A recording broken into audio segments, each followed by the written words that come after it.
Howdy, Misa.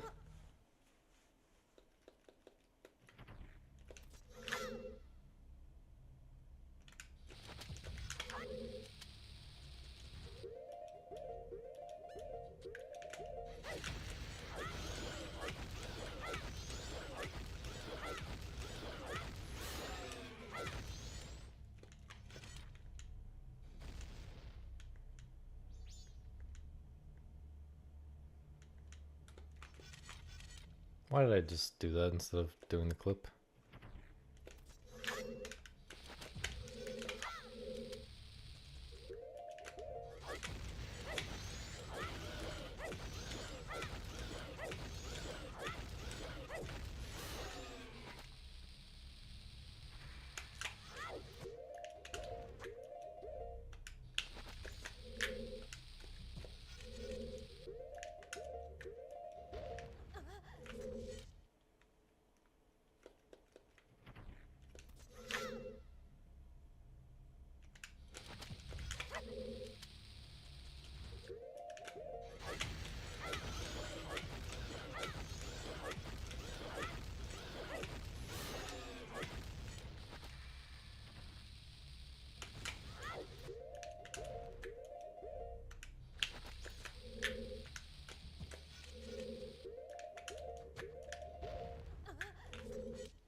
So that doesn't work, right?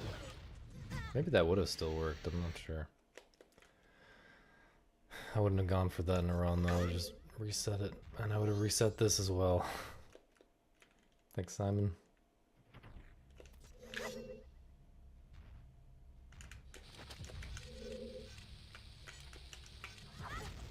Brother.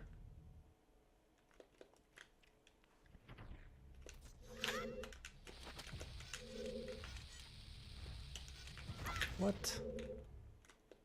How are these late? Thanks, Don.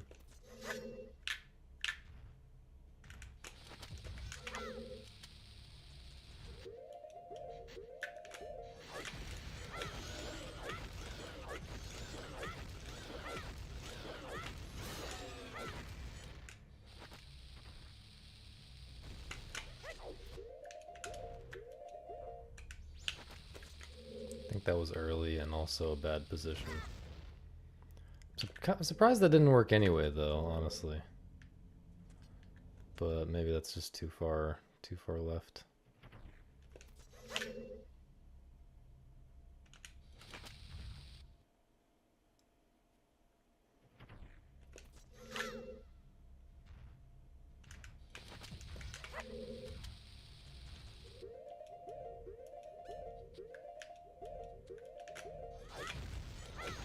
Oh, was he?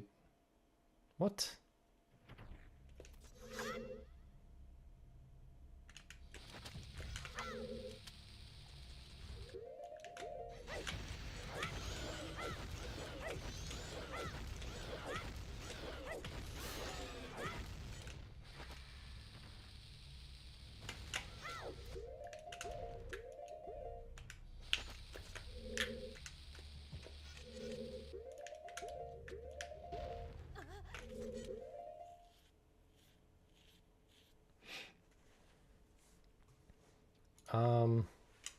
No, I didn't struggle with it. I like never failed due to my own problems, but yeah, it just fails randomly like 20% of the time the other strat because of the Dodongo RNG. The clip just doesn't work. And this is more consistent. Which is better anyway. Like, I'd rather sacrifice 3 seconds so that I don't have to redo first cycle 20% of the time, you know? Even for regular world record attempts, I would rather not have to waste 30 minutes redoing first cycle 20% of the time. Have I decided who I'm going to marry at GDQ yet? No, I've only decided who I'm going to fight at GDQ. Haven't revealed that though yet.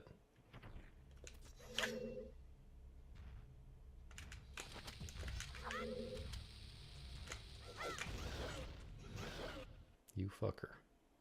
Wait, maybe I should do that. Okay. See you, Misa.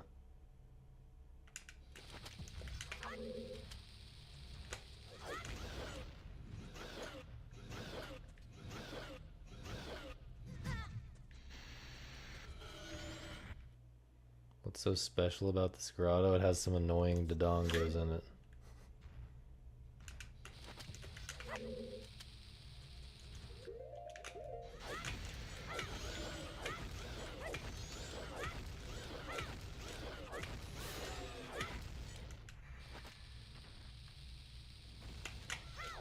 Takes a really long time to slash their tail. Enough times to kill them.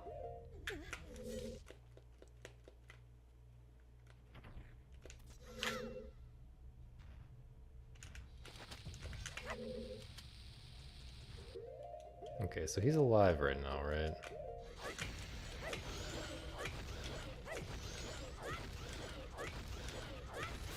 By alive, I meant to say loaded.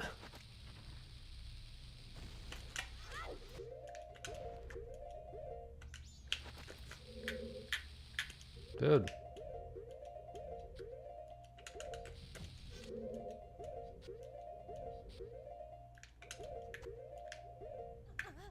Howdy, Pete. How's that snack bird going?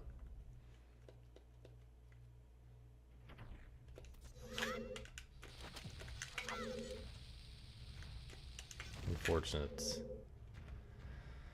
Yeah, in that scenario, I just reset it, or reset the grotto.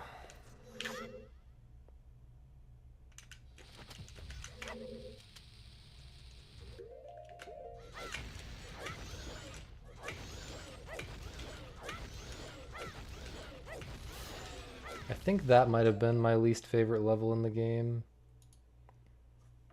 Let me see.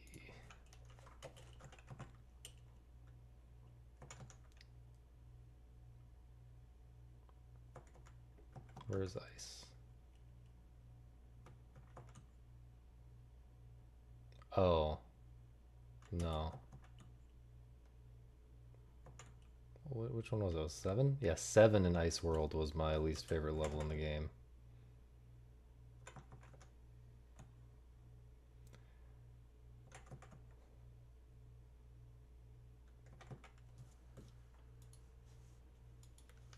Seven in Ice World has these possibilities. Like, the correct move is very unintuitive. And it has all these possibilities that almost work, that are complicated to explore.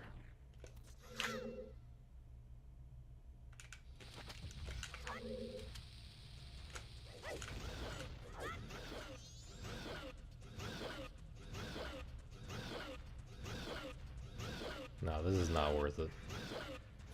Well, maybe that's better than resetting still.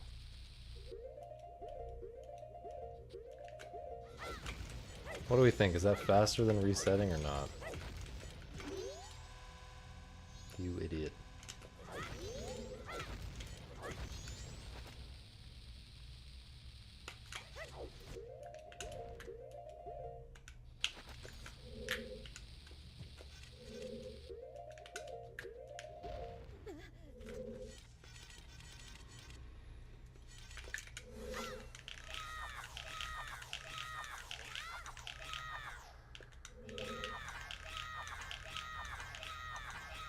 Nah, I gotta fight people at GDQ with my fists. It's honor. Honor combat. What?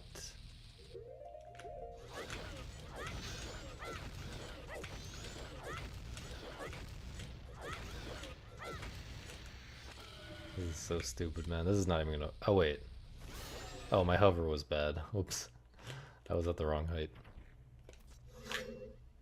It's so hard to get the timing right when he moves immediately. Is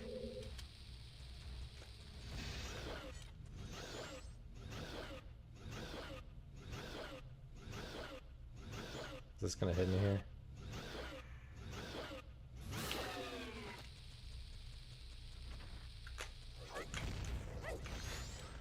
I'm not doing that shit. If I hear him moving, I'm just leaving. After I turn, if I hear him moving, I'm just leaving immediately.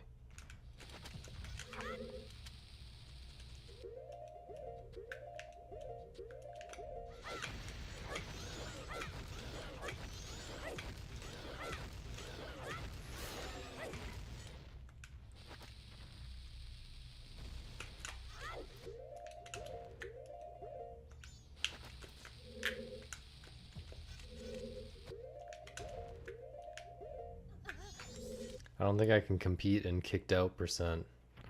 Some people have really gamed in that category in the past. Okay, so that's just an exit moment.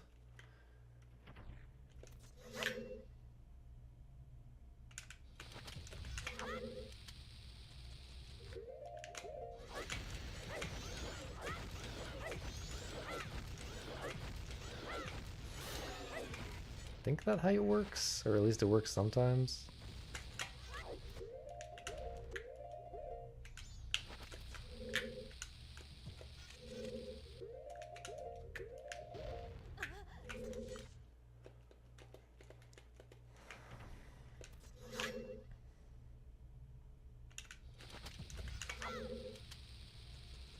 But yeah, Pete, you should try out the Candy World for some better and easier levels. Although honestly, I think the levels from that point on in Ice World are a lot better than the first half of the Ice World.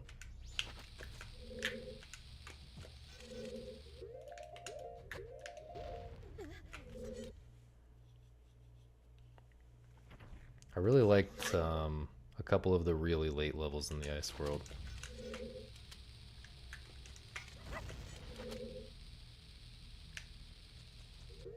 Is that it? That's late. What the fuck?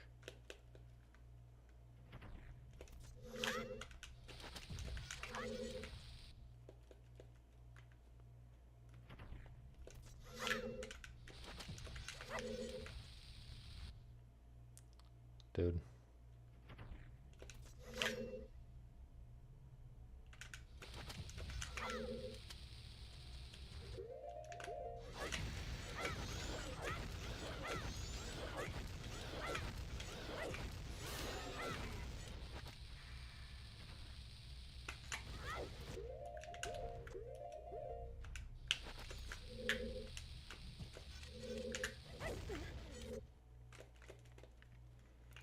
Yeah, basically in 7 there's a way to like there's like a really tricky way to like get one dude down to the bottom while the other one's still hanging out at the top and holding on to the thing, and then I don't know how to explain. I don't really remember exactly.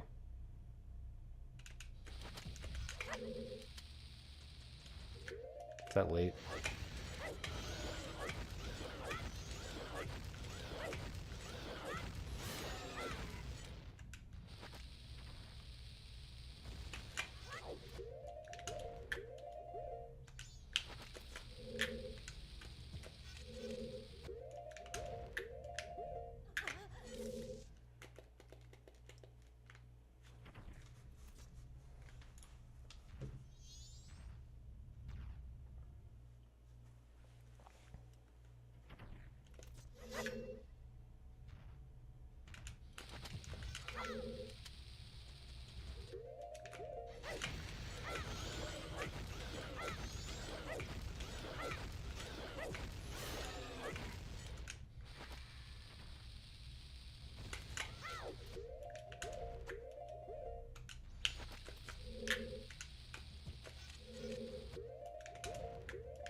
Alright, I'm gonna try to remember to do some more reps of this before I start runs, but that's fine for now.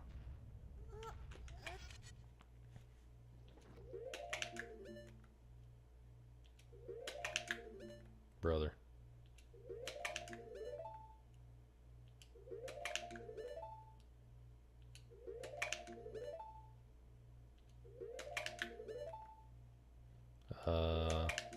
We want to watch some Matthew or watch something else? Any video?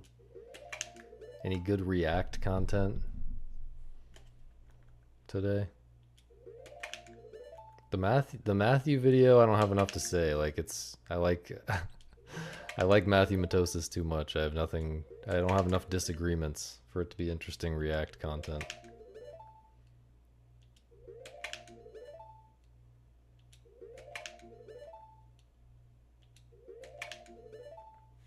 This is Matthew Matosis. Linear, but once you drain the water later on, it becomes considerably more open. For now, we're just exploring the top half, and when you make it to the end of the top half, you meet Ingward. Ingward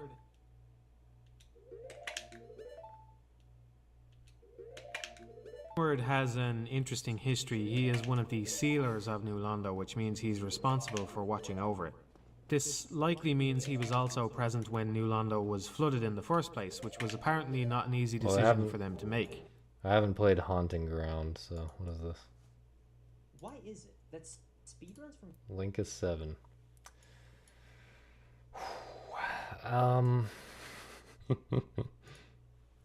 Well, it does sound like something I might agree with though. So let's give it a shot. I don't know Eurothug, but if you'll link a video that I might be interested in, I might check it out for this one. That speedruns from 5 years ago were more entertaining then than they are now?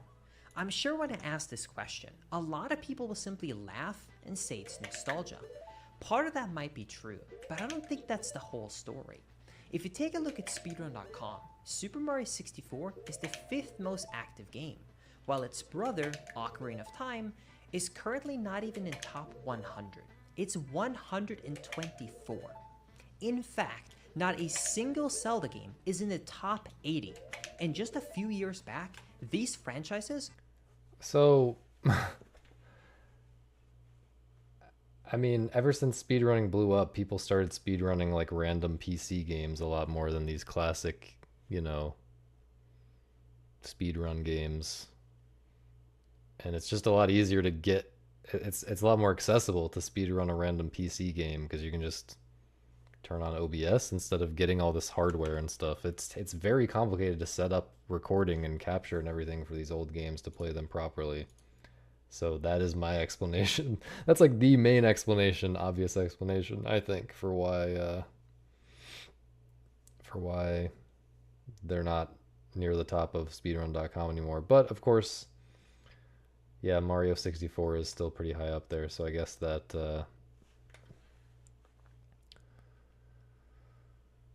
is kind of surprising. There are obviously other explanations as well.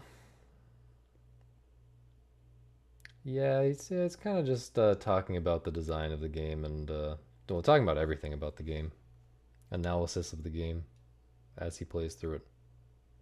You don't even know what I like. Well, take your best guess. We're equal. Or I'll just look at their channel, link their channel, and I'll find something I like.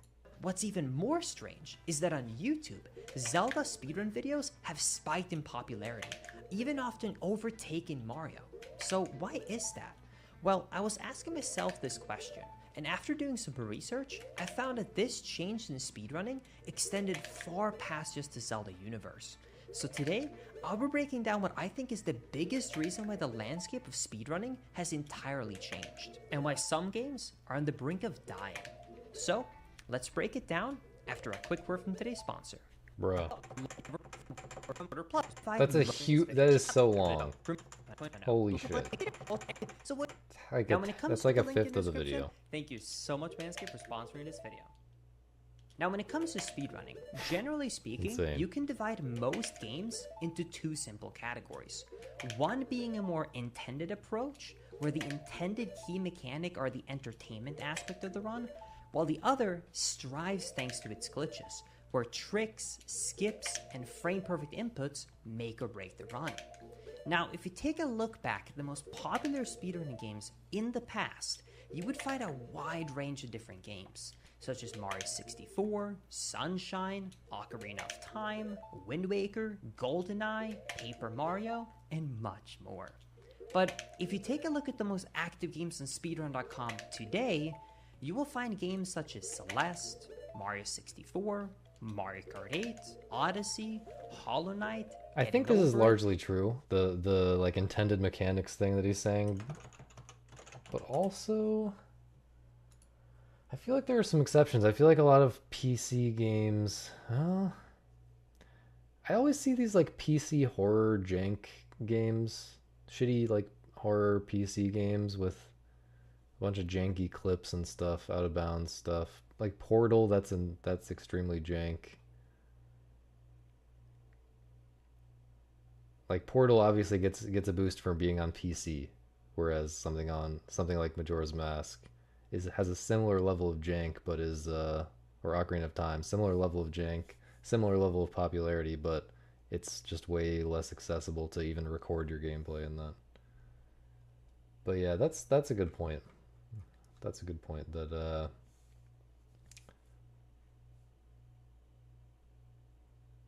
the intended gameplay being kind of an on-ramp to speedrunning is a big factor. The list just goes on and on. Now, at a surface level, this might not sound like a big deal. Like, so what, Linkus? The trends change, so will the games list. But it's not until you start to really do a deep dive into these games where you start to notice a pattern. If you take a look at the two major categories that I talked about earlier, intended mechanic speedruns and glitch-heavy speedruns, you will see that back in the day, there were a pretty nice divide in between these two categories. But if you look at games on the top list now, you will notice that almost every single game falls into the intended category. But why is that? And it's not like the glitch. So Super Mario 64 being in the intended category, I think it should be a bit more of a spectrum, and Mario 64 is like, a little ways over. A little ways over toward unintended. Yeah. Oh, I didn't, Which games have completely fallen off. In fact, I would even argue that they're more popular on YouTube than many moon-based games are. So why has there been such a change? Why has Mario 64 stayed popular for runners and for live attempts, while its brother Ocarina of Time is much more popular on YouTube now rather than live runs? Well, we now get back to what I was referring to earlier, an inherent flaw of speedrunning. The simple goal of a speedrun is to beat the game as fast as possible, no matter what. And for many games, the movement... I hope what he's about to say as the flaw is that the community has to decide what glitches are allowed and what glitches are not allowed, because eventually any speed game of sufficient complexity is going to break down. It's going to have something discovered that's degenerate, like glitches that are discovered that kind of should be banned. And that creates weird fallout in the communities when people disagree about what should be banned. And the intended mechanics just aren't that interesting in a competitive speedrunning sense. Certain games will just have great movement, and it doesn't have to rely on glitches to stay interesting. But if you take a fully intended run of a longer, let's say Zelda game, you will get a very stale run. And after a couple of watches and couple of runs, it just kind of feels like you're watching a long playthrough, but the runner knows the route by heart. What is going on with his voice? Isn't that what is going on with his voice? Is he like fake? Is he like faking a laughing voice? Like a voice like he's holding back laughter or something? It sounds so fake though. I don't know what's going on. Interesting for long. But that's where the glitches comes in. It's to change things up. It's to give the game a unique experience. And most importantly, a competitive aspect. But I think this is where the issue starts to arise. Let me use an old Paper Mario speedrun as an example. Specifically, let's take a look at the HE to... Yeah, but I was talking about just that one part specifically. This is what I was just like, yo, ATZ though. Shout out ATZ. But yeah, obviously he's doing YouTube voice the whole time. But that specific moment, I was confused about what he was going for with that. 2014 run. This is an 80% speedrun of Paper Mario that is 2.5 hours long. Most of the game is being played through, and the tricks in the run that are actively used are both easy to explain and easy to understand. You want to go out of bounds? Well, simply have this NPC push you through this barrier. Or how about you want to go to the volcano early? Then use your partner to fly against this tree where the collision kind of pushes you out of bounds. Or how about if you want to do the biggest sequence break in the game that lets you skip half of the game, chapter 2, 3, and 4? Well, then you go up to this blue house, which is intended to be a shortcut at chapter 5 once you've gotten there. But instead, we're going to be using this very precise jump to get into the house early, which lets us take the shortcut in reverse, which in return skips half of the game. With just a simple explanation, or by just watching the run, you would have a feeling that you are watching someone play your favorite game with a couple of really cool skips and glitches here that just speeds things up and keeps things interesting. And hell, you might even want to try it yourself. This is awesome. But now, let's take a look at the current 90% record in 2023 for Paper Mario. You will play for 30 minutes until you reach this volcano. You will get a text box up on the screen. You will mess around in some menus, get some coins to drop, stand on exact spots on the map, reset the game, and you run warp to the credits in 38 minutes. That's the run. But this doesn't just expand to games like Paper Mario. Even the more glitch-heavy games will have the same issue. Ocarina of Time might have had a couple of really hard-to-understand glitches back in its day, such as the occasional run warp, or even manipulating your inventory. But still, for the most part, it was gameplay, and it was following an easy progression that you could easily follow along with.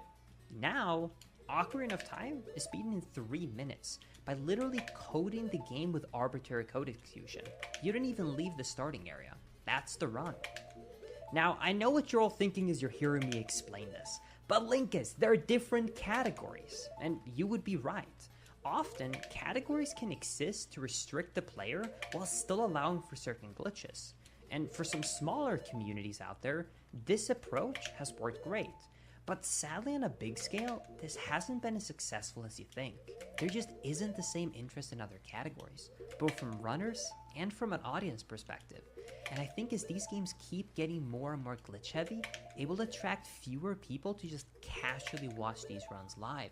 And more people would rather just see a breakdown over a live run that they simply just don't understand. So what do I think the future is going to look like? Well, not too different than it is now. I think a couple of games will continue to be very popular in terms of the live streaming space. And I also want to make one thing very clear about this video. I am not saying that games with glitches are dead, or that they're bad for that matter. Like I said, I still love to speedrun Zelda games. All I want to do in this video is just answer the question that I think a lot of people have, which is, why did I enjoy speedruns of these, for example, Zelda games so many years ago, but not as much now? And I don't know, it seems to me that Majora's Mask is doing about as well with viewership as it has been for quite a while, despite the main category being no major glitches. Like, I'm not convinced that I guess it's about, I guess it seems to me that it's mainly about framing, and if the community considers no major glitches the main thing, whatever that means or whatever that looks like, the more the community positions no major glitches or whatever the best category is, or like the main categories, as the main thing that they care about, the more viewers will care about it as well.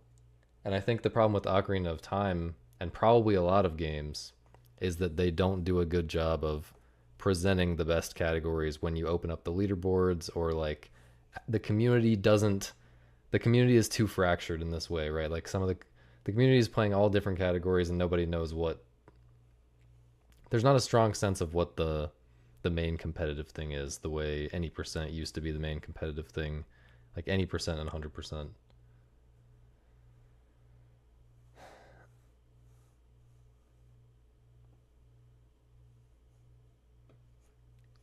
You'd think the main community of any speed game would be any or 100, but right, but nowadays when every game has arbitrary code execution, it has to be any percent NMG or 100% NMG or something similar to that. It can't just be any percent or 100%. But I guess the fact that OOT calls its medium glitches category MST kind of hurts it, you know? It's medium glitches any percent ish category is called MST, or No I Am Wrong Warp. It doesn't have any percent in the name, whereas Majora's Mask has any percent in the name of its main, you know, any percent ish category.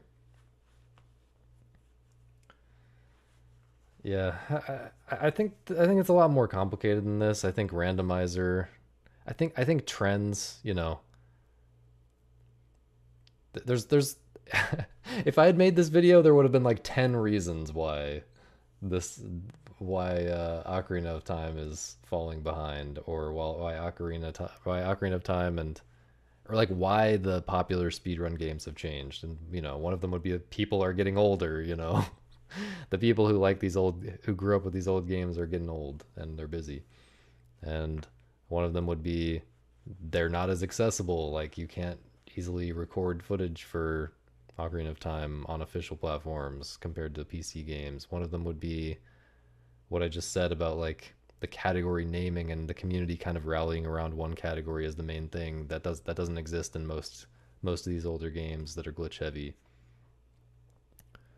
Um, One would be that it's just getting these games are getting really difficult and getting really complicated to be good at, which he kind of like alluded to that when he was showing ATZ doing Paper Mario and saying that game used to be simple and like seemed like it was easier to get into even though it had glitches. Like over time, like we've just accumulated more and more, we've discovered more and more glitches in these games. So like Majora's Mask is way more complicated now.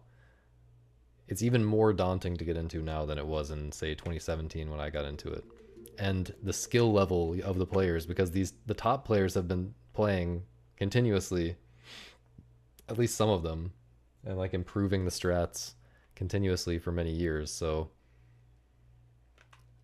it used to feel like you could be among the best players relatively easily in some of these games, and now it really doesn't feel like that. And that's not totally the case in the more like intended mechanics games like Mario 64. Like when it's intended mechanics, you can look at it, and even though it is really hard in reality, it's like just as precise in terms of like the timings you have to do and stuff. Just as precise as the stuff in Majora's Mask. Even though that's the case, you can still look at it and be like, oh, I know how to do that. That's just jumping and stuff. And you can feel like it's less daunting to get into, whereas Majora's Mask, you have to learn a bunch of really specific tech that you have no idea how to do.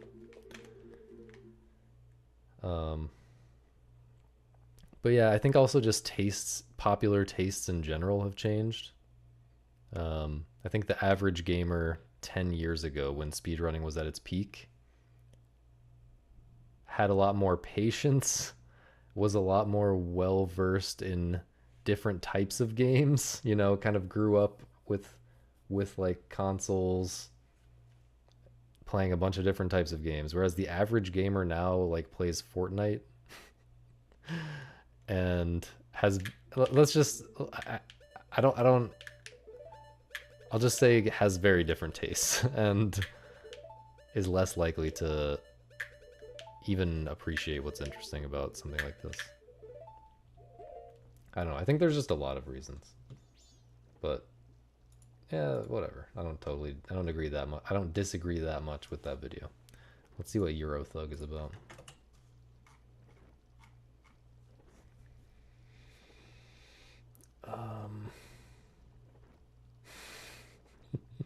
I will not be asking Linkus anything at GDQ. I'm pretty sure Linkus is beefing really hard with me.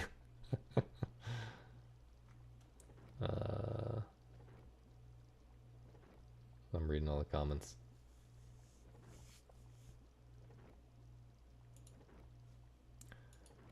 Misses when there was no GZ. See, that's an interesting yeah, that's a very interesting point. I mean, it really does expand.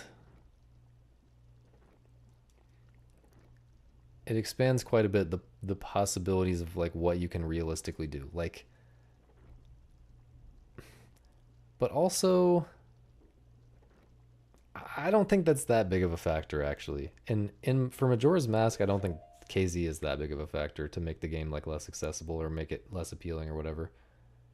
Cuz I'm thinking about like bank clip. Like I spent a billion hours practicing bank clip just like I spend a billion hours practicing other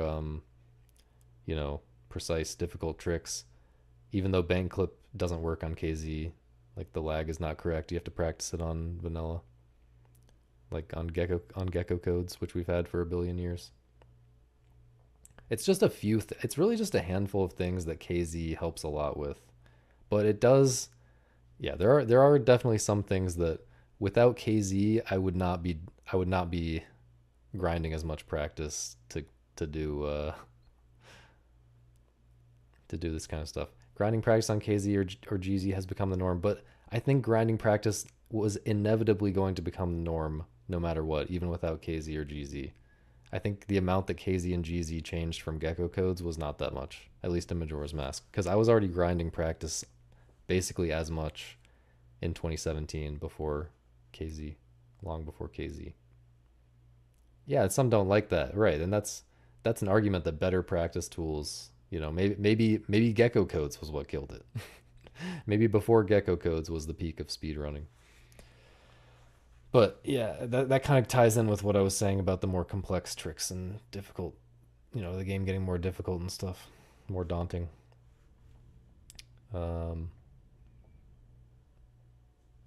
SRM also killed it a bit. I think it took momentum away, but I don't think SRM is really a big factor today. You know, now that we've kind of banished it to its own set of categories, I don't think, in Majora's Mask at least, I don't think it's a big problem anymore. But it definitely, you know, while we were figuring out what to do about SRM and all that, it was definitely a momentum killer. MM is frustrating to watch because of first cycle. Yeah, of course, of course.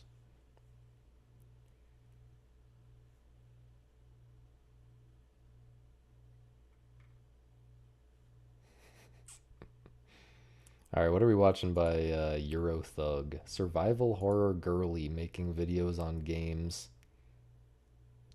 What is this called? Tilda or something?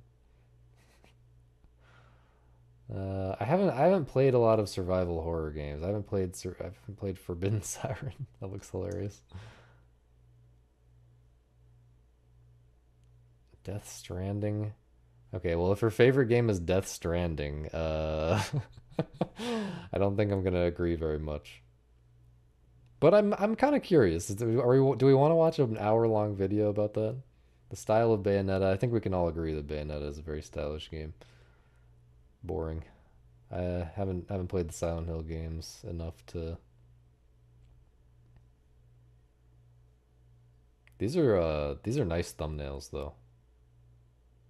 You know, I feel like they do a good job of being attention grabbing, you know, being good for the algorithm or whatever, while also not being terribly ugly.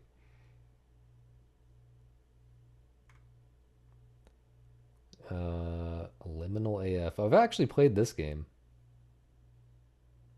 This is a very, at least I think it's an obscure game.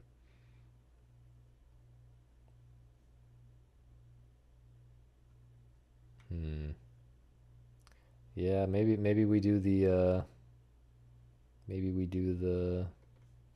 Switch Sports. I forgot that even existed. Let's do the weirdest games on my backlog. Just play the game before you talk about it, dog. Okay, let's try this one. This video will contain massive spoilers for Death Stranding. This video will contain massive spoilers for Death Stranding. Massive spoilers for the worst game ever. Just kidding, it's not that bad. It's not that bad. All right. So I highly recommend you finish the game first before watching this video. I remember when I was younger, I could play games for hours and not feel the time pass. But as I grew older, I started to not really play for more than a few hours at a time. I felt as though I needed breaks from playing, not just for the sake of my sore eyes, but because I could only put up with so much gameplay before I got a bit bored or frustrated doing the same activity. For a long time, I wanted to find a title that I could immerse myself into the way I did as a child. I played good games for sure, but I always found it easy enough to put them down and do other things. As someone who has spent the past couple years making Death Stranding analysis and theory videos, I had a lot of hype for its release. In a way, I was expecting my high hopes to be somewhat disappointed, because no way it could meet those standards, right? Well, after almost 90 hours of playtime and a shiny platinum trophy, Death Stranding exceeded even those expectations. And finally... she's just going to be talking about how it looks nice, right? You just walk around and it looks nice. Because it seems like all of her favorite games are games that aren't really about gameplay. They're just atmosphere, aesthetic games. Which is fine. It's a nice looking game. It has really good, like Kojima, you know, my complaint about Kojima is that he has, he thinks that games should just be movies. That games basically should be as much like movies as possible. It's not quite true, but he thinks games should be like movies more than I think they should be. But what I like about Kojima is that when a lot of the cutscenes in his games, at least the like important ones, there's also a lot of boring dialogue cutscenes in his games that suck a lot, but the major cutscenes in his games are really well, you know, directed, interesting shots, well, what do you call it? Like, I don't know, like visual, like well composed shots. I don't know visual, cinematic language or whatever, but yeah, he does really nice looking shots. He can make really good cutscenes when he tries, and yeah, like this game is obviously pretty nice looking. I found a game I could not put down, just like when I was a child. The way Death Stranding handles traversal is unlike any other experience I've had in a game. Just pushing the left analog stick forward isn't enough. The left and right trigger along with the ping function will be heavily used as you make your way through the unforgiving terrains of this world. Especially in the first hours of the game, I was pinging the Odrodeck sensor every few seconds out of extreme fear of tripping over and damaging my cargo. I've never analysed a video game's environment this much while playing, and without these mechanics, the game would have probably felt empty both in gameplay and surroundings. Interactivity with your environment typically involves ladders and climbing anchors, but there will also be a couple areas where you need to use more specific tools like an oxygen mask. You need to think about what you're going to have to use before setting off, and it was that planning of my journey that felt very fulfilling. Sometimes I would even scout a path to my destination first to see if I would be dealing with BTs or mules, and change my load accordingly. Progression of traversal is fantastically done. While you would expect it to become easier with unlocked equipment, the game continues to have its challenges. This is mostly Okay, I mean, do I want to argue with every point here? I want to argue with every point, but like, what she's describing as very fulfilling or satisfying or whatever, the planning part, it's really just a trial and error thing, and I think you can usually just bring whatever and it tends to work. Like, if you just bring all the things you might need, it tends to work. Or at least you can make it work. I don't know. You don't really have to, I don't remember having to scout things out or having to like try once and then come back and plan it again and then try again. And even if you did, that would just be trial and error. It wouldn't be that interesting, I feel. The case in the snowy mountainous region because of the more difficult. Also, once you get enough stuff, you can like put zip lines all over the entire world and you literally don't have to traverse shit.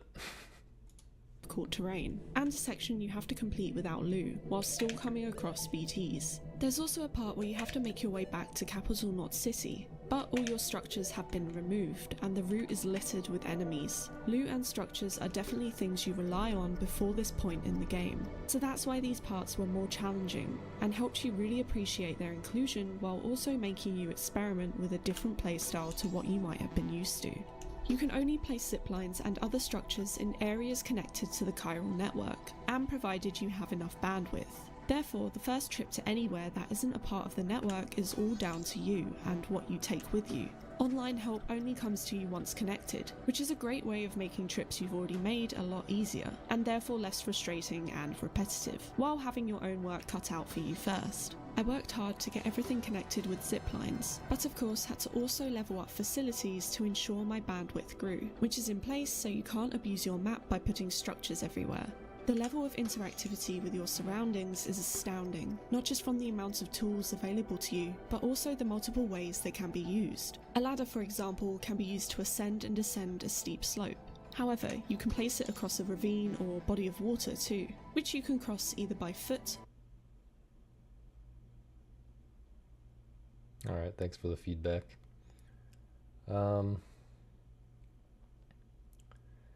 yeah, I mean, this is what I wanted to be interesting about the game, like having to really think about the environment and having a lot of interesting use of tools to like traverse the environment effectively. But if you really think about it at an abstract level, that kind of gameplay,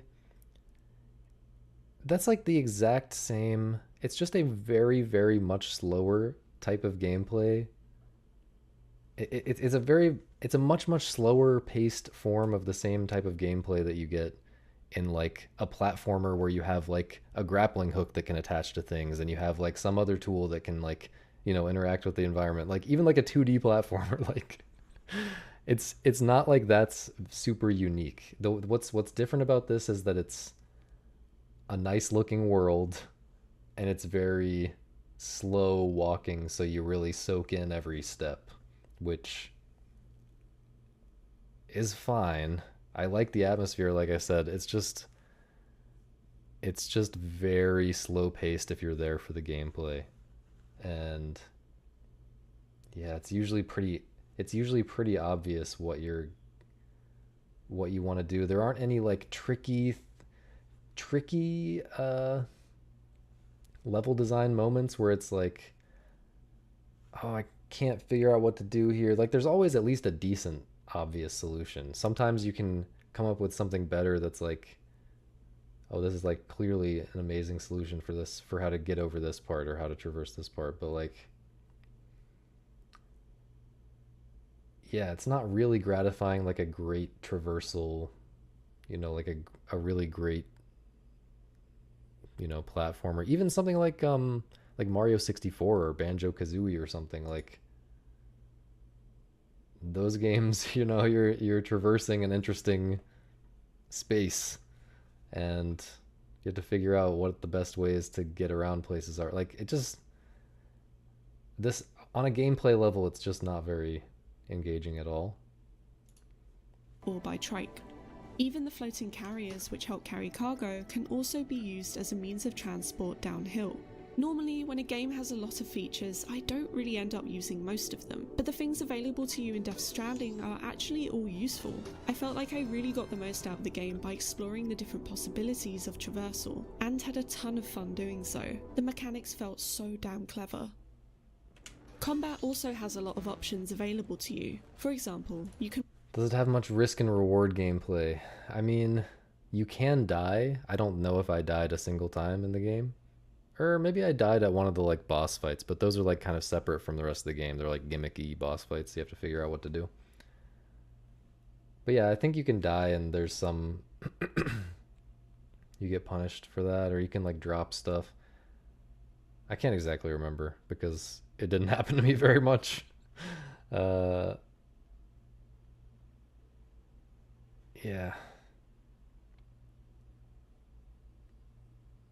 But I was often thinking like, I don't know if I'm probably gonna, if I try to go down this steep section, I'm probably gonna fall and it's not gonna work. I gotta go a little bit of a safer route. But like that always just feels like, oh, okay, I gotta take on more tedium so that I don't. I don't know. Yeah, it's not very skill. At least the skill cap is very low. I feel like to the traversal.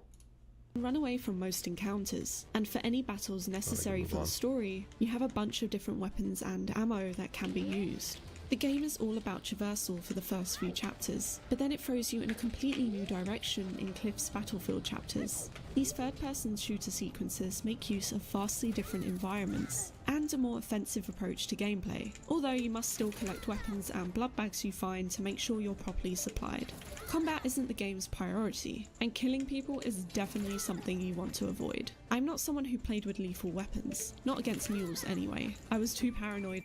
Yeah, definitely. If you look at my like 2021 Game of the Year post, there's a whole thing about how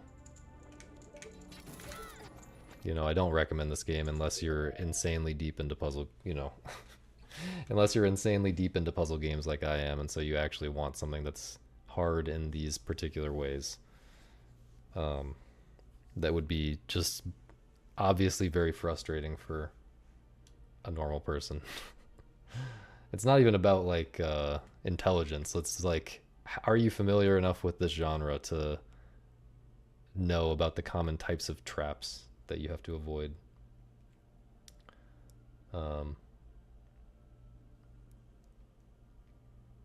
Yeah, I mean, like if I'm criticizing a game though, usually I'm not talking about why others should not like it or something. Like usually I'm just talking about my take on a game. But also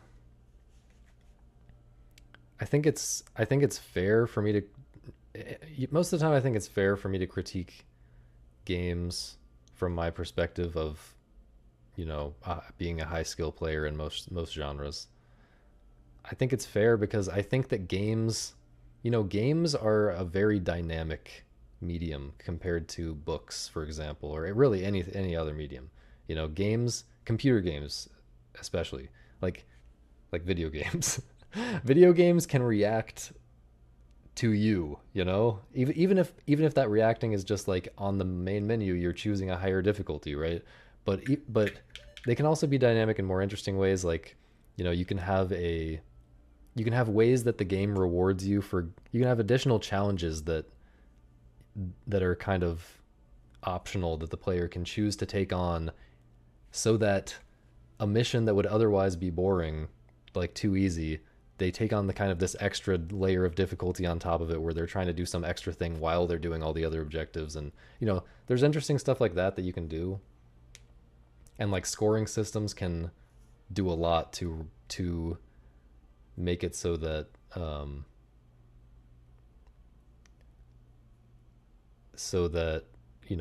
everyone can have an experience that is right for their level of skill, for a very wide range of skill levels. And yeah, it's just disappointing to me how many games don't really try to appeal to high skill players, because that would really, for replayable games like roguelikes or arcade type games or something,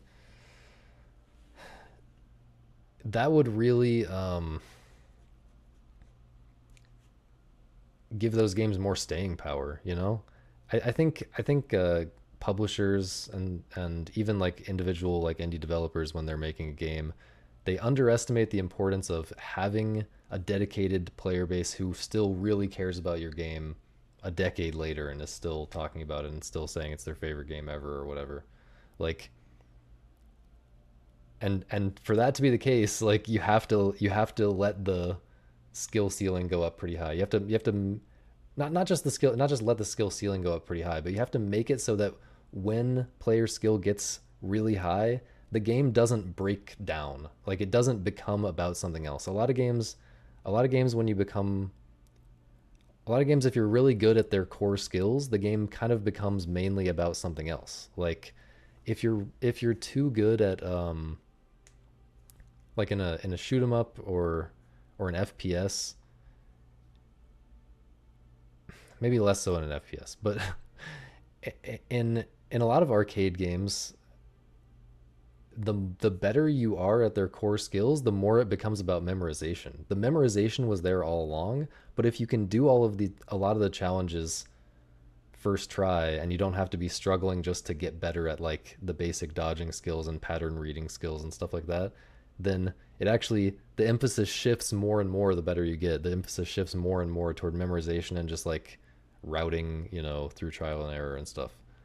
And a lot of games are like that, where at a high level of skill, it breaks down such that the game is not really about the same things, or it doesn't have the same appeal anymore. The appeal is minimized a lot.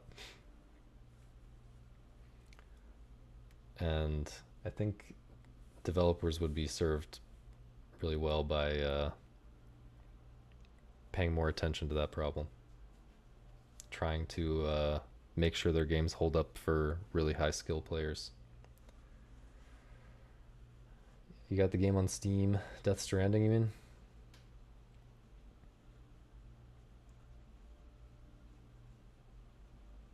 Yeah, I try to like I try to understand different people's experience with games as much as I can. But oftentimes I'm just not talking about that. Oftentimes I'm just talking about my own experience, what it felt like for me to play a game.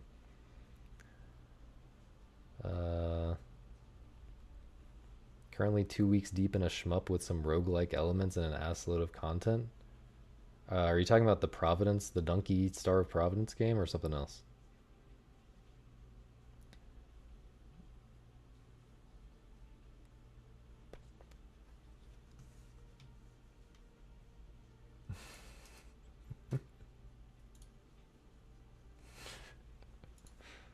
The void rains upon her heart. I've seen something about that. I've definitely seen the title before.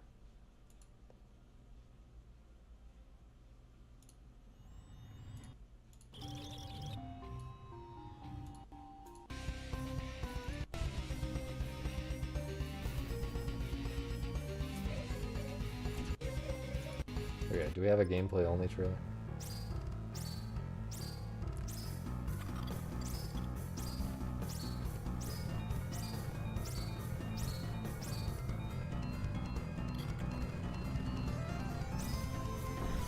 What hell with roguelike elements? Boss rush.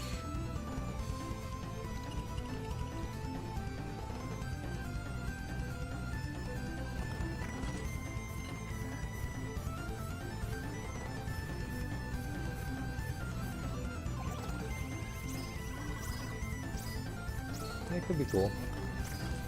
Early access. Is this just showing a full fight, I guess? Hang on, let's do that first.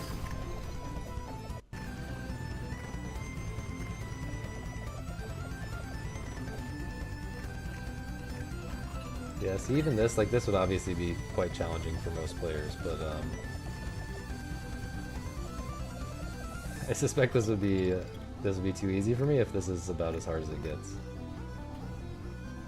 I've just played a lot of these kinds of games, dodging games, but it seems cool.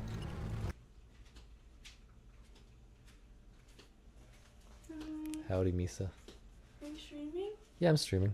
We're watching this video and talking about it. We kind of got distracted from practice, and by we I mean me. I just want to give you a hug. Okay. You 'Cause okay? I missed you. You okay? You feeling better? No, I'm not feeling good. Not feeling better. Everyone tell Misa to get well soon. Thanks, everyone. I know they're not gonna say it. No, they're gonna say it. Okay, have fun. They said it. They said Oh, it. thank you, Delta Freeze. Or else. Or else. Thank you, Murky.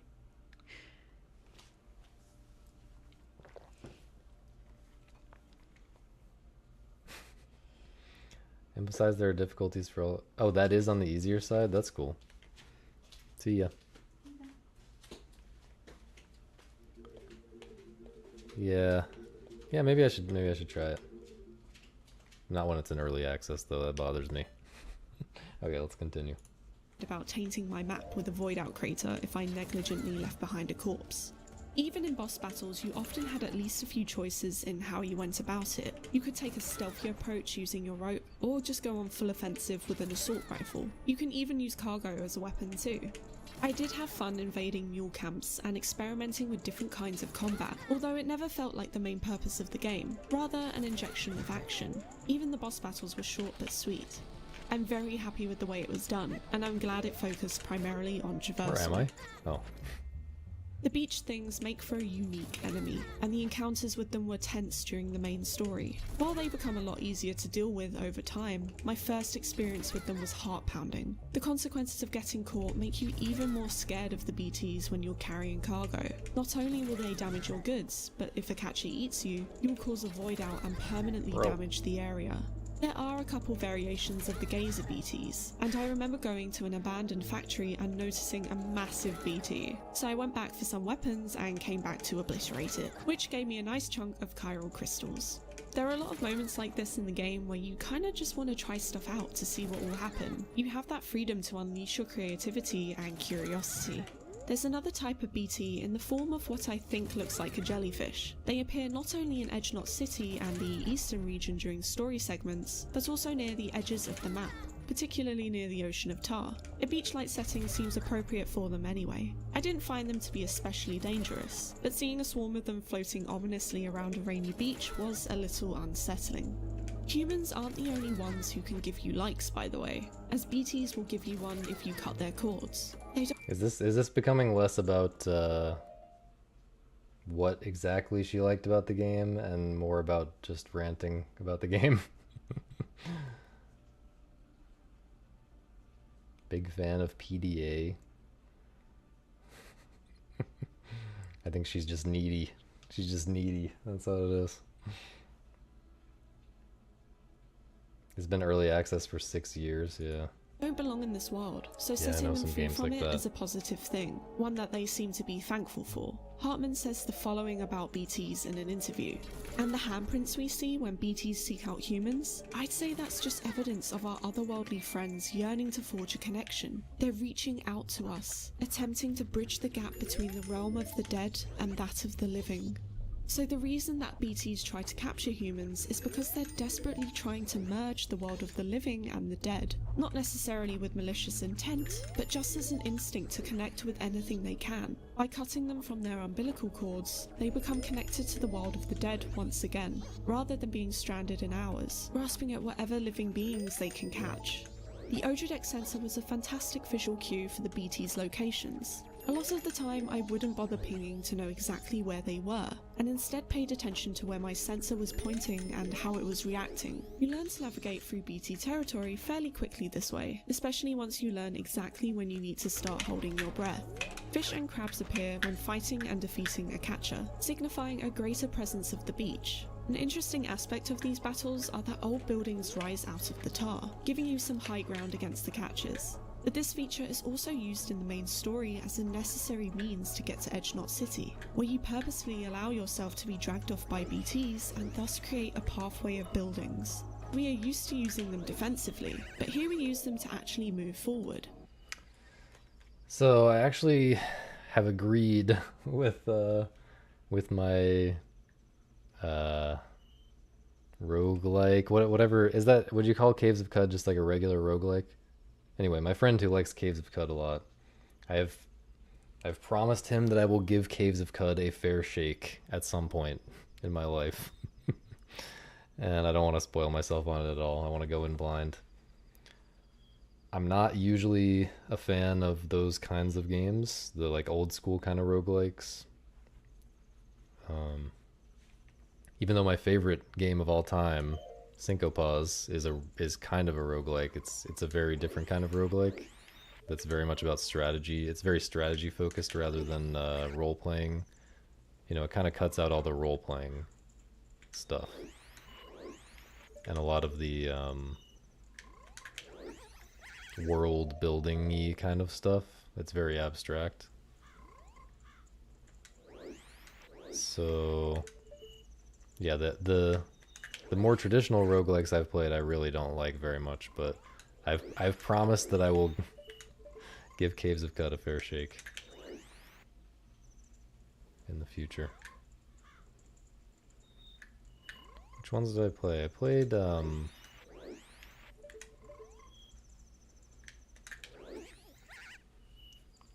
I tried Dwarf Fortress like forever ago, but I feel like that shouldn't really count. But I made a decent effort to get into NetHack.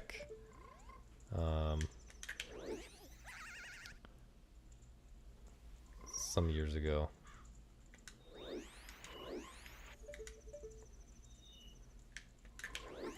But yeah,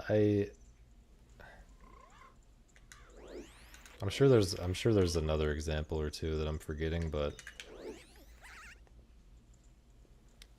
I feel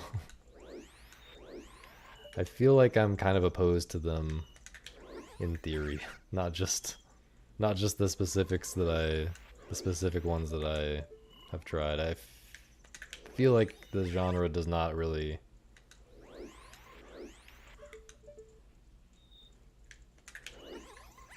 does not really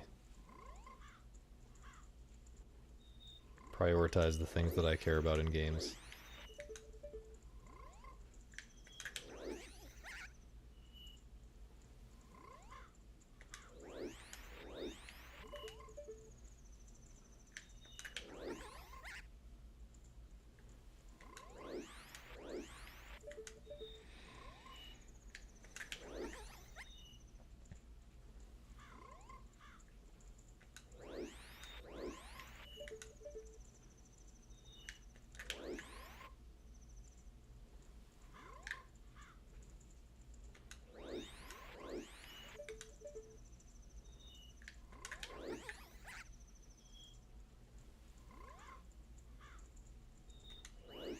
Why do you capitalize Q and D in code like that?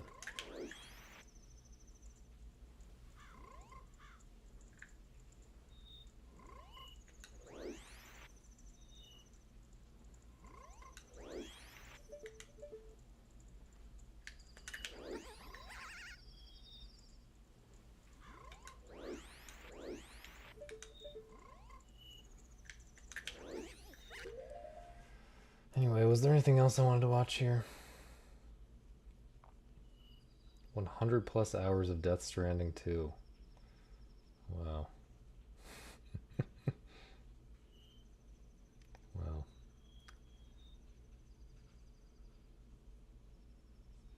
This game was interesting.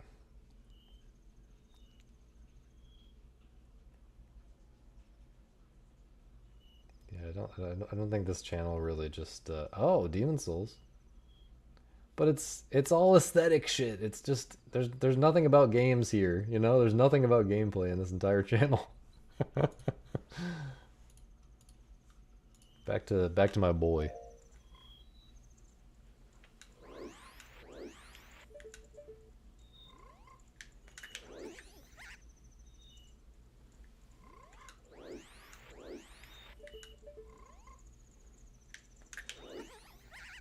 I mean, I was exaggerating a little bit when I said nothing about gameplay, but it's very focused on presentation, which is just not what I'm here for.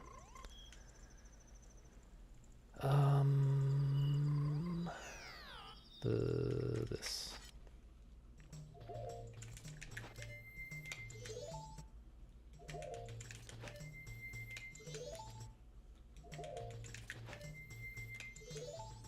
Yoello.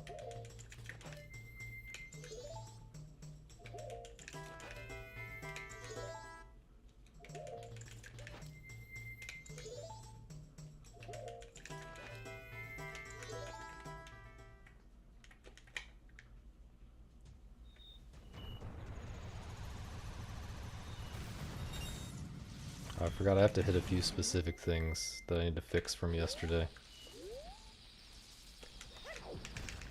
Things I was failing in runs yesterday.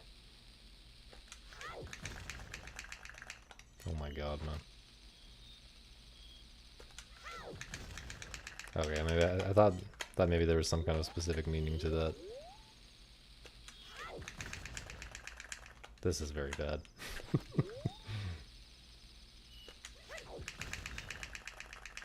Am I losing my mind? Let me put my speed on screen. That's not speed.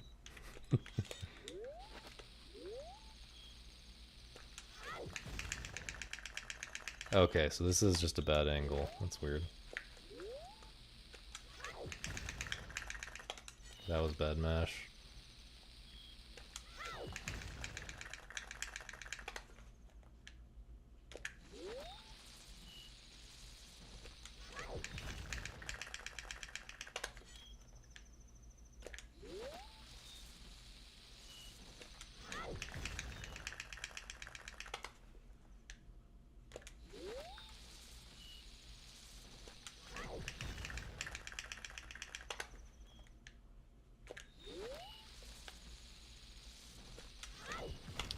Oh, that was actually a good roll. I thought it was...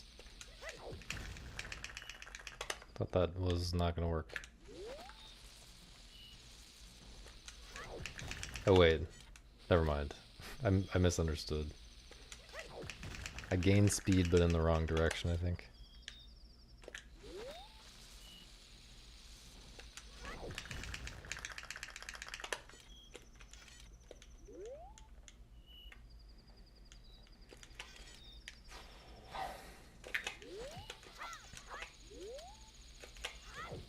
You have brain damage. Well, I knew that because you play roguelikes. Got him.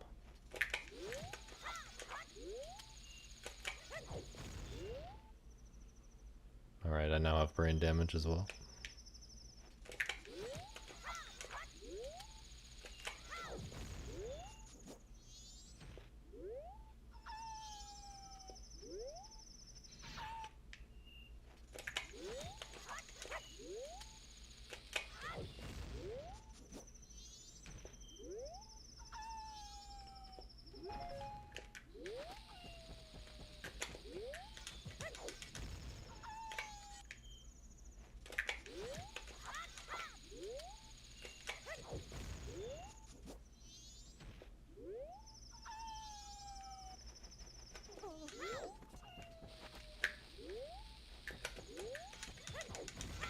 Bro.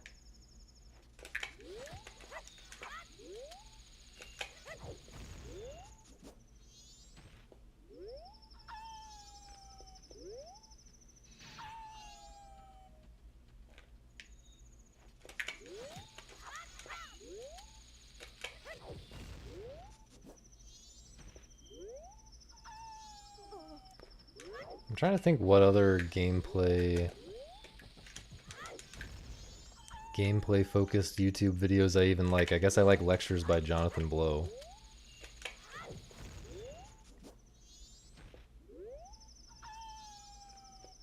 I kind of like Bog Hog, but I'd rather read Bog Hog because the way he talks is really confusing to me sometimes. But Bog Hog has some YouTube videos about action game design that are good. That are insightful, I will say. I don't know if I would say the videos are good.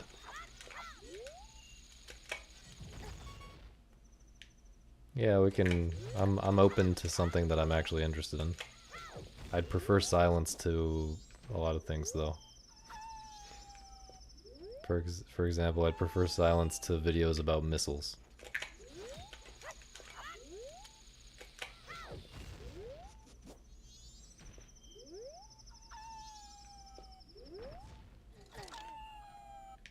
Several hour gameplay focused vids on the 3D Marios. Yeah, I mean you can link it if you want.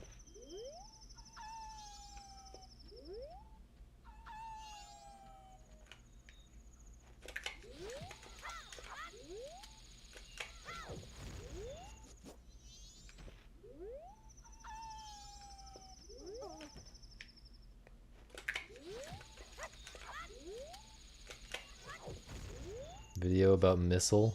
I was actually thinking about Missile from Ghost Trick. I assume that's what that is. Very based. Let's check it out.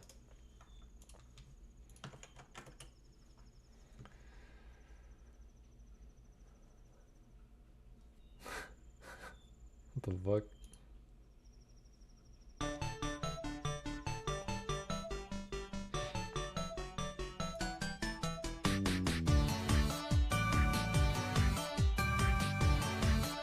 Based game.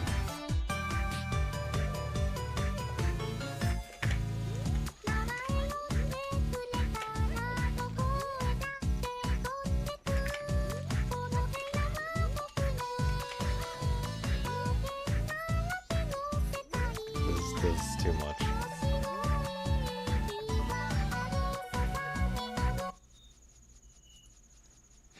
Wait, Shu Takumi actually? Oh, I didn't read the description. That's crazy.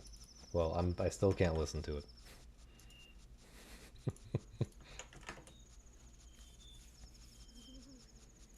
Nintendine Plus.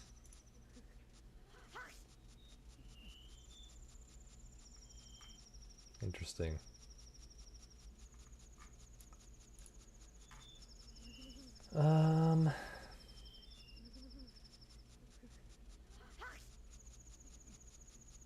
Alright, let's deep dive Mario 64. I guess we're deep diving Mario 64. There's something special about nostalgia. Oh my bad audio mixing.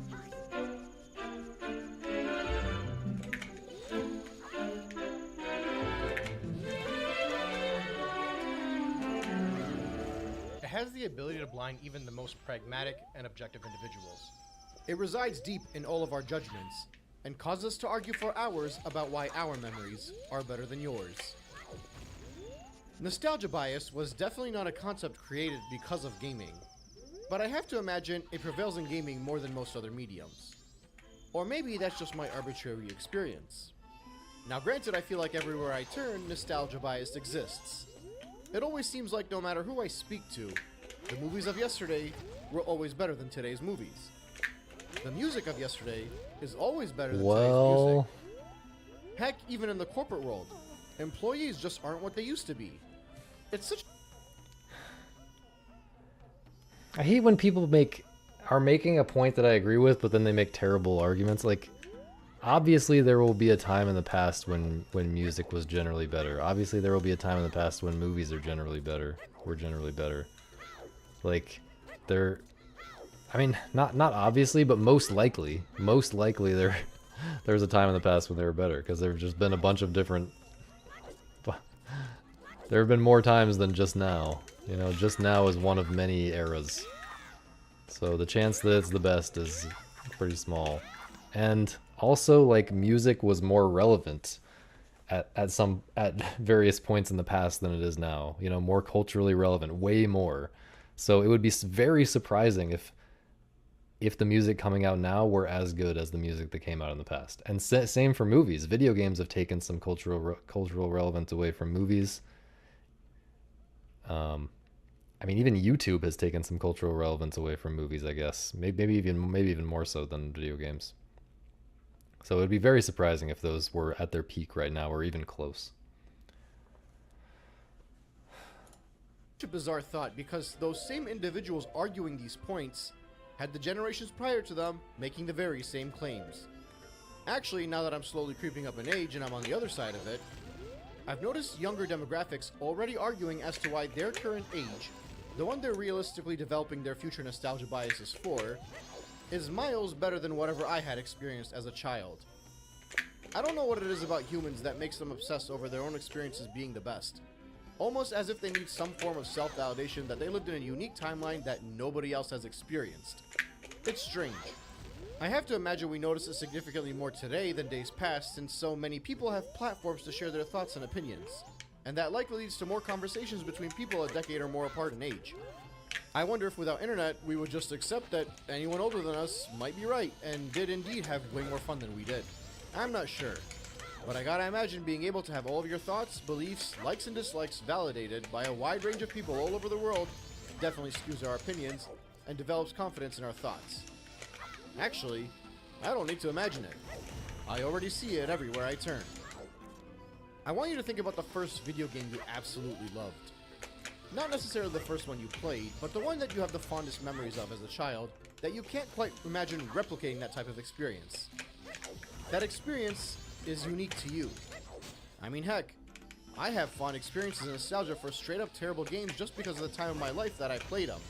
I have nostalgia for changes in console generations. 2020 wasn't even that long ago, and I think back to the consoles releasing during COVID and the chip shortages and the scalpers, and how for a brief moment in time we all had to stop and huddle very close to our loved ones. But we persevered and we moved on. I remember being on forums and camping out when the Wii launched, and what it was like to see it in person for the first time. The cultural phenomena of Wii Sports was unlike anything I had ever experienced, and I'm not sure if I'll ever experience that again. Basically, what I'm trying to get at is that I don't think nostalgia is only about the game. It's about the experience. And some experiences are more unique than others. There's a whole generation, or heck, maybe 2 or 3 generations of Fortnite and Minecraft enjoyers that will be singing about how it took over the industry for longer than anyone could imagine. But there's also a subset of kids that will argue about the specific indie game they played and how it made them fall in love with a specific genre. The point is that some of these moments stand out more than others. I don't think I really need to highlight that Mario 64 is such a nostalgia-heavy game. Yeah, notice that I have said nothing in the last 2 minutes, because he has said nothing in the last 2 minutes. I'm not going to make a light bulb go off and suddenly have you nod along and discover something you already didn't know. But I will argue that Mario 64 is unique in that regard for a variety of reasons, many of which are pretty clear-cut, and likely have already been vocalized. but I still think it's worth going through. Primarily because A, Mario 64 is basically my favorite game of all time, and I've put off discussing it long enough. And B, Mario 64 is one of the most famous games ever, so naturally, even though we've all seen hundreds of videos on the subject, we'll watch 100 more. When the game released, I was young. Like, we're talking first grade. I had grown up primarily with an SNES. I didn't know what Super Mario World was because for me, it was just called Mario. Every day I'd be excited to play Mario. So imagine my surprise when I was with the family walking around Toys R Us and we passed by an old Philips Magnavox TV with some older kids standing in front of it playing what I now know is called Whomp's Fortress. I remember seeing the way the coins floated atop the water, the way the water reacted as Mario ran through it. It was like a fever dream. I hadn't seen anything in 3D before. I didn't even know what a Nintendo 64 was, nor did I know that we were about to buy it. It came with a controller with 3 prongs. I remember thinking that was the coolest thing in the world. Like, obviously it had 3 prongs. It was next gen. Duh. Messing around with the joystick. I didn't know the difference between digital and analog controls, but I knew that the harder I pressed the joystick, the faster Mario ran. And likewise, when I pressed it lightly, gameplay by me, I could not even the video. make him walk. I remember dying of laughter with my brothers and sisters when we saw Mario crawl like a baby, and being amazed at the fact that he could talk while he was dreaming. I mean, goodness, I don't know why I'm even jumping so far ahead. I remember the hours we spent just on the title screen, messing around with his floating head with all of its intricate details and varying points that you can grab onto, seeing who could make the funniest face and just having a laugh about it. These are all my genuine memories of the game. The things I still remember so fondly as if it was a point in time that I could touch with my bare hands. But I think something special and unique about this experience is that it's not just my own. Mario 64 is part of a unique subset of games where almost everybody has the same general nostalgia for. We all associated this with not only the leap to the next gen, but also a leap into another dimension. I'd wager the memories I just shared about Mario running around Whomp's Fortress and playing with his face in the title screen is not even that unique. Most of you probably heard me talking and remembered a younger version of yourself experiencing the exact same thing. It's what makes this game so special. It wasn't just a launch title. It was basically the only launch title. And why yes, does that not work? I'm going to disrespect Pilot Wings like that. It wasn't just Mario transitioning to 3D. It was the face of the gaming industry developing a footprint for how that transition needed to go. It shouldn't be remotely a surprise to anyone. I mean, just think of all the impacts it had to the gaming industry that aren't talked about as much as the movement in 3D space. Collectathons became standard, open sandbox stages became regular occurrences. You couldn't open a kitchen cabinet without a hub world falling on your head. The nostalgia for genres, for new console generation, for freaking joysticks. All of these things are associated with Mario 64. It's incredible. But it's also the reason why the nostalgia for this game is uniquely not unique. All of this obviously made the game untouchable for a very long time. Opinions for video games were cemented with the turn of the millennium, and you were not allowed to go against the industry norm. Game critics made up their mind and filled up pedestals for viewers and readers to acknowledge. Anyone that couldn't keep up just didn't stand a chance. And even if they could keep up, they could never live up to the standard the discourse of the gaming populace had set. For a brief moment in time, many kids born in the 80s tried to argue that Mario stopped being fun when it added a third dimension. And those arguments were quickly silenced by the international gaming community. But if you're a Mario 64 fan and you're sick of all the criticism the game has released throughout the years, or you're sick of the people that grew up with the game and loved it talking about how revisiting it is a chore and it's not as good as they remember, and you just want to hear someone talk about how good the game is with no asterisks, no objectivity, no attempt at appealing to the modern gamer, well, I guess the algorithm did its job since you're listening to this right now. Why do you get so quiet? There are thousands of videos on this game spread across hundreds of topics. Whether it's the control, speedrunning, modding, hidden secrets, or the Mandela effects. Despite the fact that this game has gotten significantly more hate in the past decade than it did in the 2 decades prior to it, it also got a whole ton of love as well. Again, the nostalgia for this game is almost as unique as the legacy itself. It's one of the few games that live outside of the nostalgia cycle. In most games, when the gaming community hits a certain age and decides the game is old and outdated, or when they decide a bad game is now suddenly meant to be loved, that becomes a firm opinion online. But Mario 64 is special. It will be defended, and it will be loved by just as many people that try to argue that it's old and outdated. Regardless, I'm not necessarily here trying to defend the game or argue against certain So points. that's the right height, but I I'm sure guess I there might went be too moments throughout where far I'll mention the controls and say the camera isn't as to bad the as right. people make it out to be, but that's not really what I'm setting out to do. This is a passion project for me. I've been saving Mario 64 for the right time, ever since I started my YouTube channel. Heck, I'm not even sure if this is the right time, but at least I get to talk about this game, so I know I'll be in my own happy little nostalgia-filled bubble. I'm going to enjoy making this retrospective in a very different way than I enjoy making all of my previous videos. There'll probably be a smile on my face all throughout, and I might actually find myself watching this video over again after I'm not I going to be upload able to it, handle very which much of this, I rarely don't think. do. This is like a memoir of a staple experience of my life, and the nostalgia created through But I want to every get to at least aspect of the game. some And like I said, discussion of an actual nostalgic level. experiences for Mario 64 are uniquely not unique. So my hope is that as I dive into the various stages, stars, secrets, soundtracks, art styles, and controls of this game, I trigger something in all fans of this iconic title and make them enjoy a pretty easygoing and laid-back retrospective of the most discussed video game of all time. So stick around, because next, I'm gonna discuss the Hub World. I figured out what I was doing wrong with this hover. It's still double frame perfect, but Figuring out how to implement a hub world without making it feel like a glorified menu is nothing short of a form of art. Game development, in general, is not something I have experience in. However, it is something I've learned to appreciate through my decades of gaming. When it comes to hub worlds in particular, I found that it has always been very difficult for me to appreciate them. I can respect the effort thrown in when they're created, but more often than not, I always feel like they're too complex, or would have been better off replaced with a simple menu. I've teetered between what makes a good hub world for a long time. Heck, the discussion has occasionally come up during my other videos, and I think I've narrowed my thoughts down into a handful of talking points and boxes to check. But what it ultimately comes down to is at the end of the game, you ask yourself if it would be better off without the hub world. If your immediate thought is that it would be, then the hub world is ultimately a failure. And well, you probably figured out where I'm going with this by now, but I think Peach's Castle in Mario 64 is a phenomenal hub world. The castle grounds allow you to learn all about the movement and physics of the game. You get to experiment with climbing trees, slopes, swimming, and even monkey bars if you swing underneath the bridge. It's not unique since even the worst hub world allows you to experiment with the control and learn to interact with your environment, but it is the earliest and most iconic implementation of this philosophy, and it was critical. it's interesting. I was just reading this thing about how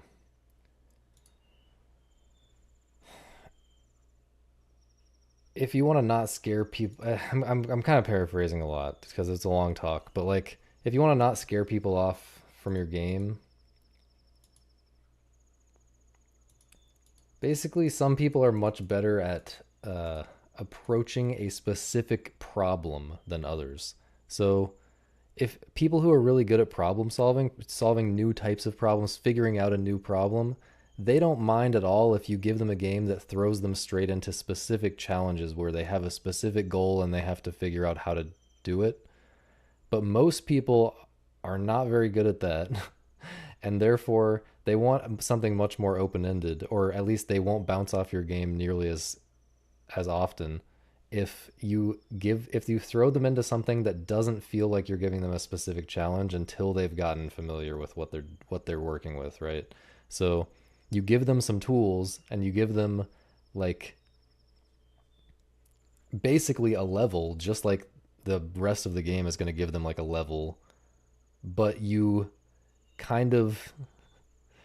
give them the space to just play around with like no challenge whatsoever. So like think about Minecraft, how Minecraft has like I forget how it works. I don't play Minecraft, but Minecraft has some kind of casual mode, but then it has like an actual game as well. And because it has the casual mode that people can jump straight into that has like no explicit challenges, it's more like free form or whatever. A lot more people are able to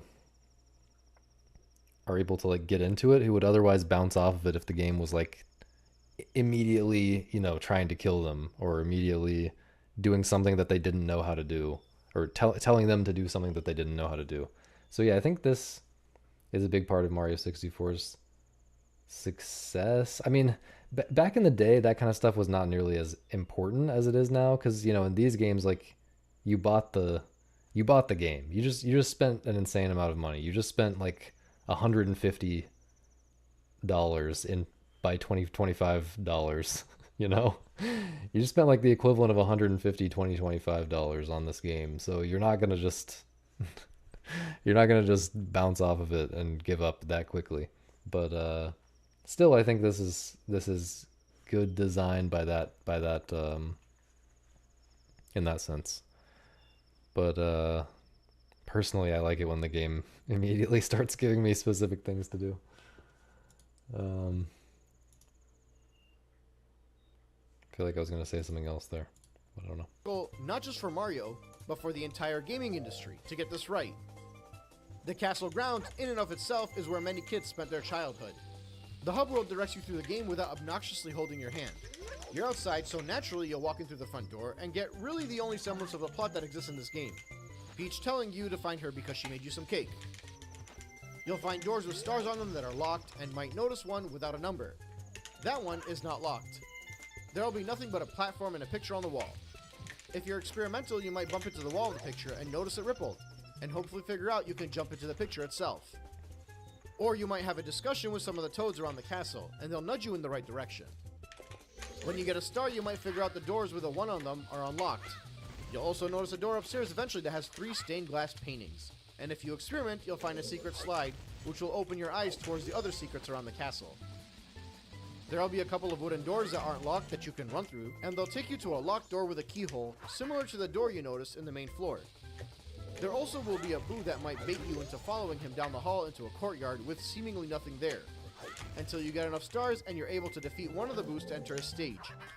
You'll get more stars, unlock more doors, find more secrets, and eventually, the door with a giant star on it will be accessible. You run through the door and see Peach. Sprint towards her because you're ready to save her. And all of a sudden, the picture has completely shifted to Bowser, and you're dropped through a trap door. Honestly, it's such a simple moment, but I remember the first time watching my older brother playing. He entered the room and we all started to shout, "Oh, it's Princess! Run to the Princess!" And then immediately we switched to, "Oh my god, no, it's King Koopa!" I imagine many others had similar experiences, but it's one of my favorite memories of this game. You'll defeat Bowser and get a key. You'll try to unlock the upstairs door, but it won't let you through, which will make you This is such a boringly written video. Like, it almost, it gives me that feeling of, oh, this is AI written, but I actually think it's worse than AI written in some ways. Like, it doesn't flow well at all. Sorry. Sorry, Nintendine Plus. Explore until you find the door down in the basement if you haven't already gone that way. You'll find a picture on the wall. You know what to do. You'll find some other doors too that'll either lead to stages or some random secrets. Like 2 pillars that if you ground pound on them will drain the water around the castle grounds and allow you to re-enter the castle grounds. This not only serves as a secret which unlocks a new bonus stage which will lead to a power-up cap, but it also allows you direct access to the basement of the castle the next time you play. At one point you'll find a bunny and curiously chase it. Catching it will give you a star. Okay, I don't understand how I was failing this. You run into a wall that will ripple the way the paintings do, allowing you to enter a stage. You might speak to a toad and get a secret star that'll make you go around to speak to all the toads, which will help uncover more hints and provide more secret stars. You'll certainly end up on the main floor again at some point and discover a light shining down where a bonus stage will unlock another power-up cap.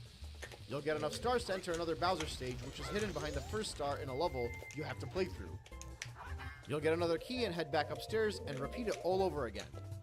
More toads to speak to, more paintings to jump through, more rippling walls, a fun Easter egg where you can see the game's cameraman Lakitu flowing behind you, a fun art gallery of all the paintings to explore, another flight of stairs to the hardest stages in the game. You'll have to find a way to enter these stages since you can't use a simple jump to get in there. But this is so far along in the game, and you've already learned how to backflip and wall jump, so it's no issue. No, I mean, this is fine. This is better than nothing. Final stage is a clock, and if you experiment, you'll figure out that depending on what time the clock has when you enter it, it'll change the pace of everything in that stage. If you decide to run through the top of the tower prior to having enough stars, the game won't lock you out. It'll let you in. You'll run up the stairs and figure out that you can't get anywhere. Endless sinister music that would naturally make every kid see if maybe they run long enough, they can get to the end. You might try for a while, but eventually you'll realize it's all pointless. Well, until you discover the backwards long jump, but that's a discussion for another time. With 70 stars, you'll be able to access the final fight, however. And with the final fight against Bowser, you'll have done it. You won. The game edges you in the right direction almost every step of the way. There will be points where you might get stuck. Maybe you can't catch a bunny rabbit. Maybe you didn't realize Toad will give you a star. Maybe the entrance to a stage is a bit too complex for you to figure out.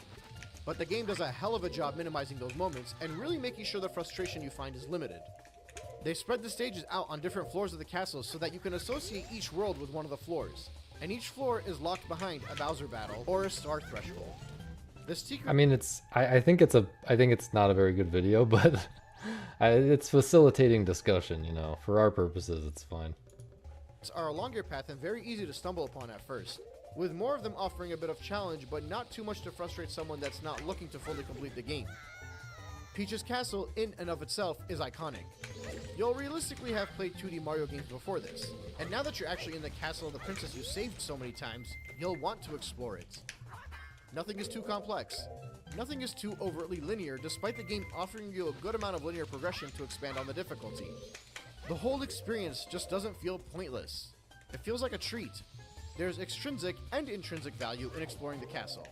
It is effectively a stage in this game, maybe even the main stage, but without all of the hidden intricate pressure of being an actual stage. I don't think there's anything I can say to truly highlight just how crucial it was that they got this hub world right, but hot damn did they get it right, and I'm so happy they did. Peach's Castle is my favorite hub world. In my opinion, it does everything right. If it wasn't for the blatant nostalgia bias, I might even argue that it was the best hub world. Interesting question. What is the best hub world? Best hub world in gaming.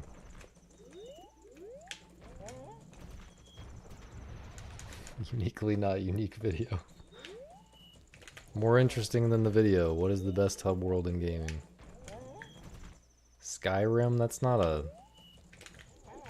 You mean like a hub city or something? Banjo-Kazooie?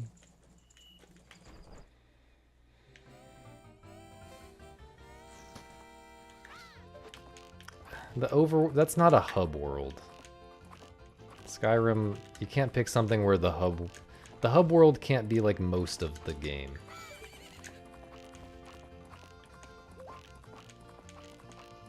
Was that a 16? We gotta look at this. Damn!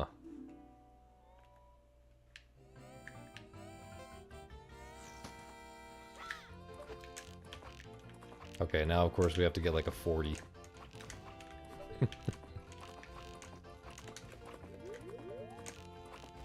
Gotta follow up the 16 with like a 40. Yeah.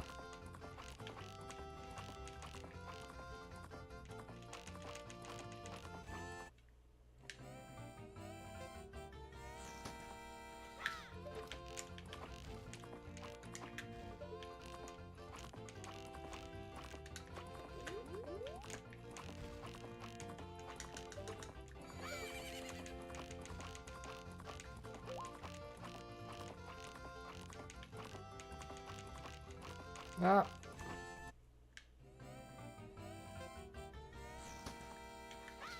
That doesn't make it a hub world. A hub implies that it's like relatively small. Oh, Jesus. You know, spokes are supposed to be... You know what I'm saying? I was thinking about Firelink Shrine. I don't know if it counts. It doesn't... actually, I think it does count. It's probably my pick. From what I can think of. I keep missing the hard one.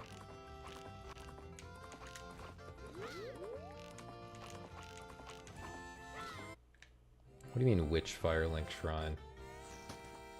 Is it called Firelink Shrine in Dark Souls 3 or something? Fuck Dark Souls 3.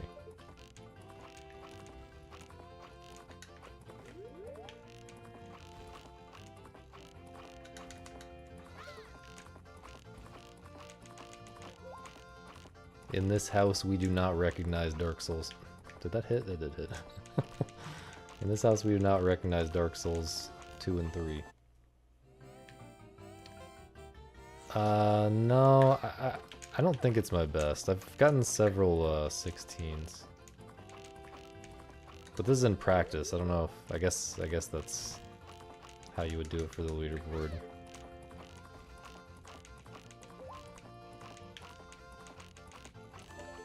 Yeah, I've gotten several 16s in practice. I don't know. I don't think that's the lowest one. I think I've gotten like a 16-0 something, because I remember thinking I can definitely get a 15. I mean, if I were going for a good time, I would just, you know, move away from targets faster, even if my confidence is low. You know what I'm saying?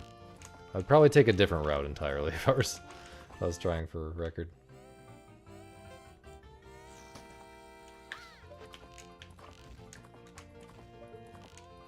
That was bad. I should have turned.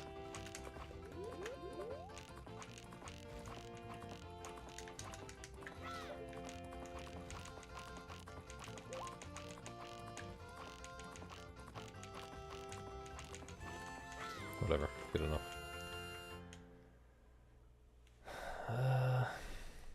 Oh yeah, this. Gotta compare this against this frame that I pulled up in my video. My VOD from yesterday. I think I didn't tap straight down.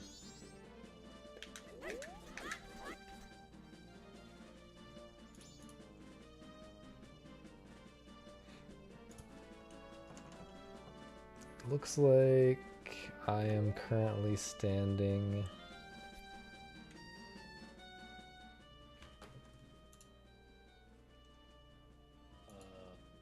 Yeah.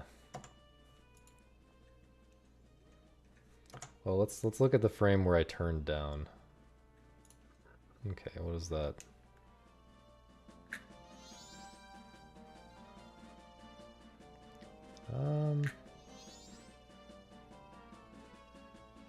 Yeah.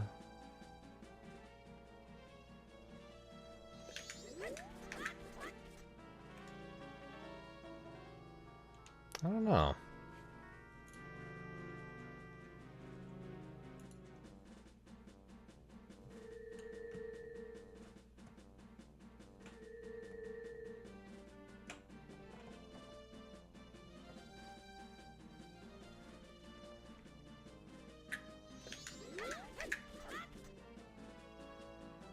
Yeah, I think let's say I turn like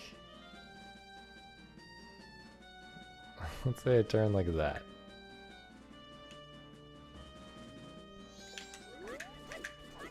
Oh, that's the wrong way. Oops, so it'd have to be a little bit down left.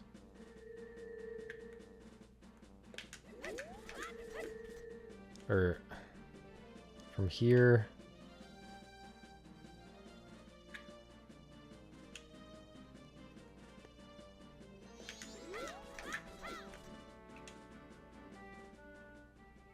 Okay. So yeah, if I don't turn straight, the camera is always going to look different like that.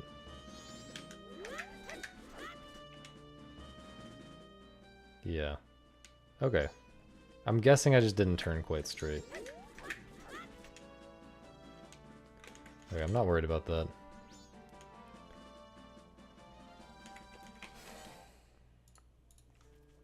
Pretty impressive to not turn straight in a cardinal direction when this game has crazy dead zones.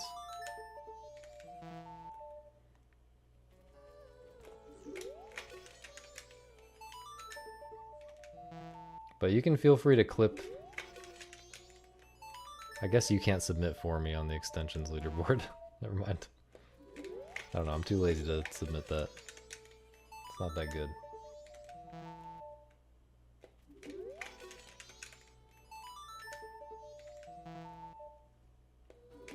Dude, I loved the world in Diddy Kong Racing as a kid.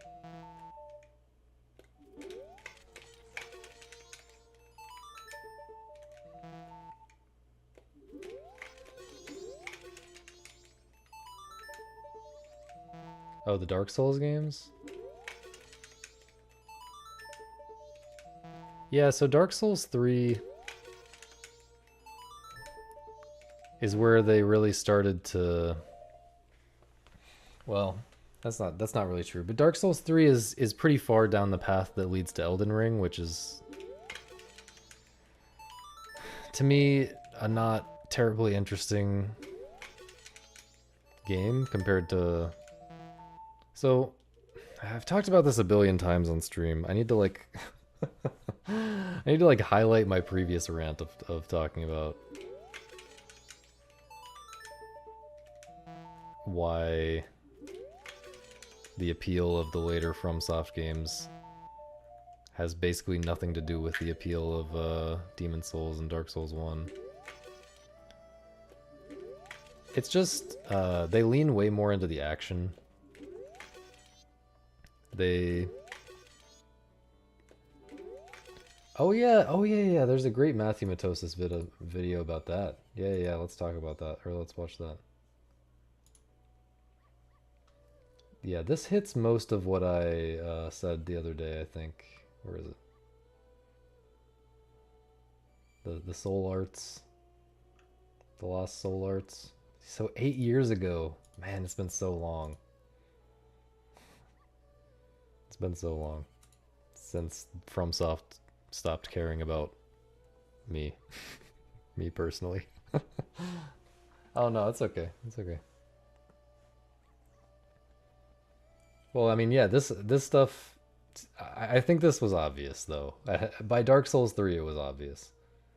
I mean, even Bloodborne, yeah. But yeah, let's watch.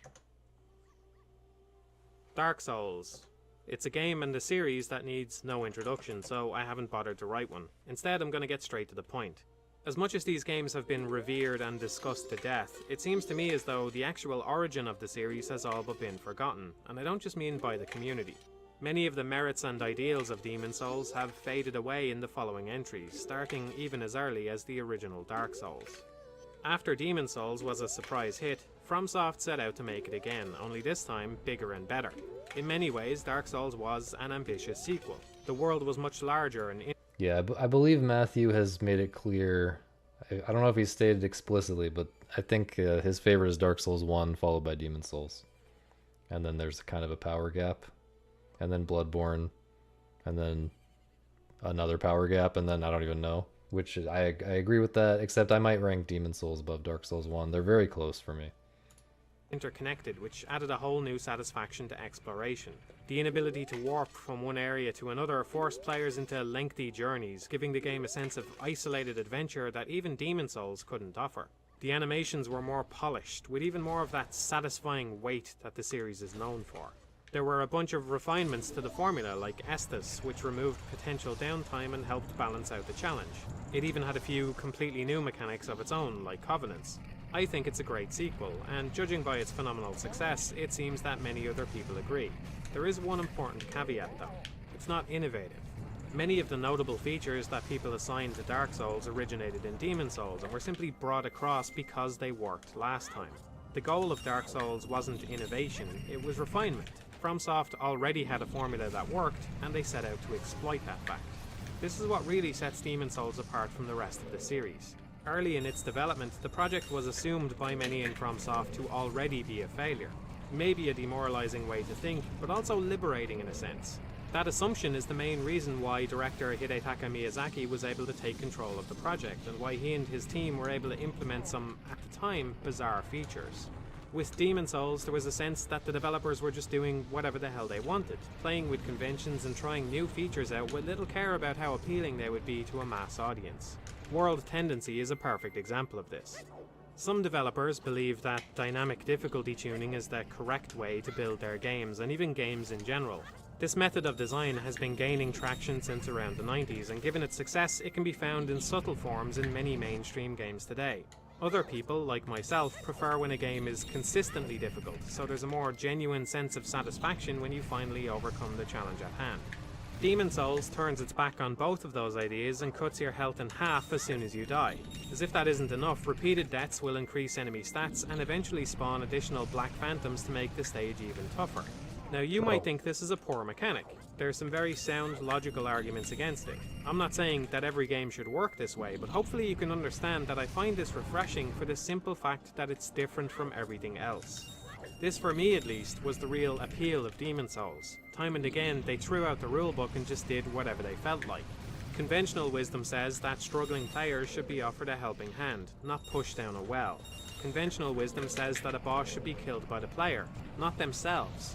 Conventional wisdom says that secrets should be secret, not pointed out by someone else. Conventional wisdom says that important NPCs and vendors are off limits, not murdered while the player isn't looking. Conventional wisdom says that the final boss should be an epic showdown, a test of the player's skills, not a pathetic, harmless blob. It's the boss fights that stick out the most, with 4 of the 5 archdemons clearly being designed to provide a memorable experience above all else. Even False King Alant, the most traditional of the 5, has an incredibly punishing grab which actually de-levels the player character, something the series hasn't seen since. This kind of experimentation doesn't always work. There's not many people out there who'll defend the encounter with the Dragon God, but an occasional failure is to be expected if a game is stepping outside the norm so much. To me, an anticlimactic non-boss like Maiden Astraea has just as much value, if not more, than something more traditional like Flame Lurker. There are other games I can play if I want a Flame Lurker-esque experience, but only one game has Maiden Astraea. Later entries in the series, including the original Dark Souls, have largely done away with those weird boss fights, to the detriment of the overall experience. To understand why this is a bad thing, we have to confront a hard truth that few people seem to want to face about the Souls games, including FromSoft themselves, but here it is. The combat is nothing remarkable. Before you get your codpiece in a twist, keep in mind that doesn't equate to mediocre gameplay. As a whole, it's hugely elevated by generally great level design, player freedom, loadout options, and some unique supplemental mechanics like World Tendency, Covenants, and Insight. The stamina system puts other action RPGs to shame, the animations are great, and the controls are tight, but in terms of actual complexity, there's not much going on. There's not much depth, and that wouldn't be a problem, except that the series has increasingly leaned on its action elements more and more as time has gone by. Bloodborne is the clearest example of this so far. The player character's starting stamina is generous, and it's easy to level up every useful stat for your build with no meaningful trade-offs whatsoever. At this point, stats mainly exist so struggling players can grind out an advantage and carry on, the kind of self-controlled dynamic difficulty the series excels at. To put it simply, Bloodborne is more action, less RPG. Unfortunately, even with the addition of trick weapons, there's still a case to be made that overall the combat doesn't even have depth exceeding basic action games. If you're a staunch defender of the series, this is where you might be tempted to rattle off all the different attack animations your favourite weapon has. After all, there's two-handed attacks, jumping attacks, running attacks, charged attacks, transformation attacks, and probably more. It's true that there are differences in range and damage, but the effect on the enemy is usually identical. They lose some health, possibly suffer some hit stun, which either lasts long enough to get another attack in, or it doesn't, in which case you go back on the defensive until your next opening. Positioning is important, but that's about the extent of it. If anything, Bloodborne... Positioning often is not even that important, that's the thing. Anyway, yeah, no other notes so far. This video is amazing. Actually has less depth than any other game in the series because shields are disincentivized and unable to parry, making the two things mutually exclusive when players used to be able to do both without having to swap between them. The magic implementation is also quite bare bones, and it even lacks a kick option, although that would be irrelevant anyway since so few enemies have a defensive stance. At the end of the day, your options generally boil down to a low-cost light attack, a high-cost heavy attack, and a ranged option of some sort, be it a spell, an item, a bow, or a gun. Apart from destroying the grounded aesthetic these games are or were known for, the weapon arts of Dark Souls 3 are kind of a step in the right direction, but the synergy between all these things is practically non-existent. For example, there's few spells that allow you to set up an enemy for an interesting melee attack and vice versa. In terms of defensive options, the series is a lot better, with the ability to block, parry, or dodge most regular attacks. These go a long way during regular combat encounters, but unfortunately against bosses, parrying is often completely impossible and blocking is often ill-advised, which leaves you with rolling as your one and only defensive action. So prepare to roll, again and again, and again and again and again. When you're not rolling, you'll generally be getting 1 to 2 hits in with whatever weapon you choose, hits that usually provoke no response from the boss whatsoever, making every weapon basically the same thing apart from whatever damage types and numbers it has. That's not to say that bosses like this can't be good. They can be. At their worst, they're camera-eating monstrosities with infinite stamina that blatantly read your inputs, cancel their recovery animations and have nonsensical tracking, but at their best, they're fair, challenging and have great presentation. False King Allant is a great boss, so are Artorias, Ludwig and Sister Fried, among many others FromSoft have put together over the years, but they're also undeniably samey.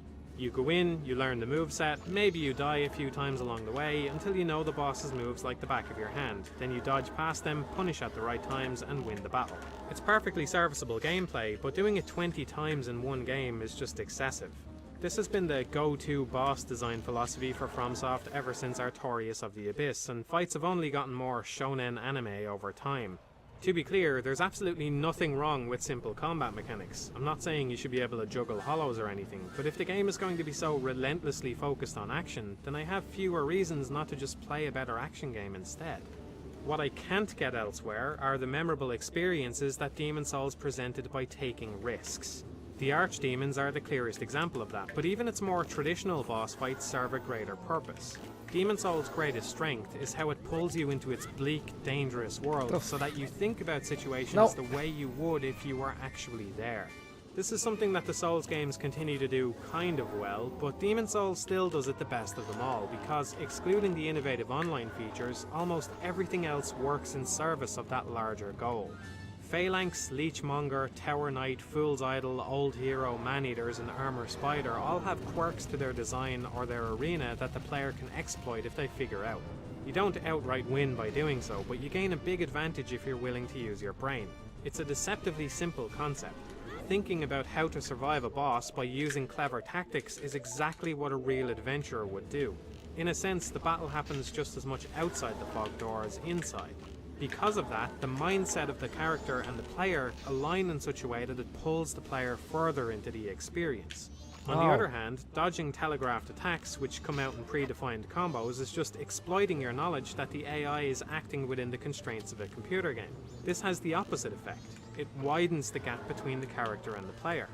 Most elements of Demon's Souls can be viewed through this same lens.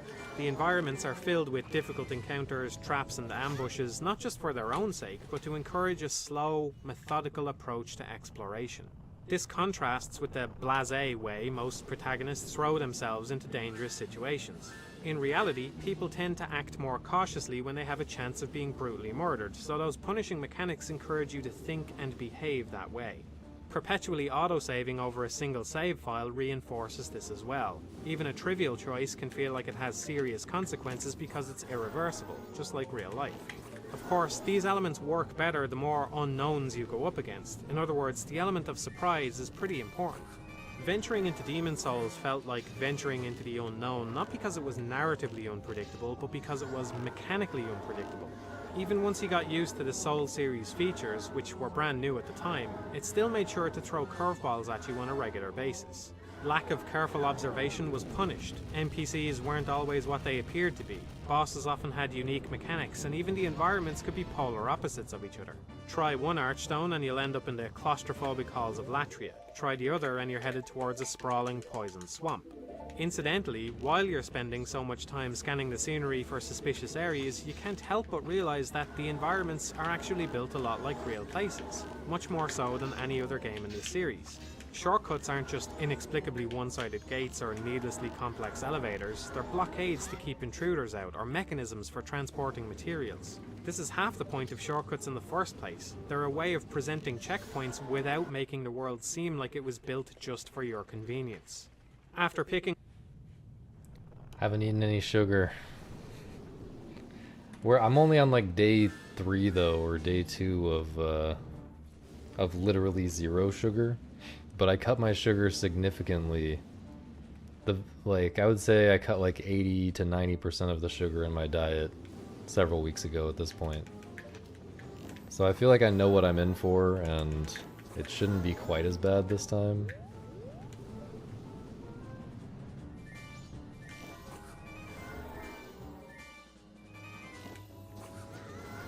Fuck off, man.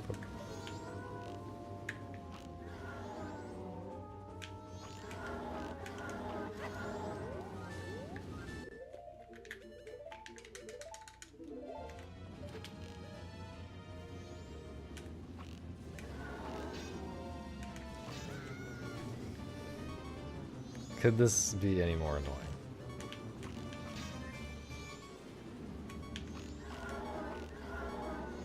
Alright, we're just gonna call this good. Fuck this fight.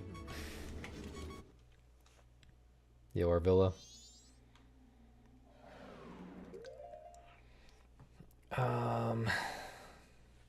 I stopped sugar to kill bad things in my gut. Well, yeah. Yeah, that's pretty much it. Up on those environmental details, you might go on to notice that the enemy design and item placements have also been carefully considered to... Although, it's probably best for everyone to not eat processed sugar and stuff, but... or not eat much, at least. ...suit the area in question. What might not even occur to you is how sparse the cutscenes are, keeping interruptions to a minimum, or that the sound design could be described as minimalist as well. Most of what you hear as you wander through the stages is completely diegetic. Even death and resurrection are contextualized by the Nexus, weakening the barrier between the player and the game. By this point, the biggest thing standing between you and Boletaria are the loading screens. The word I've been avoiding is immersion, but hopefully now that I've explained it, you can see that's what it is. Demon's Souls' greatest strength is its immersive quality.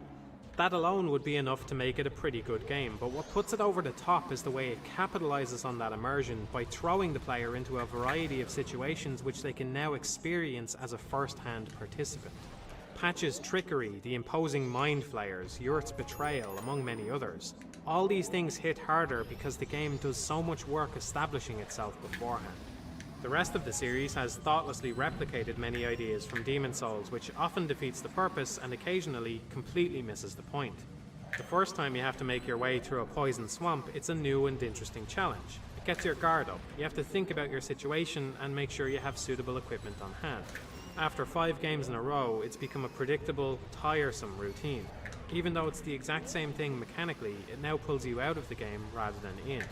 As bad as that is, there's few things worse than when the designers botch traps and ambushes. One of the most disappointing examples is the giant archer in the Undead Settlement. You can see this situation coming a mile away, so when you finally arrive at the field of giant arrows, it's obvious you need to think about your approach first. For a brief moment, this mimics the best of Demon's Souls. You're there, as an adventurer, trying to decide how to overcome a difficult situation. You even have as much time to think about it as you like. The most reasonable line of thought is that the arrow will have a certain amount of travel time, so if you change direction after you hear the shot, you'll be safe. Wrong. The arrow magically curves in mid-air because this is no longer a series where you outsmart your opponents. It's a series where you press the roll button at the right time. So true. So true, Matthew. Thank you. Thank you for making this based video so I don't have to explain every time. So, I'm still in the thick of it, so I can't really notice that much. Like, right now I'm tired, mostly, is the difference that I notice. And I smell kind of weird. Both of which are apparently expected.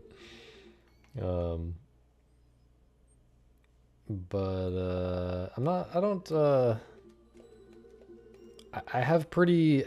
I think I have like 99.999th percentile self-control.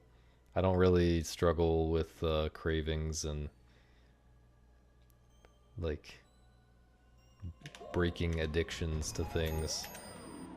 I can force myself to do an unhealthy amount of things if I put my mind to it. My life would be easier if I had more trouble forcing myself to do things, like less discipline and less fortitude.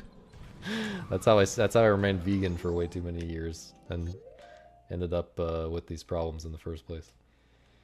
Because I had too much fortitude and discipline. But yeah, so basically the plan is 4-ish weeks of eating basically nothing that feeds the bad stuff, and then 4-ish weeks of continuing to eat nothing that feeds the bad stuff, and also adding stuff that is explicitly supposed to kill it, like garlic and I forget what else was on the list. And then After that, if everything seems to be going well and I'm feeling better, then I'll start trying to eat stuff that has probiotics and whatnot. Oregano, yeah, there you go.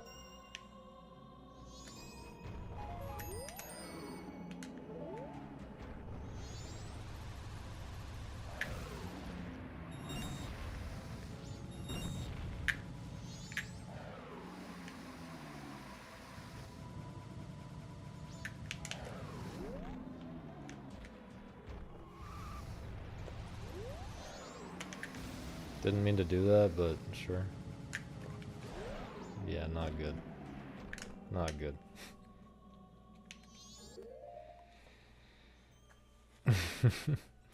Well, you gotta understand that, like, my baseline for the last many years has been pretty bad. My baseline health has been pretty bad. I've been working towards being able to do this for a long time. But I wasn't able to limit my diet in this way for a long time because, yeah. Anyway, it's complicated. Did he talk about Dark Souls 1? I mean, he has a 6-hour video talking about Dark Souls 1, 6.5. So he doesn't talk about it much in this video for that reason, probably. Although he also has a 2-hour video talking about Demon Souls. But yeah, he's mostly focusing on Demon Souls in this video as like the good example because it's the most extreme example of the good qualities that he's talking about, and most people aren't aware of how far it goes in certain ways. But Dark Souls 1 has a lot of the same strengths as Demon Souls. It just also has an additional strength of exploration. The exploration in Dark Souls 1 is kind of elevated above Demon Souls by the fact that the world is all interconnected, and they really put a lot of effort into how it's laid out and how you can go through a whole area and then there's surprising ways that it connects back to where you've been before and stuff like that. Did I watch Sinners recently? No, I did not. Is it a good movie? To be fair to the later games, it's important to point out that flashes of Demon Souls style brilliance do show through from time to time, and it's telling that they're often some of the most memorable moments in their respective games. Intentionally turning the Sith fight into an anticlimax is far more impactful than just letting it play out normally. This is especially funny to look back on now that the series seems obsessed with multi-phase bosses that get stronger after you smack them around a bit. The reality is, when you slash a big wolf creature enough times, it has trouble standing up. Rather than let you feel like a big man all the time, Dark Souls tried to remind you of the grim reality, and it worked. I assume that most people enjoy Sif anyway because you get a pretty normal fight at the start, so how about I give you a genuinely unpopular opinion? My favourite boss in Bloodborne isn't Garmin or Ludwig or the Orphan, it's this mad bastard. Mikolash feels like a boss for people who enjoy Demon Souls because he does something a boss isn't supposed to. He runs away. Trying to catch him while he flees and rambles like a nutcase is unlike anything else in the entire series. This is made all the better by the way Bloodborne firmly establishes itself as a group. I forget what I was about to say.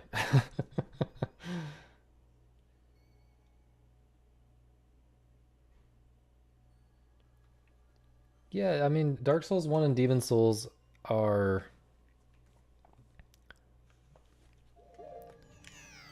They are among the best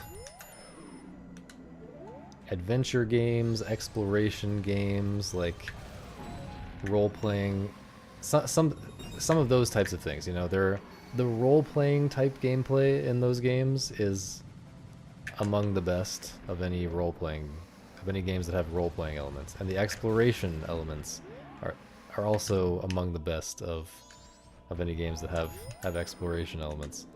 And yeah, they feel like an adventure. You know, you really get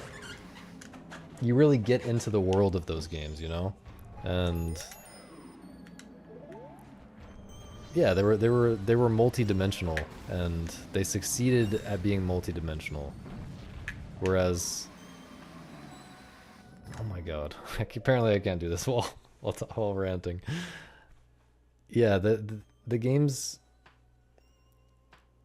over time they became more and more about the action, but not just that. It's not, they're not just, the later FromSoft games are not just bad because they became so much about the action.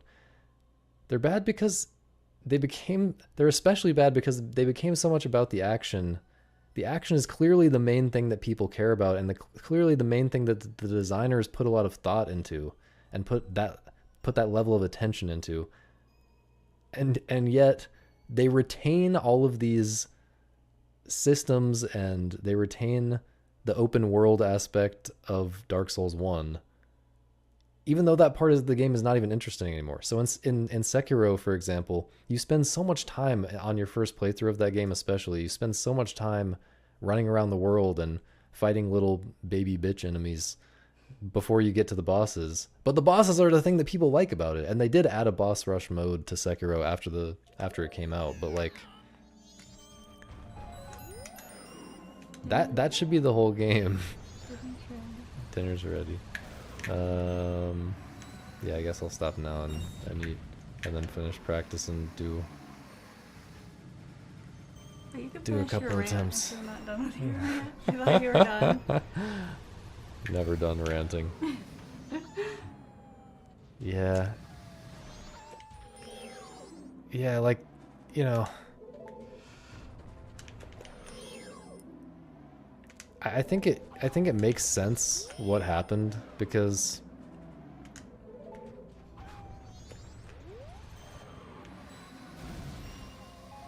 it makes sense what happened to the series, because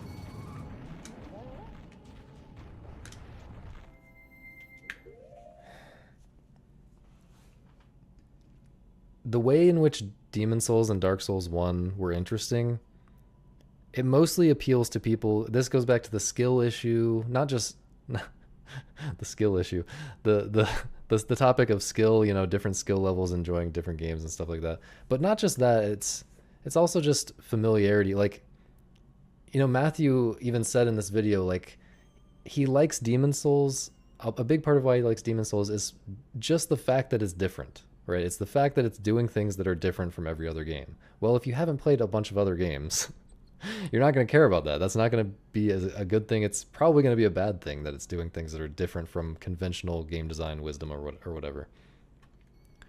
You know, subversive design only has value if you are familiar with what is being subverted. You have that in your head as the baseline expectation.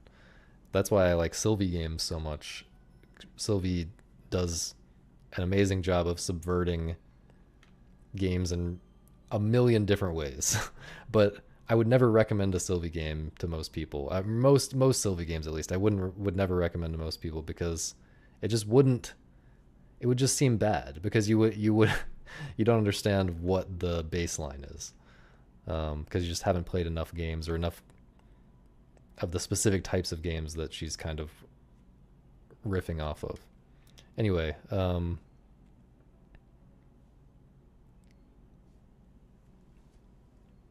what was I saying? Yeah, so he even says, like, yeah, so basically Demon Souls and Dark Souls 1 were really good for people who have played a lot of games. And especially like a lot of different types of games.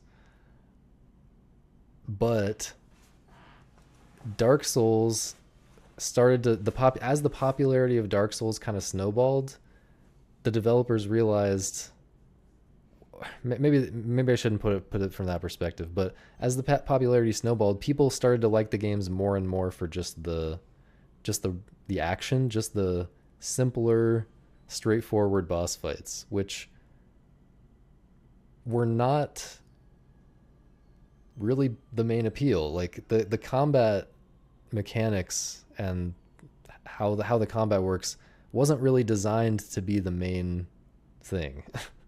The main appeal of the games, for that original audience that I was describing, who's played a lot of games.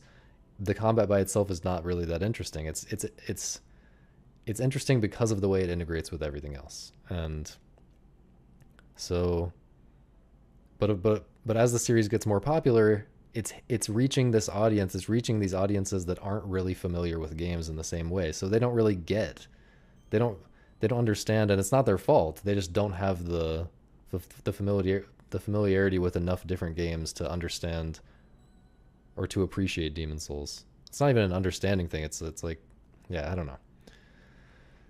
And so they're mostly in it for the combat. And so of course over time the developers learn to lean more into the combat to sell more copies. And that's the level of combat that is engaging for people who haven't played a million action games before, right? It's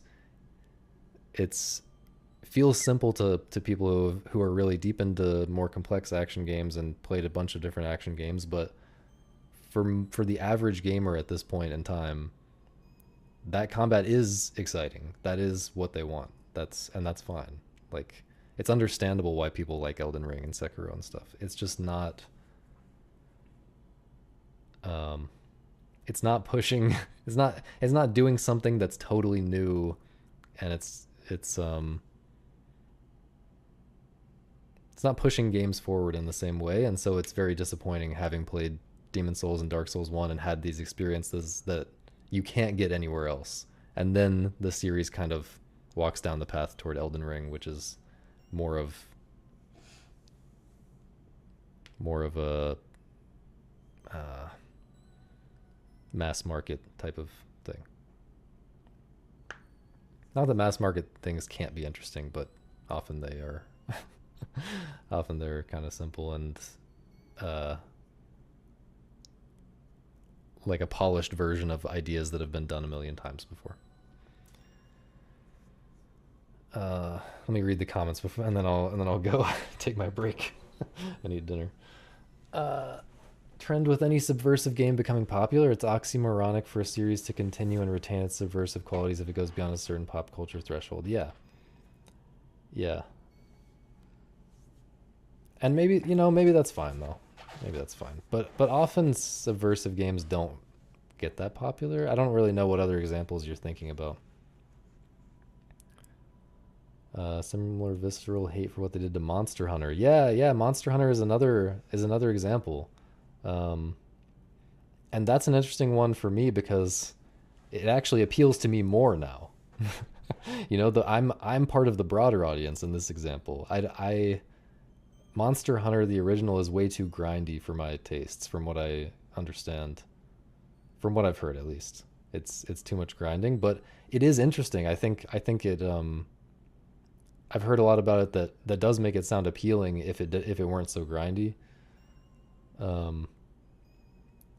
But I understand that the way that it works, including the grind, is what people liked about it originally and kind of an essential part of it. And I can see that the same type of thing happened there, even though I'm in the broader audience now, and I might actually try one of the newer ones at some point because I like co-op games and don't like grind. But yeah, they're not. You wouldn't expect them to make deep combat, right? You wouldn't expect FromSoft to make deep combat because that's not what they did successfully in the first place, right? But yeah, it's also possible that there wasn't that much more to do with these kinds of mechanics and in this kind of game.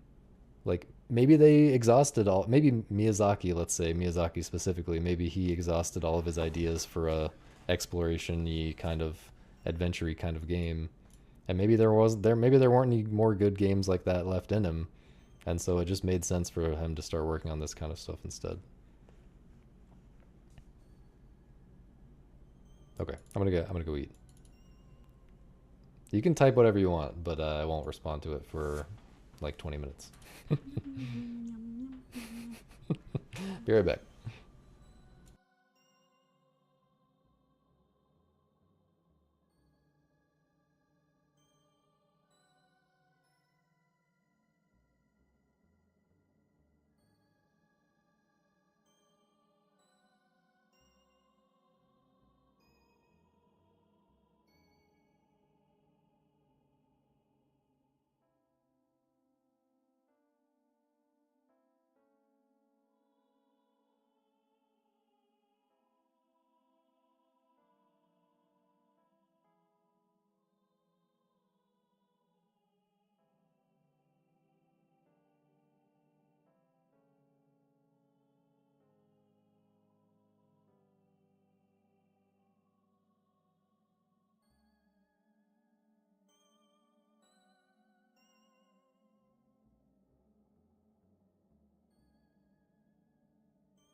Yo.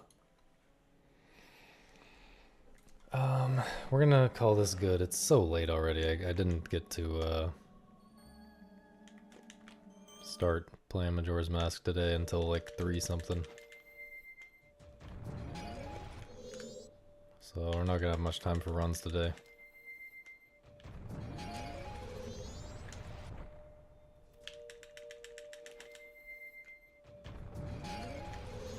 But gonna try to get one in. But I want to practice this, and I want to practice Dodongo Grotto a little bit more.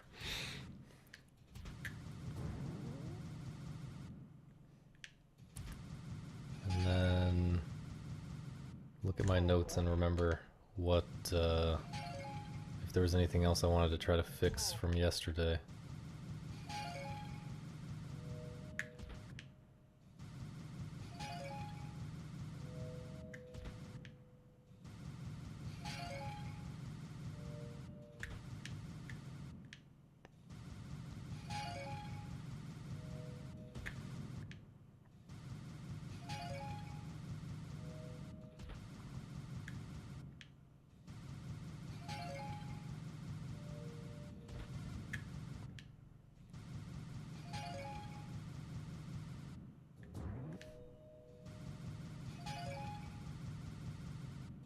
Yeah, but I've been doing no runs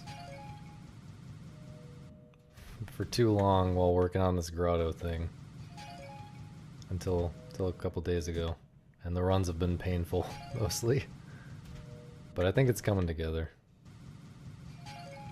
This is sloppy right now though. What is this?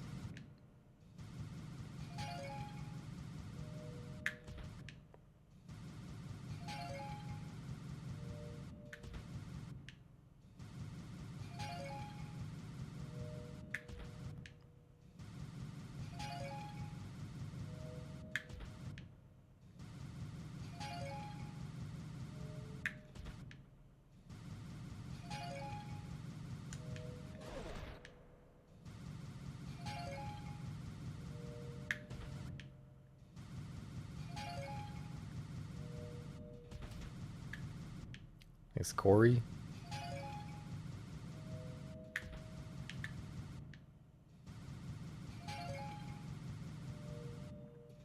I didn't think that was savable.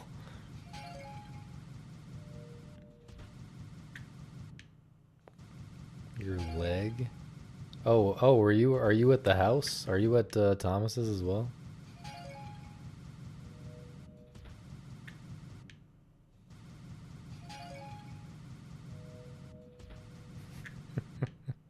Your leg was fantastic. It's pretty funny out of context.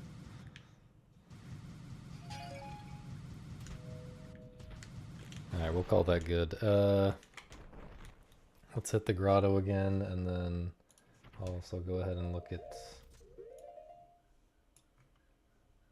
what else I wanted to fix. Woodfall pillar.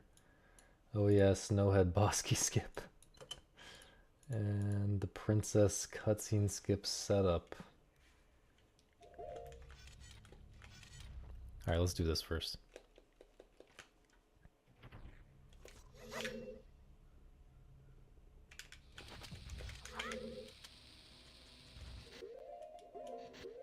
No way that was late. That was 2 frames late? Am I insane?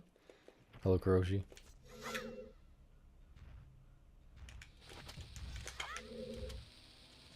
That's too slow.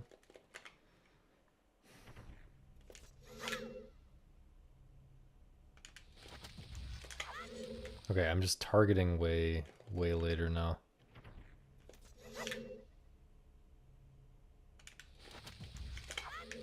Like, that target is just like way later than it has to be.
the backups have all fallen apart.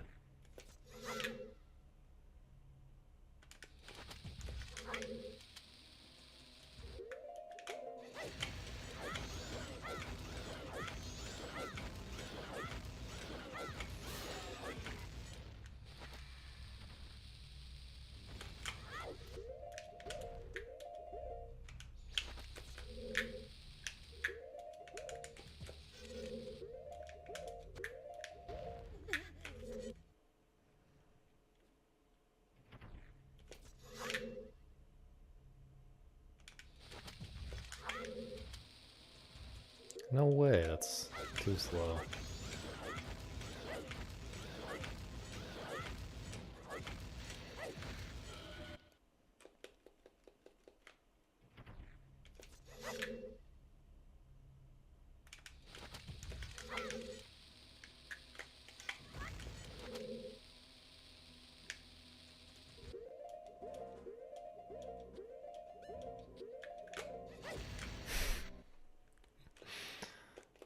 There just ain't no way, dog.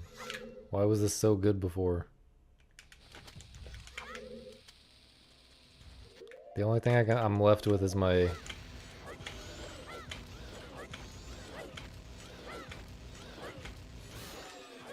I don't know if this is... This might be a little too high. Only thing I'm left with is my theory that dinner ruins everything.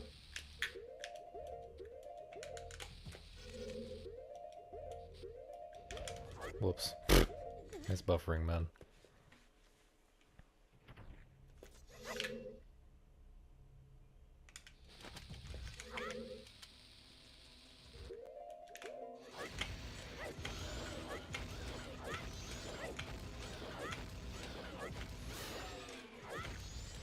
Might be too low.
That was a pretty clean, good RNG scenario, which is the hardest one. Good RNG is actually the hardest to do fast in this strat.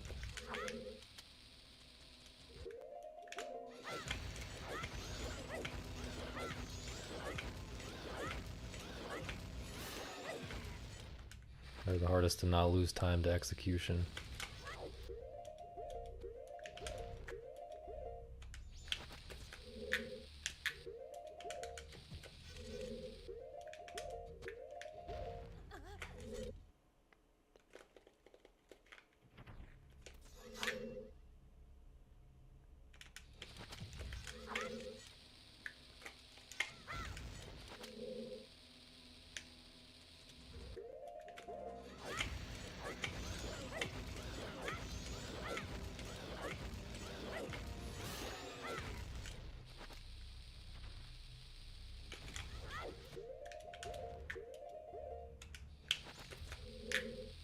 How, man? Do I keep failing this turn?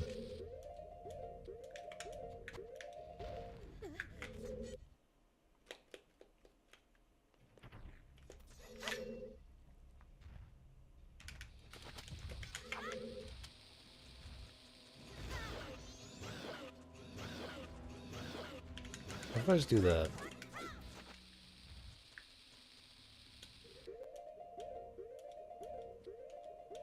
Is that late?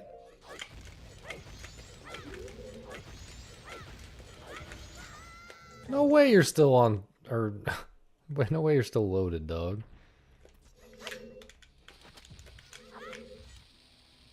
Okay.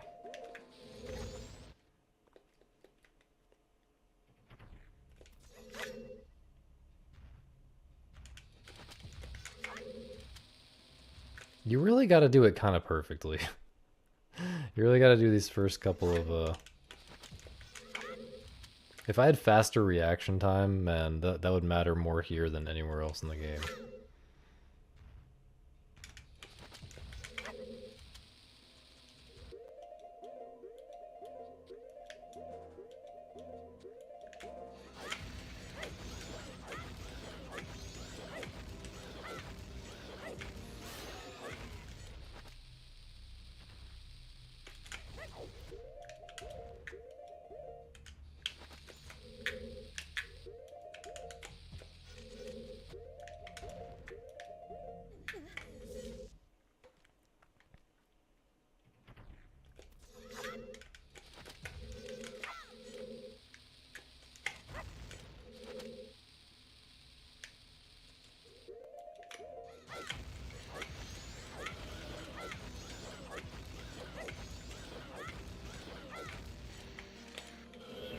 No, dude, my KZ keybinds messed everything up.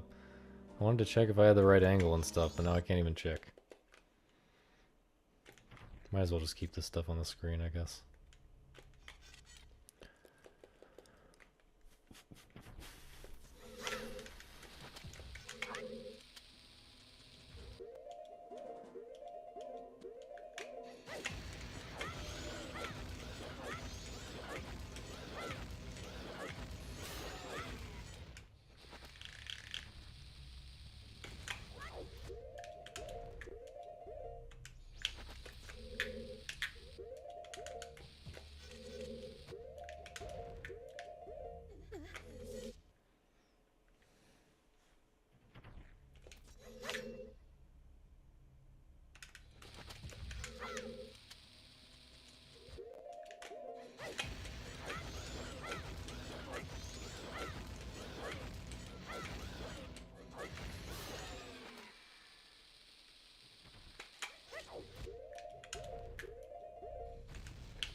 Insane. Galaxy brain.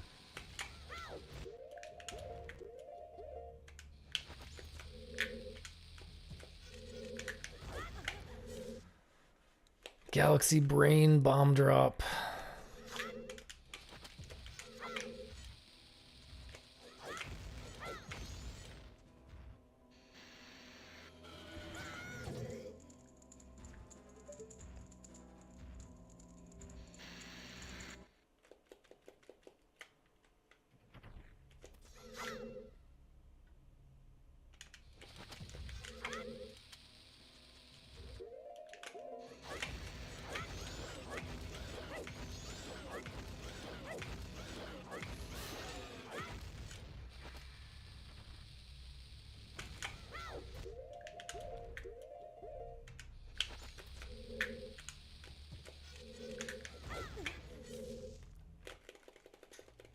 Dude, I'm I'm gonna have time for exactly one speed run after all this practice.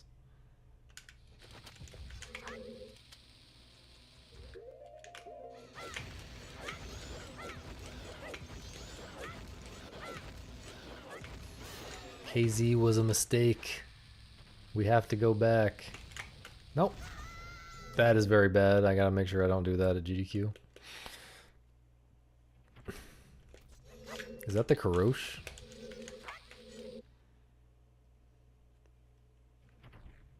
That might be the Karosh.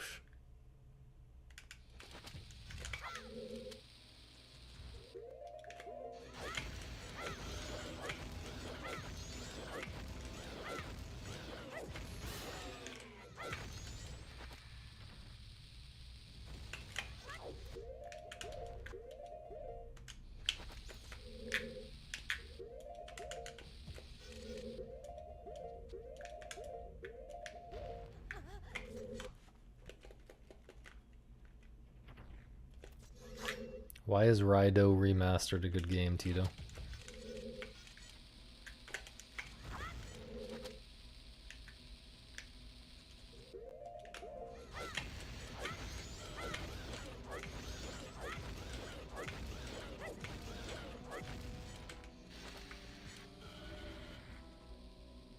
Sell me on it.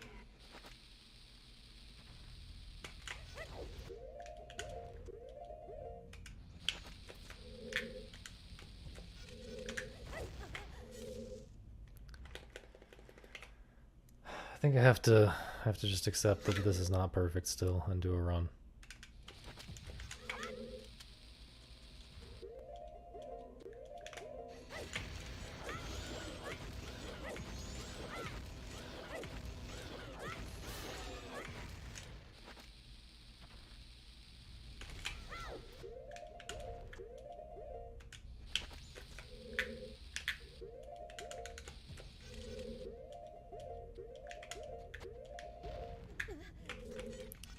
Okay.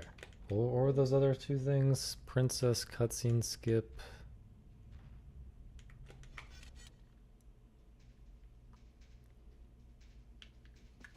The setup.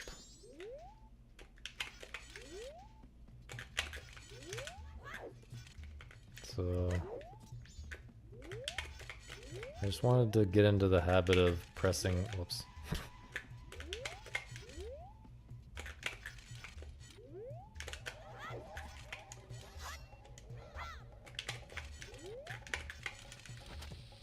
Does that work? I forget.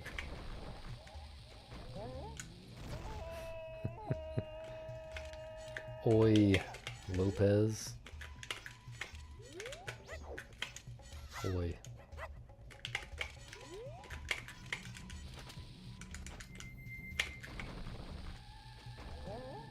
I forget how to do this unbuffered. I haven't been practicing it.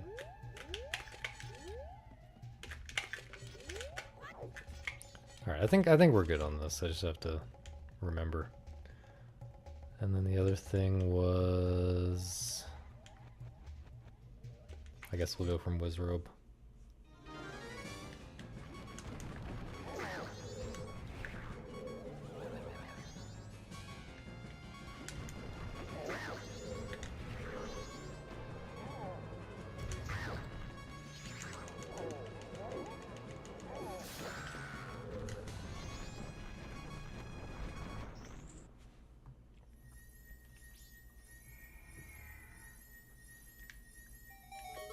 That. Let's get a levitation command going. Wrong menu a billion times. Levitation command. What should my levitation command be? Like,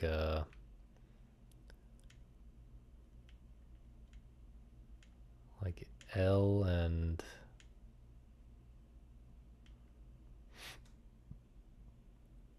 I guess L and D-pad up could be a levitate. Whoops.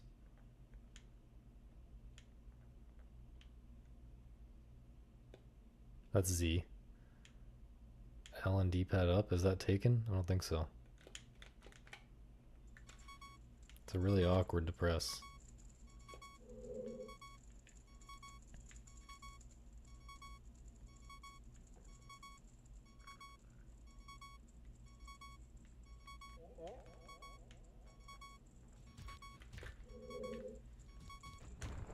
I don't really need to go down here. I don't know why I'm doing this.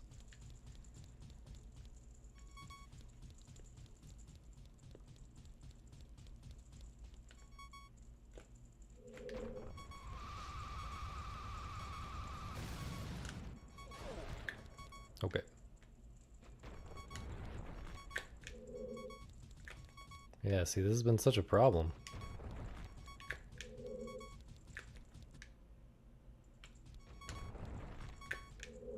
What? Like, that felt like it was right.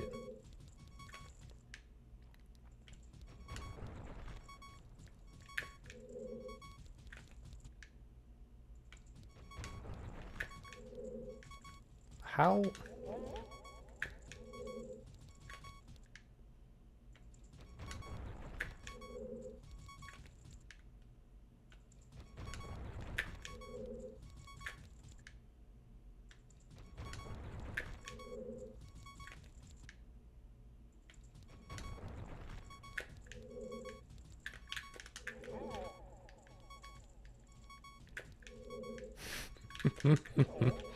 How is this the hardest trick in the run right now?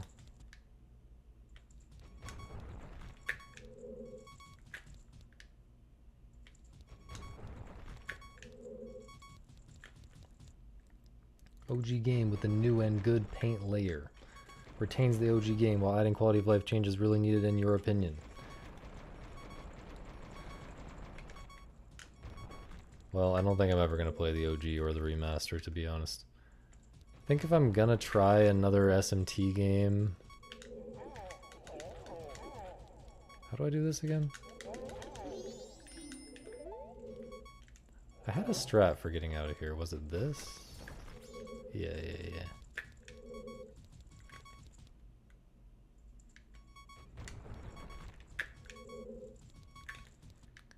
If I was gonna try another SMT game, honestly I wouldn't, but if I were, maybe SMT 4 or Persona 3.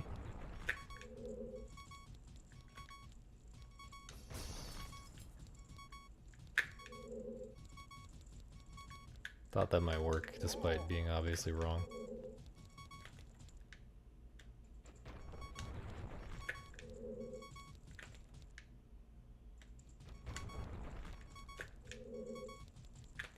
Seems like aiming more left than I think is good. Or more down, I guess, than I think when I target.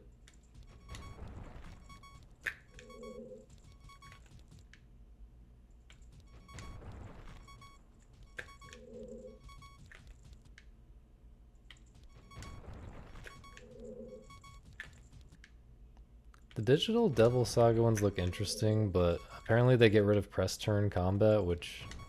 I mean, maybe, I don't know, maybe I've already gotten all of what I care about out of press turn combat, and I would like to see a different combat system.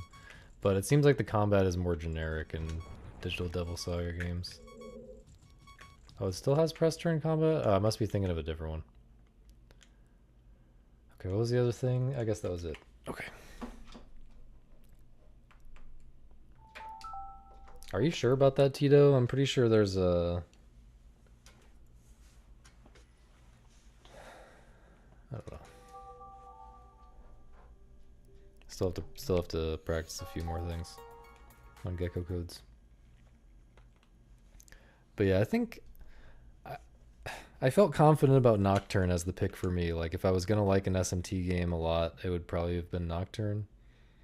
So I don't feel super enthused about trying any others because Nocturne was fine, you know, it was fine, but it was also like 100 hours long.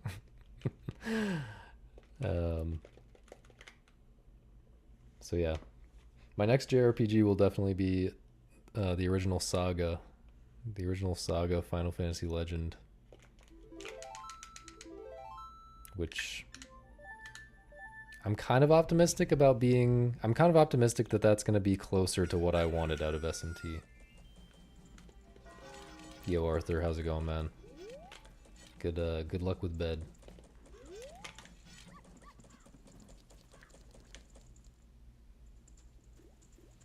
Yeah, I'm sure there's a lot of good soundtracks, but I'm not going to sit through a 100-hour JRPG for a soundtrack.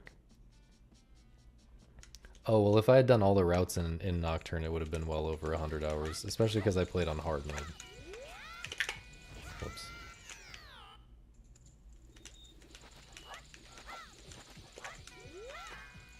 If I had played on normal mode and just did the route that I did, it would have been a more reasonable number of hours. But, it was very nearly 100 hours to do just the regular and neutral route in Nocturne on hard mode. Actually, though, I did some of the content from the true ending route. I did, like... I thoroughly explored 2 floors of the labyrinth, and I did a bunch of those boss fights, the candle bosses or whatever. I probably did most of them. Before I realized that I didn't actually want to progress in that direction. Wow. Wow. I'm struggling.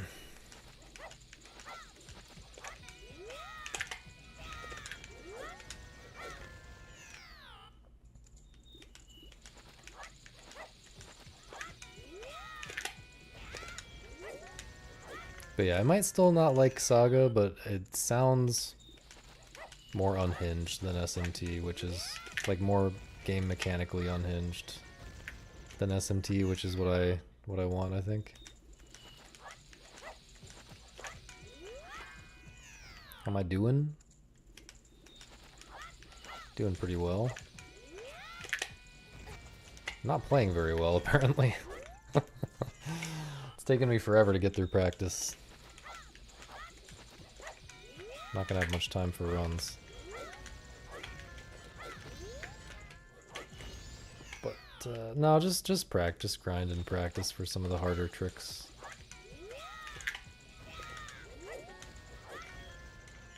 I was labbing stuff earlier this week, or like end of last week, I guess. I finally settled on my final strats for this category, hopefully.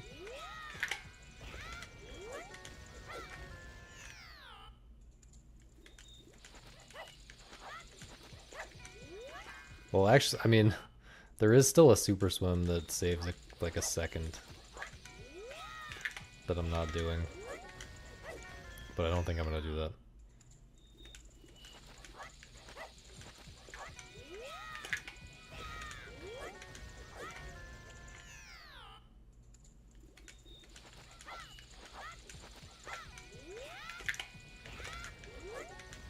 Alright, we'll call that good. I just have no time for this shit right now.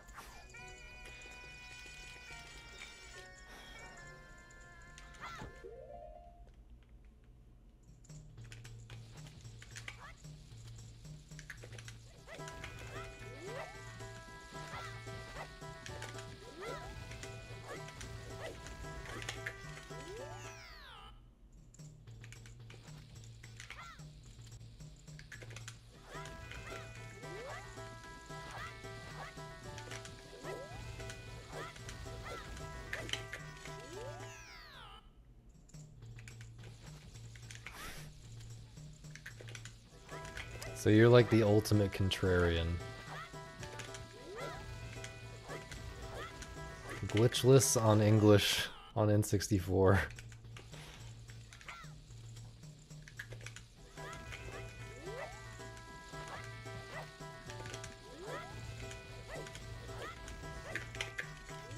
Best of luck to you though, man. Hope you enjoy it.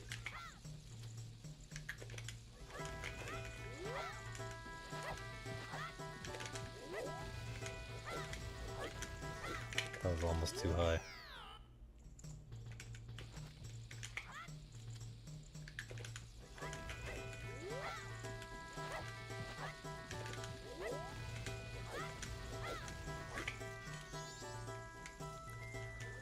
Just a couple more things we gotta hit.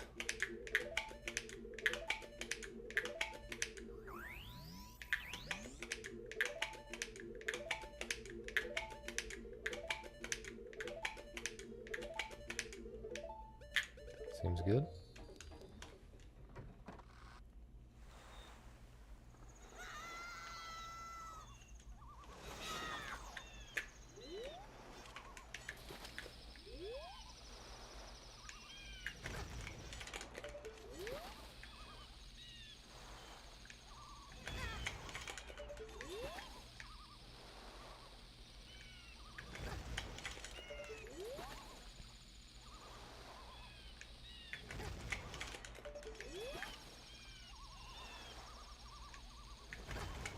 Seems fine. Let's do it. We have time for like one run. Unless it dies super early.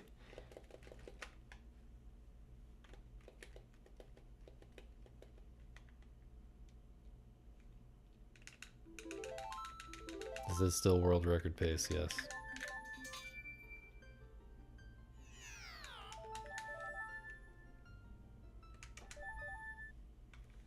Did I combine Hundo practice with all masks practice? So I was doing, if you saw earlier, I was doing the item recovery, which is which is only for 100%, and the Postman HP, which is only for 100%.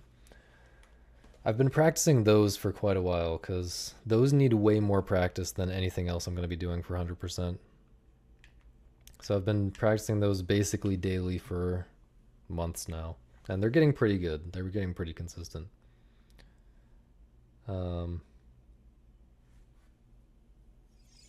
everything else 100% related, I'm ignoring, putting off for now. Because I really want to try to get this run even more consistent before GDQ, especially the strat that I just changed. And I really want to get this to 11.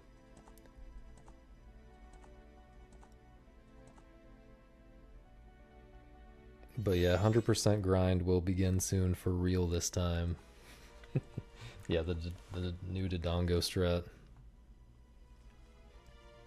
Oh, do I still have the video on the screen? Whoops. Okay, we can close this video. I think everyone got the gist of this one. Don't think we need to watch any more of that. Stressed at all for GDQ? I think I'll be good. I mean, I'm sure I'll get a little nervous when I'm doing it, but I think I am prepared. There's actually a couple things I wanted to write down to make sure that I remember to prepare. That I haven't, like backups for certain things that I might fail in certain ways.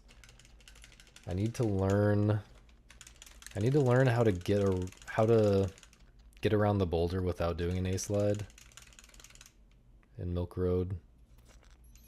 Just in case my hands are too shaky to do the A-slide or something. And I need to learn...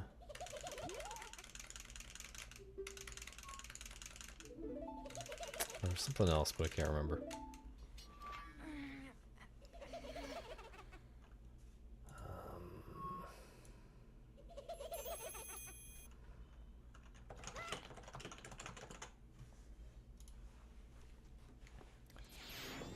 Yeah, I mean, I feel good about the strats that I've decided to play safe, and I've been playing them safe for the last several days of runs now in preparation for GDQ, so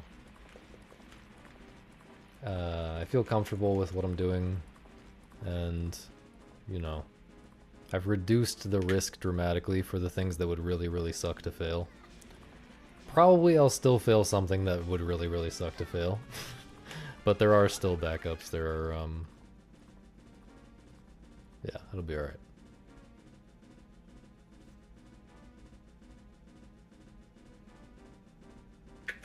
Well, unfortunately, Consultant, I'm actually losing weight right now. Unfortunately for both of us.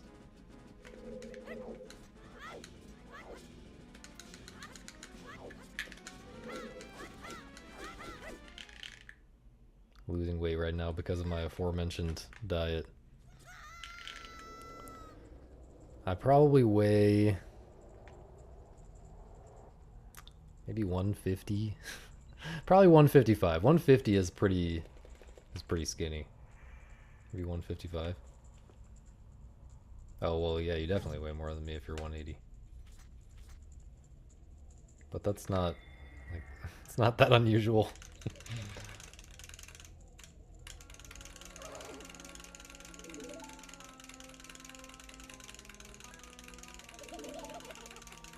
Yeah, XQS, that's definitely GDQ. It's inevitable something goes wrong.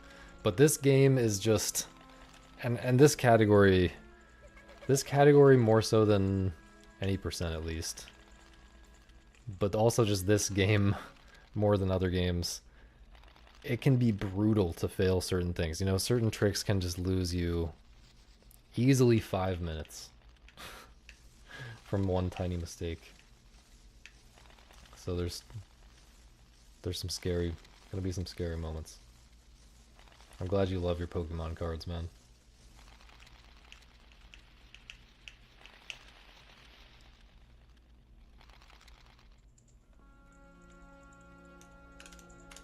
They get caught on their doping? Yeah, people take Adderall and yeah, I mean, I'm I say that as if it's common. I mean, it's probably common in the sense that a bunch of people have ADHD and take Adderall, but I don't think it's that common for people to like go out of their way to acquire Adderall for speedrunning. But I'm sure people have done it.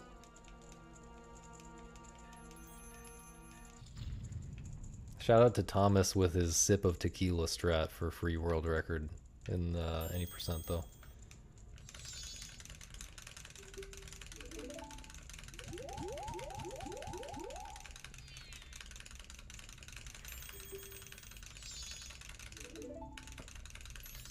Yeah, I mean if you need ADHD meds to function normally, you're probably not going to have an easy time focusing on like a several hour long speed run, even with the medication.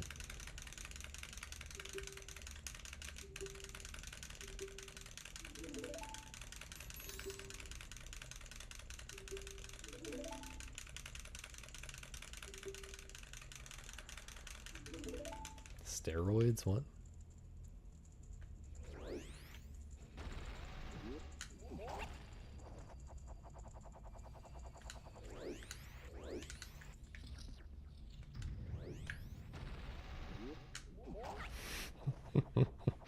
Bro's got the hardest button mashing in the game. I have seen, I think there was a video a while back where Linkus showed his arms, his comparison of his arm strength between his left arm and his right arm. And his right arm is like fucking massive from mashing. Why did I do that jump? Because it's faster. It's faster than using the flower.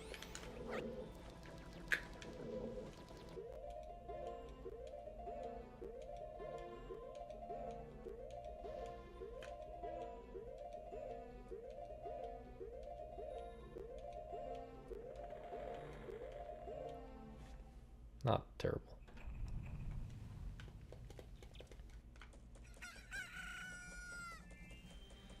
Well, it's a pretty hard strat.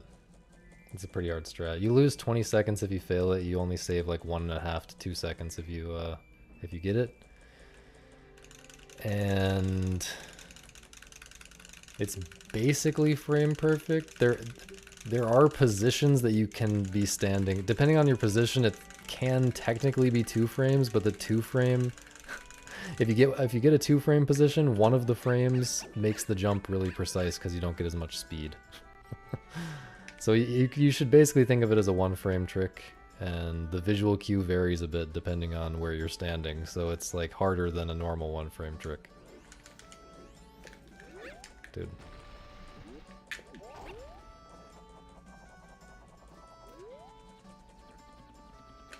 Yeah, it is absolutely not worth it unless you're like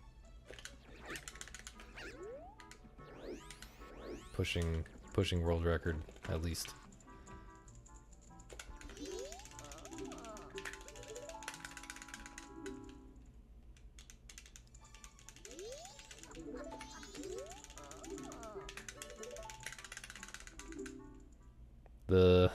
The things you can go, the things you can do in this game, the strats go very deep.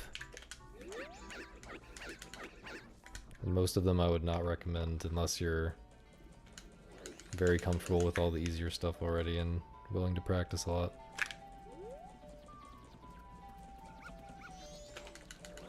Kind of poopy angle. Any percent NMG race at GDQ? Probably not. I don't know, maybe if I'm not doing anything. But I think I'm not going to be at GDQ for very long, and I'm going to be pretty busy while I'm there.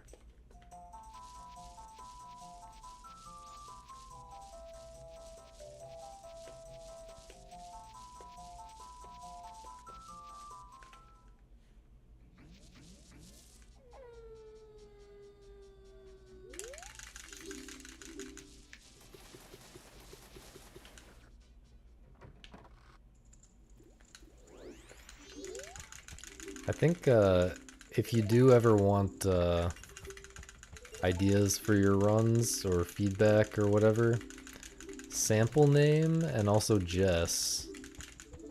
I think Jess, at least sample name, but I think Jess as well. They both are willing to do like PB reviews where they'll tell you, make recommendations based on watching your...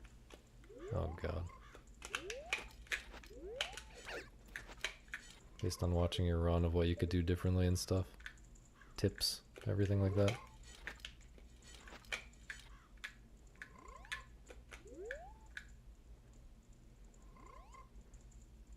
Come on, man.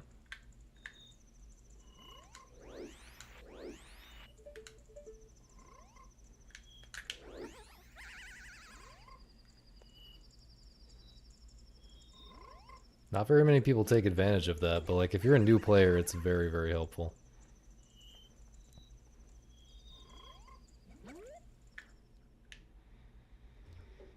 Yeah, both of them are super knowledgeable.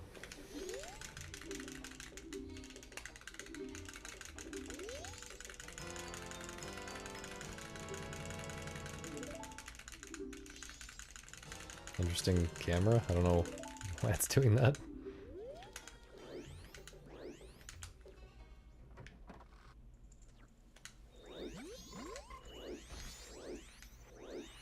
Okay, that setup was kind of slow, but I can still make it to the clock tower without and not lose any time if I go fast.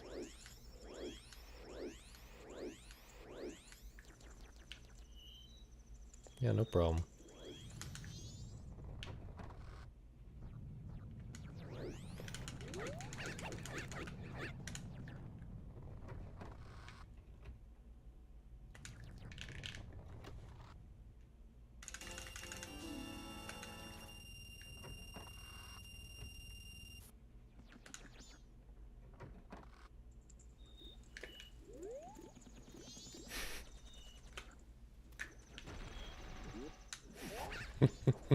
He's soft locked? How do you soft lock?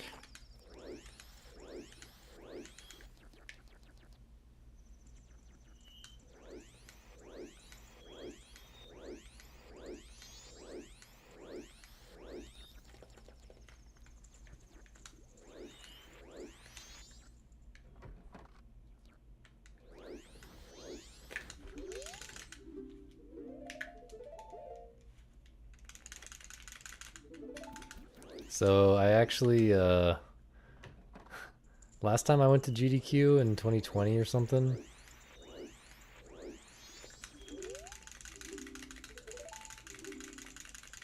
Samp and I, and maybe some other people, can't remember if other people were involved or not, but at least Samp and I did a race of 2016, I guess, any percent pre-equip swap. It was like the 124.43 world record route. We did a race of that, and I was gaming pretty hard, but then I crashed right after entering Snowhead Temple. I crashed trying to do action swap when I didn't have any arrows. kind of forgot about that important detail of the route. That you kind of have to get arrows.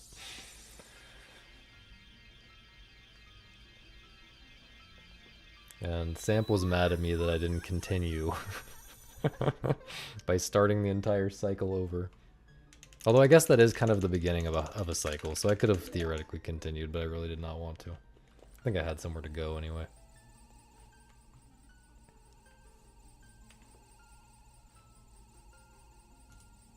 Or yeah, and yeah, that's, you know, that's fine. I'll accept that. I'll accept that as the reason. My spirit was broken.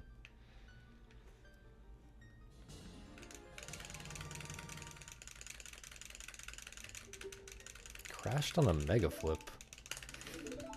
It's very hard for me to imagine why Pope would crash on a mega flip.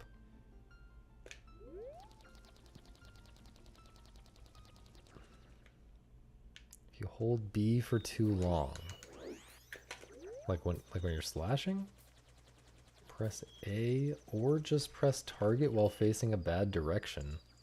I think that one did happen to me. The target one. When I was messing with it for the tutorial.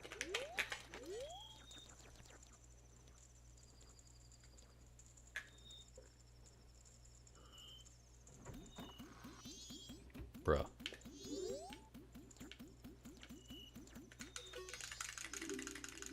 These are things that just happened offline at GDQ, Stavros. There's no video of them. The things we're talking about.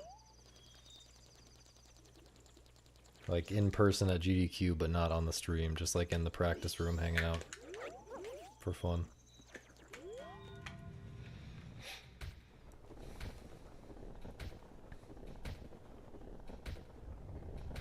Is ship or whatever, the PC recomp of OOT and MM good for just goofing off and learning tricks? No, tricks work differently because, well,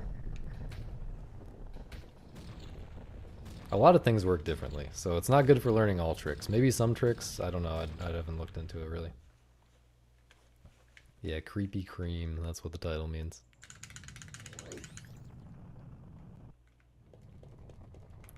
But I wouldn't say buy a Wii either, unless you just have the money to spare and or want a Wii anyway.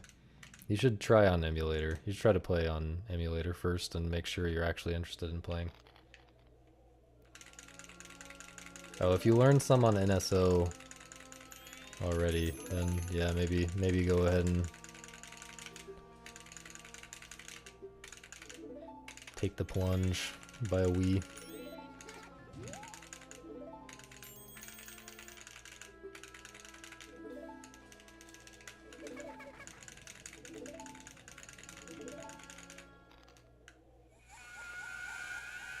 Yeah, there's tutorials in the MM Discord of how to homebrew your Wii and stuff, I'm pretty sure. It's really not that hard if you just follow the instructions.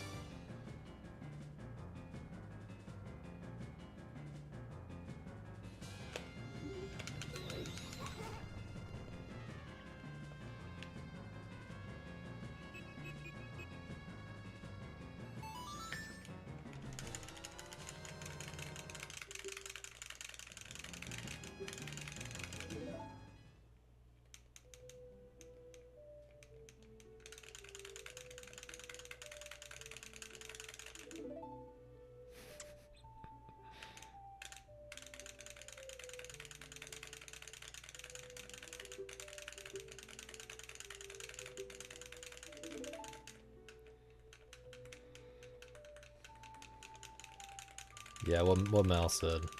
What Mal said.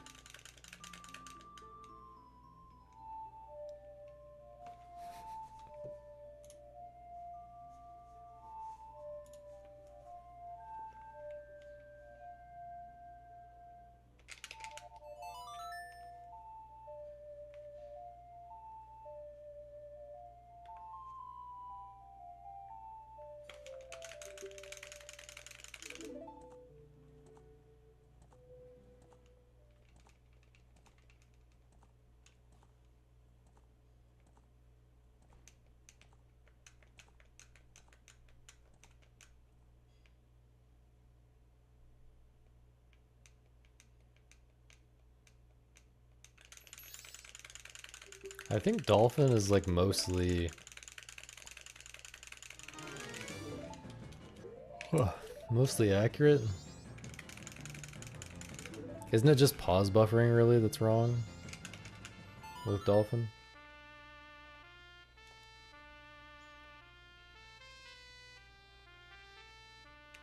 And I guess like load times are different and stuff, but in terms of what actually affects your learning, like you can't really learn HMS cutscene skip correctly. Talking about Majora's Mask, I don't know shit about OOT.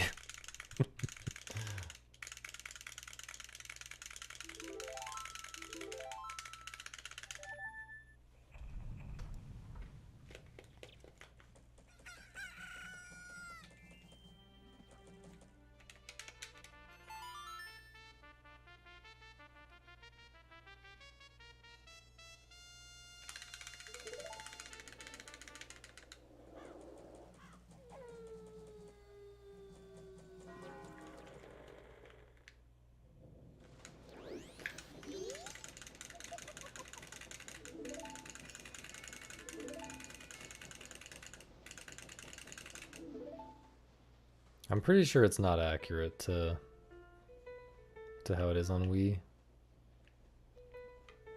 Could be wrong though.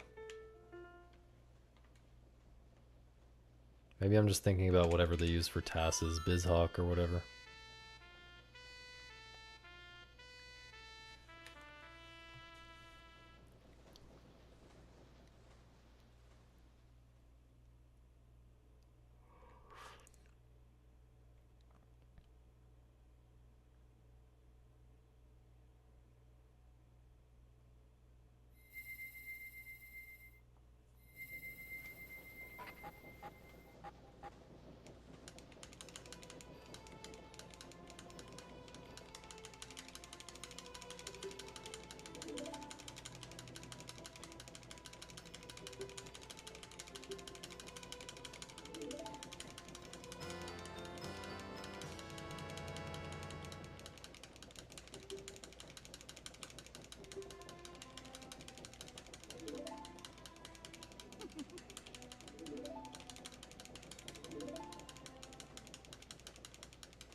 Dude, I feel like both tired and antsy right now. I don't know why.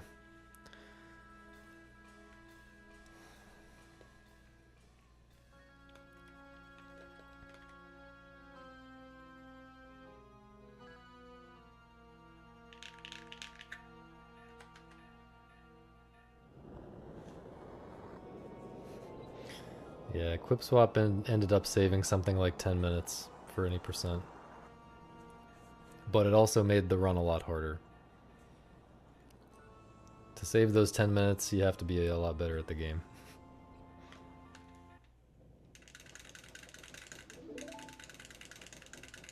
Because that's what allowed for the introduction of stuff like Lullaby Skip from the Owl and Hookshot Skip and stuff like that. Of course, now we're back to getting the hookshot, but that's because of Remains Escape, which is a whole nother thing. There's no reason a 30... There's no reason a 33-year-old can't get a 111 in any percent NMG. There's simply nothing in this game that requires skills that degenerate that quickly as you get older. The only thing that really degenerates is reaction time. And even that, not that quickly, and you just don't need reaction time for this game very often. Or very much. It's not a significant factor at all.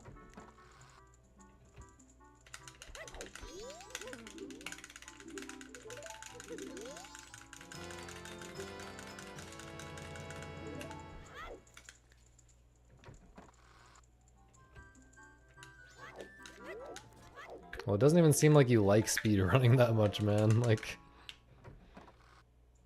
it doesn't seem like you like speedrunning enough to go for super degenerate PB anyway.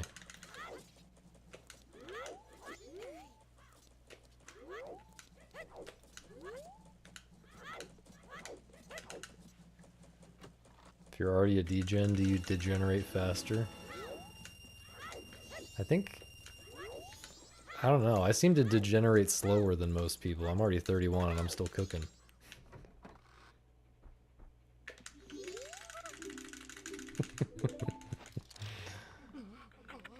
Yeah. But yeah, I'm a huge degenerate, and I seem to degenerate slowly. There's just nothing left to degenerate, right?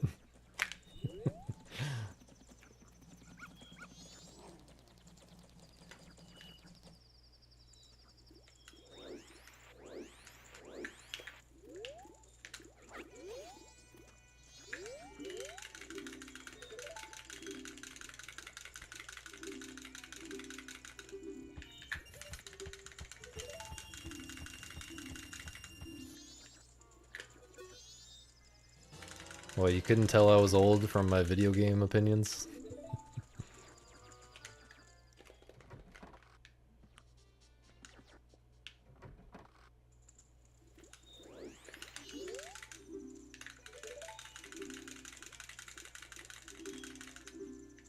Although, my video game opinions, I guess, are unhinged enough that they don't really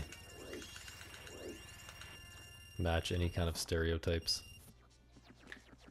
So maybe that's not actually helpful.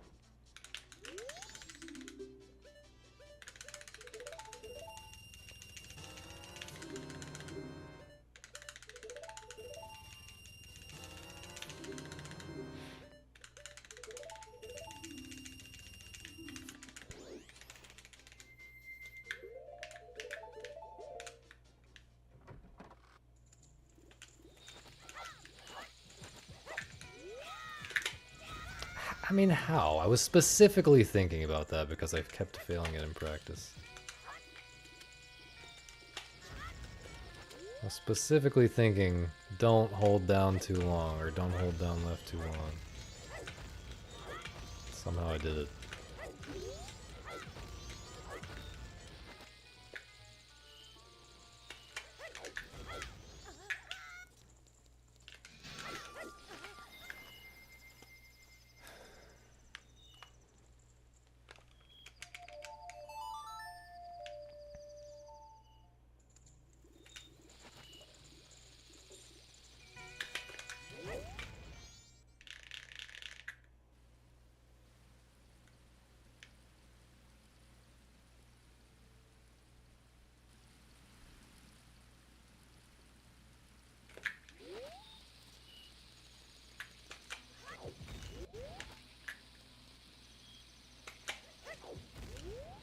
Boo.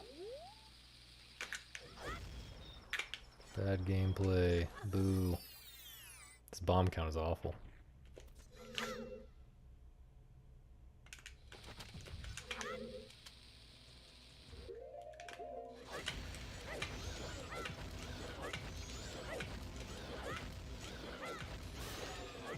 Hope that's high enough.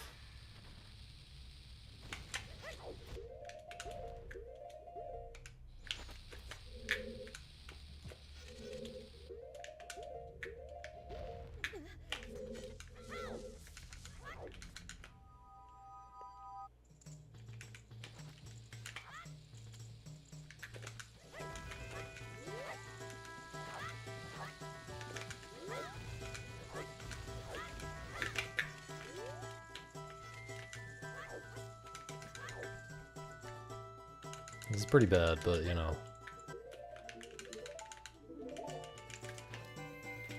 Okay, now it's really bad. Jesus, man.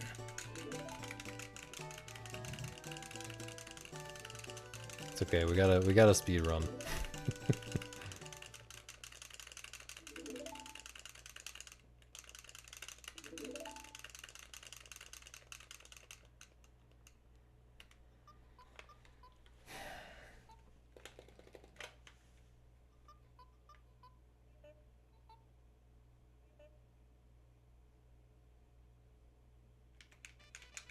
Also, we got Dodongo Grotto first try. No problems. Pretty smooth.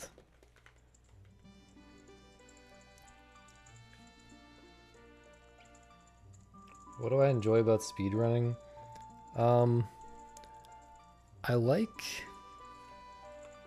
I think it's very beautiful. I think using all of the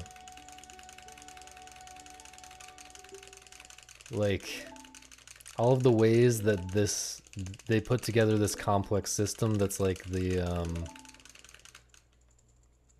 you know, the casual experience of the game, and it's so complex that it ends up accidentally generating all of this other possibility space that's kind of secret, and we had to all figure out over a very long period of time with a lot of effort. And that just happens to come together into something as amazing as this with just a few simple rules, you know, like glitch restrictions and stuff like that. It's pretty amazing how much interesting routing decisions and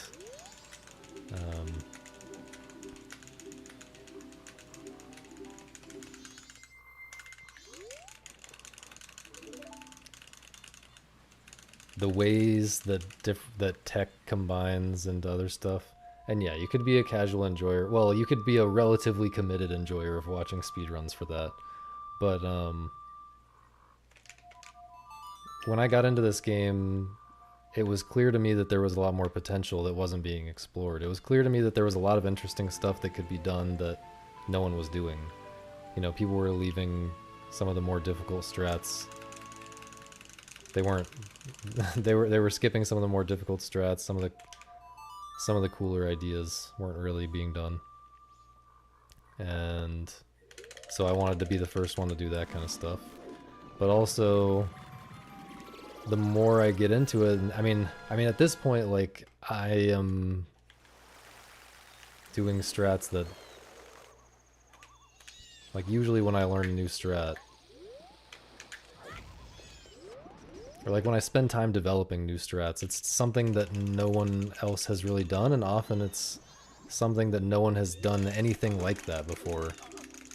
It's like requires new ways of, like, I don't know, like I had to figure out weird stuff about ESS position. I mean, I guess the more recent example is the Dodongo Grotto, right? Like I had to explore a lot of different interesting possibilities, and it was painful a lot of the time, but... Is that good? Yeah.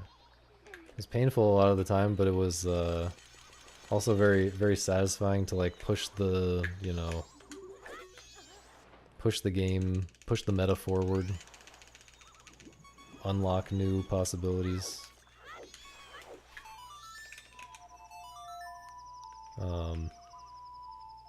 And like there are a bunch of things about this new Dodongo Grotto strat that are not like anything else that's been done in the game so far, and that's just cool.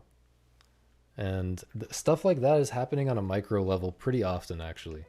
So obviously there's a lot of like tedious grind that goes into being, like, playing Majora's Mask at this level. But there's also a surprising amount of, like,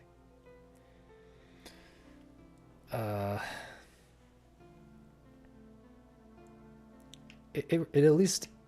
a surprising amount of, like, figuring things out, and it rewards your understanding of how really subtle things about video games, you know, like having a very clear understanding of frame timings, and like sometimes even like stuff related to the input frames, and like being able to come up with theories of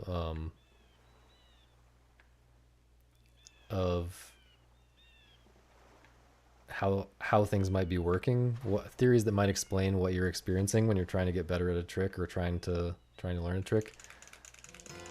There's really a lot of that.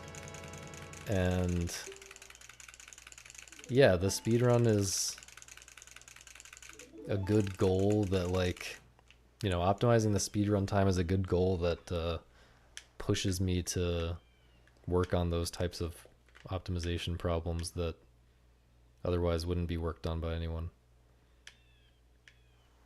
And yeah, like,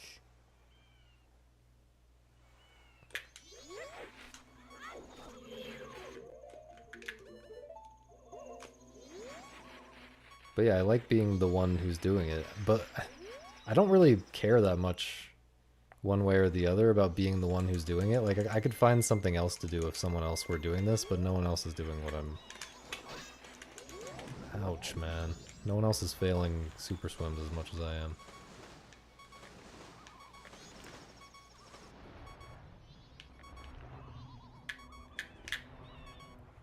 Certainly no one else is playing all masks. Dead-ass category. You could be a glitch hunter or strat finder and not a speedrunner for that. There are actually... Glitch hunter and strat finder are very overcrowded. Well, glitch hunter especially. Strat finder a little less so, but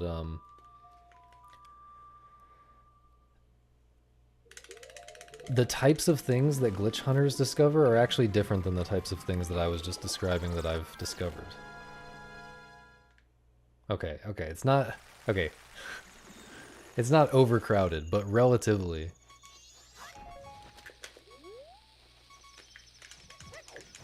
There's more people interested in finding glitches than there are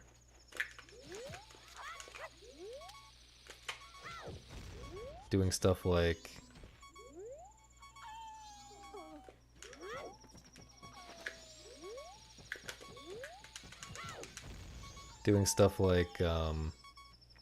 finding a better way of doing unbuffered time stops so that it's more lenient RTA. Finding different Dodongo Grotto strat that's consistent RTA. Like, there are all these problems that become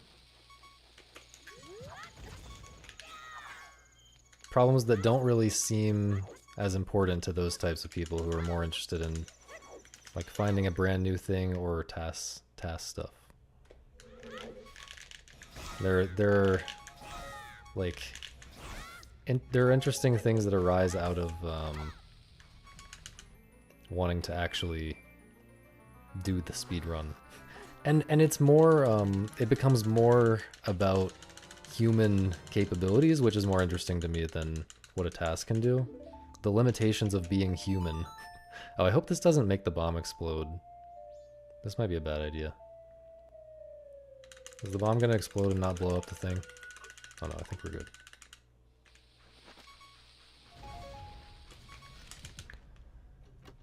Like, the way that I had to figure out how to do A-slides as a human was very interesting.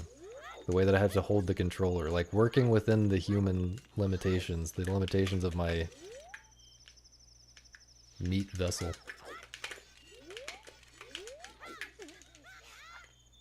Makes it more interesting. And I don't feel like anyone else is working on optimizations along those lines. I can't really think of major discoveries along those lines recently by people other than me. I mean, I guess it's just different for me because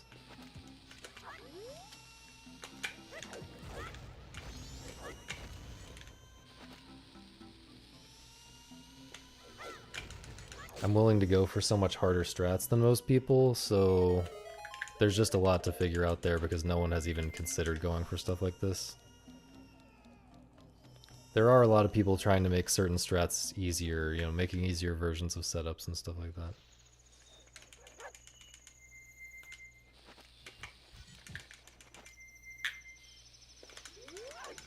Still, I feel like... Yeah, I don't know. In-game time's pretty bad, by the way.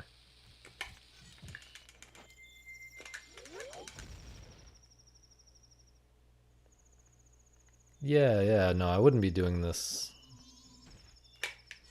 I mean, I also... It's not just fun. Like, this is... I wouldn't be doing this just for fun.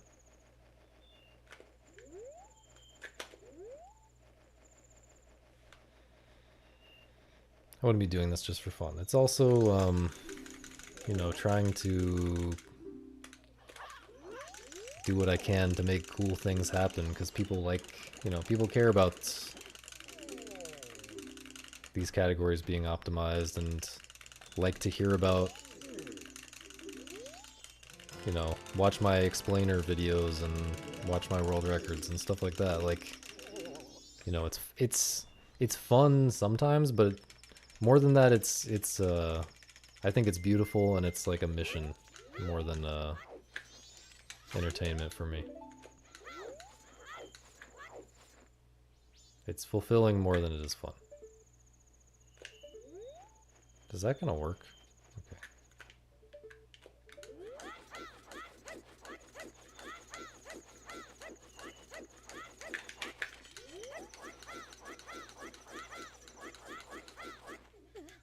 Please work, thank you.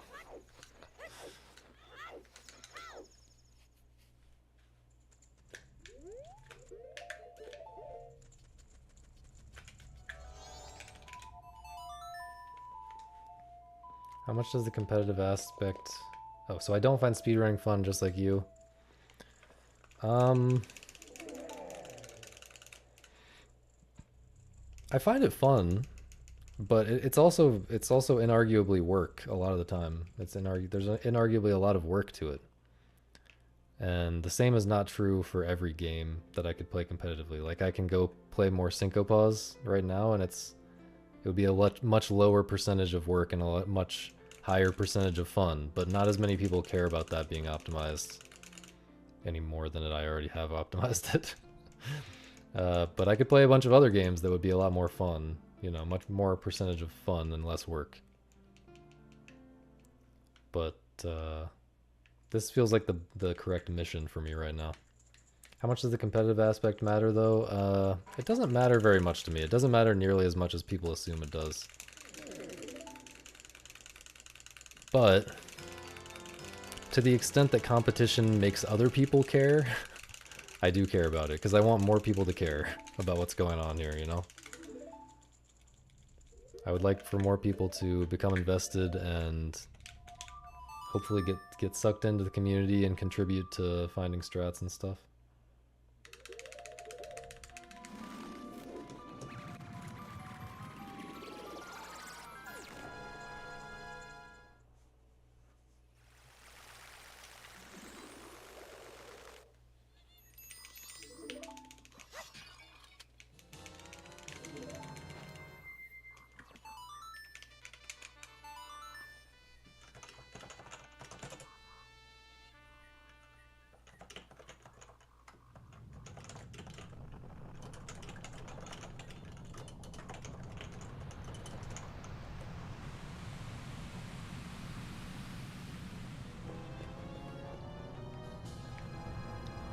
Yeah, I don't know. I think, I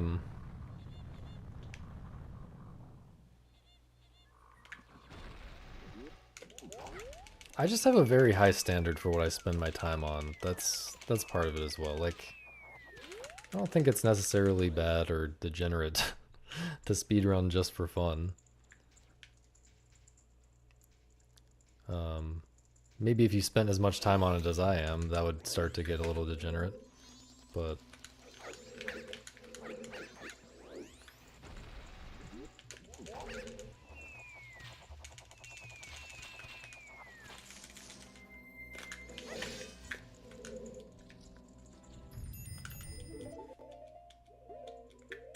I have paused a frame early for that the last 3 runs.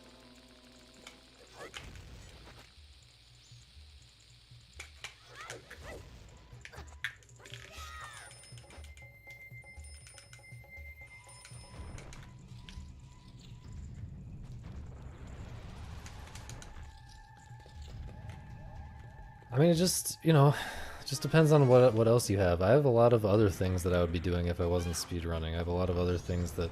Oh, come on. a lot of other things that I want to do. If I wasn't having fun speedrunning, I would simply do one of a million other things.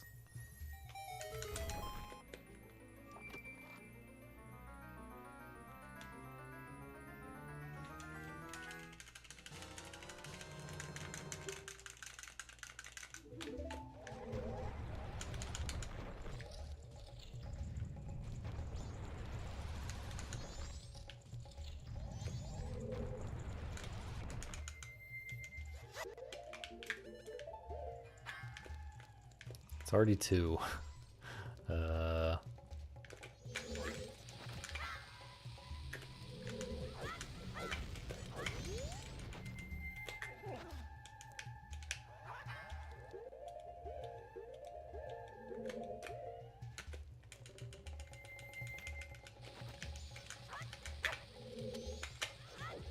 It's not gonna work, man. Come on.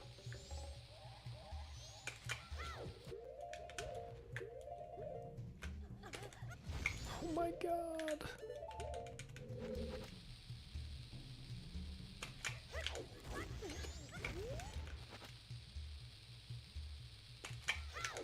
It is very late.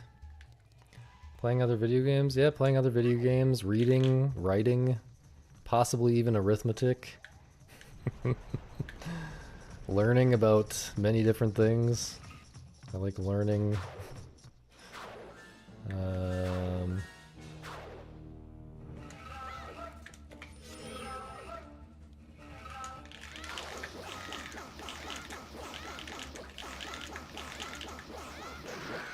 Gay sex? I don't know.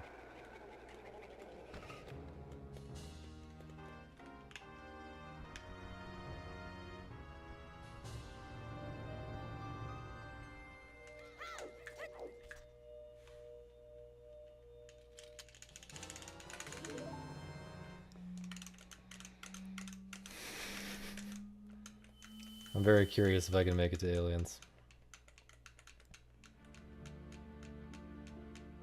I don't think we have... Well... I think the main cure to cancer is just,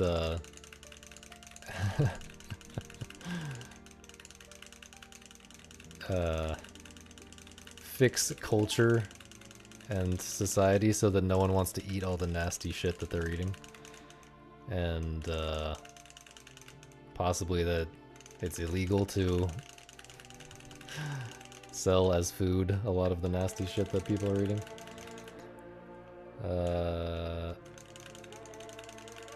But other than that, I don't think we have any real leads on how to cure cancer.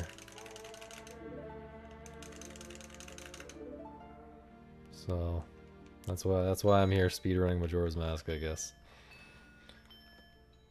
But no, I don't know. I think this is important. Maybe this is just you know, motivated reasoning. I'm convincing myself because it's what I'm doing, but like I get a lot of value out of seeing people do things that are not important but are impressive and interesting and inspirational. I think there is I think as a civilization, as a society, we are way over-indexed on practical stuff that serves primarily a practical purpose, and way under-indexed on things that are beautiful and inspiring and things like that. And so that it's a lot easier to find a niche where you can do that kind of thing and add value to the world. I think the modern world is extremely ugly and uninspiring, and I think that I am helping with that problem by doing this. You may disagree. You may think that this is ugly and degenerate and whatever, but to my tastes, this is cool. And if I were someone else and I stumbled upon someone doing this like I'm doing it, I would appreciate it a lot, and it would add a lot of value to my life and help me do everything that I'm doing better.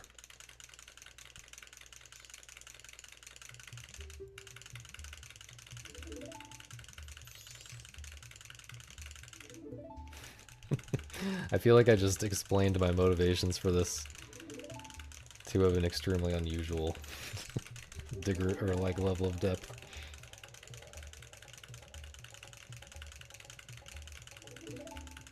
But hopefully that makes sense.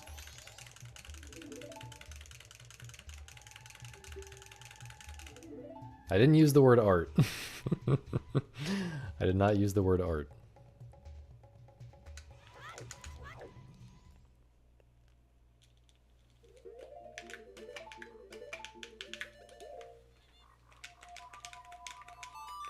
That was art right there, though.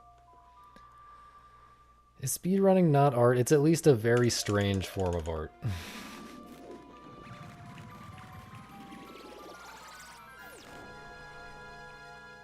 I think AI could be helpful for Majora's Mask speedrunning. I think it's most likely to be helpful for Majora's Mask speedrunning. Because like I said, the thing about playing games is that the human limitations are very important. A lot of the interest comes from that, and you can't really have speedrunning without the human limitations. Obviously tasks are a thing, but they're a different thing that people care about as a kind of separate issue, right? Like, we already have that. We already have the equivalent of what AI would bring to the table here. It's called tasks. Maybe it makes tasks better, but that doesn't really affect what I'm doing. But AI could theoretically, not even theoretically, I think it almost certainly would, if someone put in the effort to make a Majora's Mask speedrunning focused AI tool, I think, or bot, or whatever you would call it, I think it would inevitably discover a lot of stuff that would be very useful for speedrunning.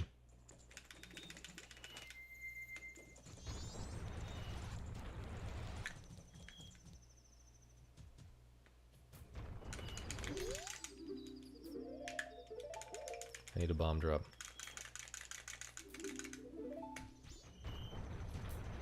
What's scattershot?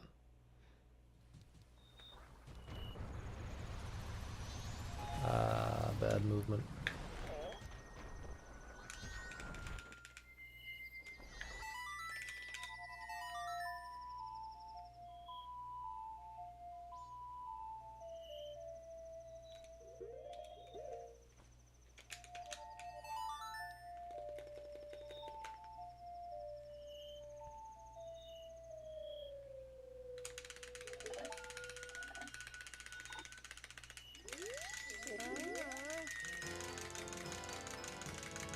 A little bit tight on time here.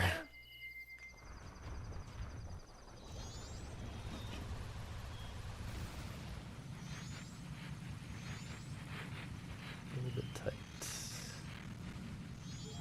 Nice, dude, nice.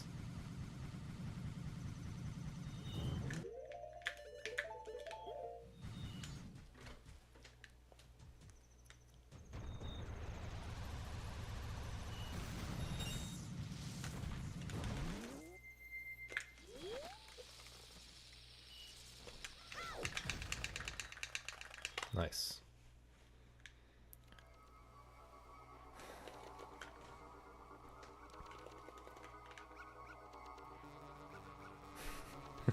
Nice. I think I have time to do this. Hopefully I have time to do this.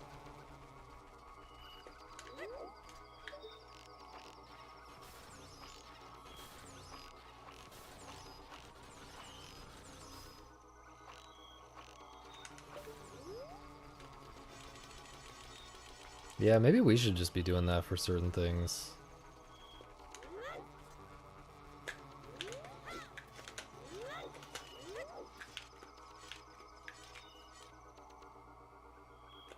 I don't know if we have any leads good enough for that, though.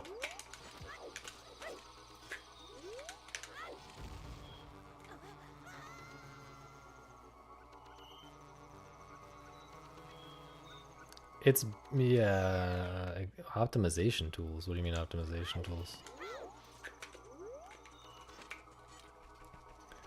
Yeah, for laundry pool clip, I just tried every sequence of moves to get into the right position. But that's presumably a lot less complicated than carpetless, because we already knew the clip worked and from what positions and stuff. I don't know, maybe it's not any different than what they were doing.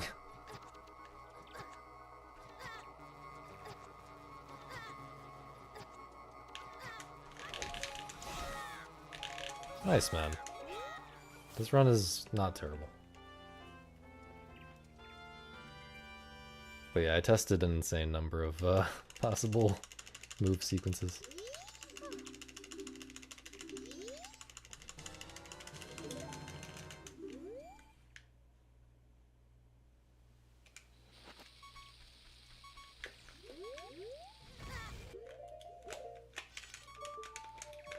To find the best laundry pool clip for this category.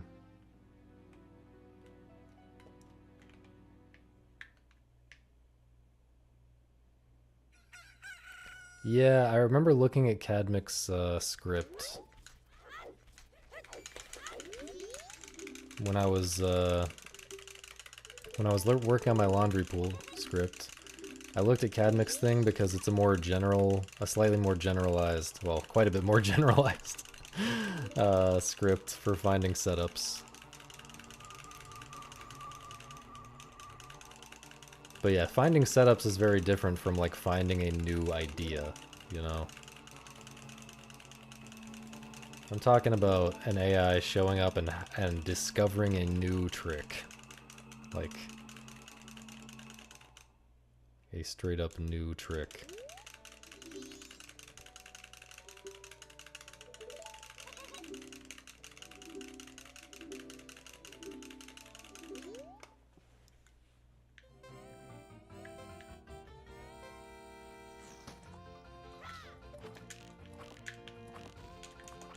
Jesus.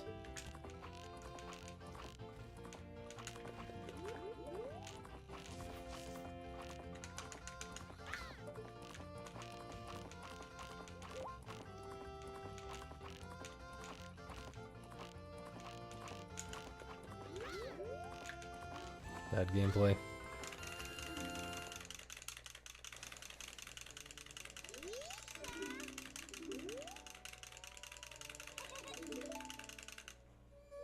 Well, I mean, AIs got pretty good at playing Dota. Dota is way more complicated than Pokemon. So it might be a skill issue on the makers of that AI, or they were not making it for that purpose. You kind of have to do a lot of custom training for whatever thing you're doing. I don't know. I don't know shit about this. How it actually works.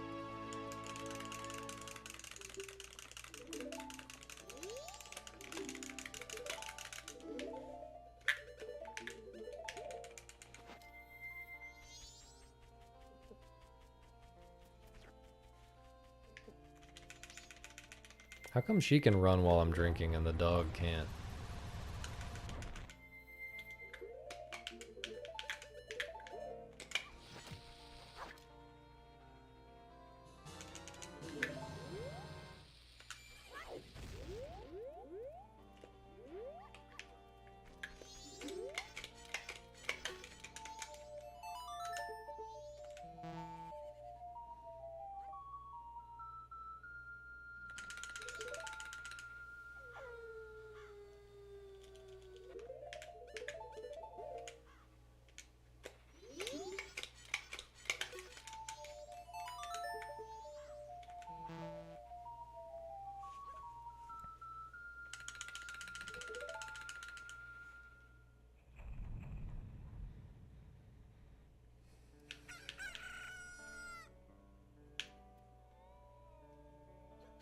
Become an AI expert. I think that's a lot of work. No, no, no, no, no.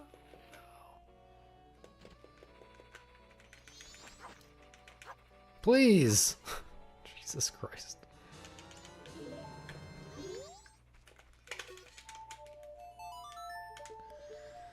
But yeah, I think in the future we'll have much better AI tools, like, you know, maybe 10 years from now or something, we'll have much better AI tools that you can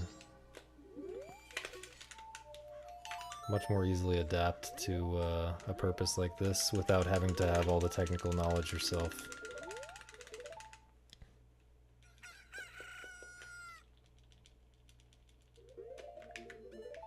Does not seem like a good use of my time right now to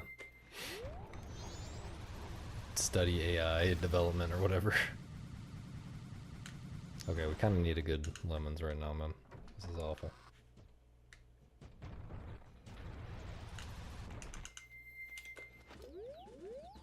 There's no way he didn't see me. What?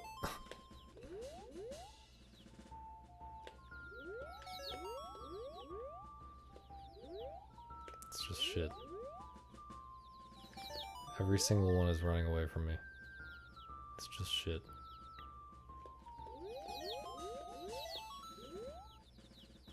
Okay, this looks good. They're all running together. That's nice.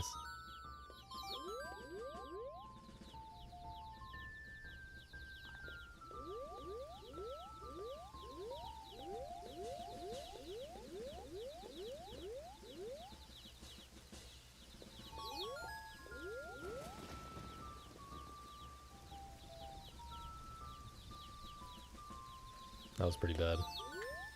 Not really saving anything. Hopefully better games will exist by then and I won't be playing this. But better games that are actually popular might be a tall order.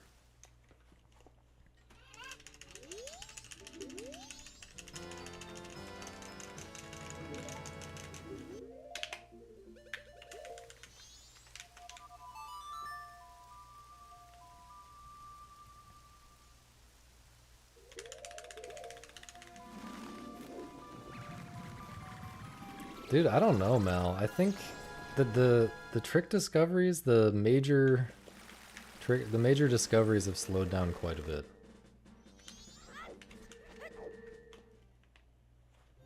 I mean, think about it. Since 2017, that's 8 years. We've gotten like 2 minutes worth, maybe.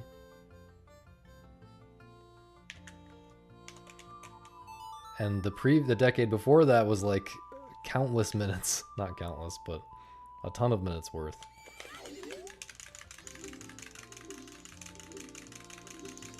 So it could be 2 seconds the next decade.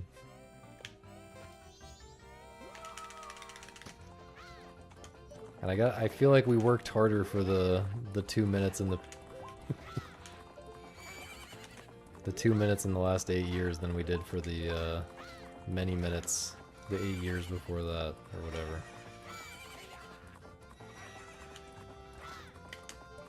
I don't know what I'm doing with this carrot spacing.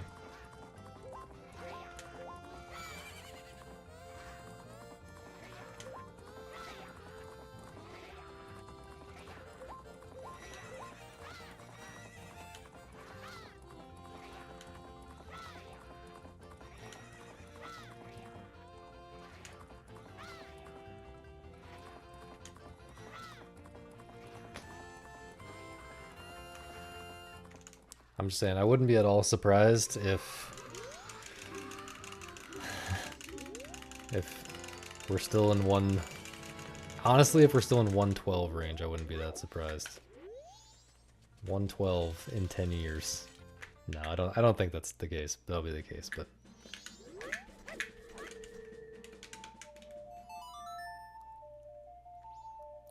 But...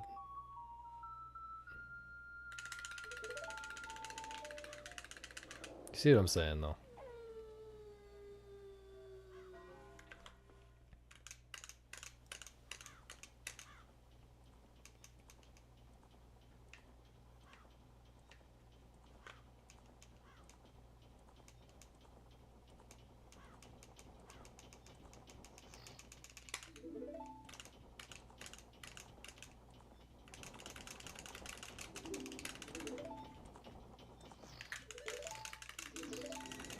Well, there's NOP.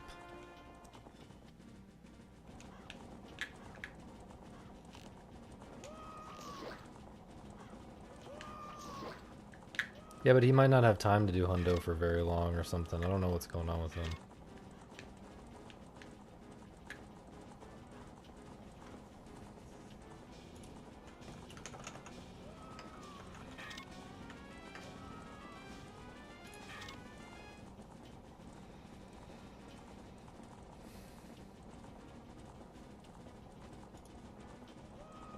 I don't know, I'd like to go back for 111 for sure. Corey 77? Yo, untouched jar?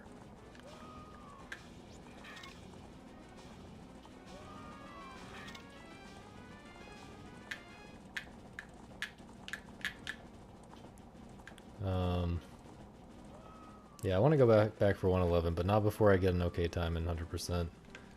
And who knows what's going to be going on by that point. Dude, Corey is so goated, it's crazy. I was thinking about my triumphant return, making my triumphant return to Jostad soon though, so you better start sweating. Flower skip. Flower skippers are about to rise up.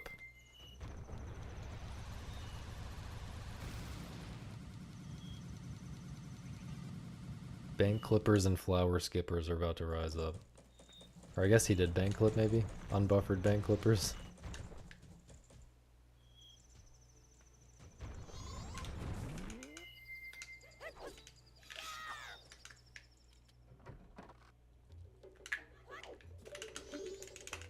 Good.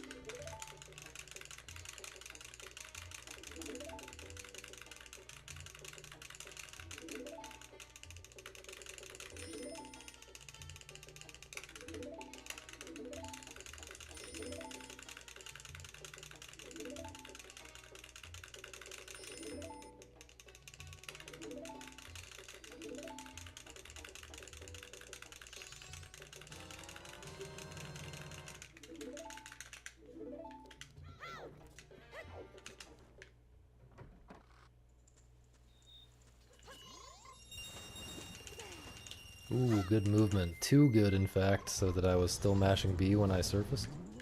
Or when I climbed up. And I did a sword slash.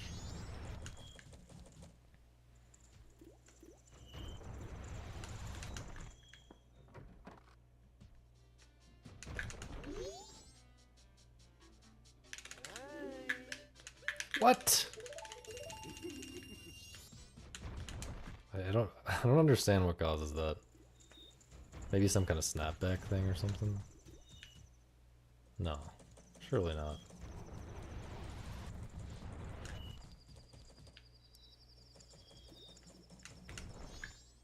That was very close to reading the sign again.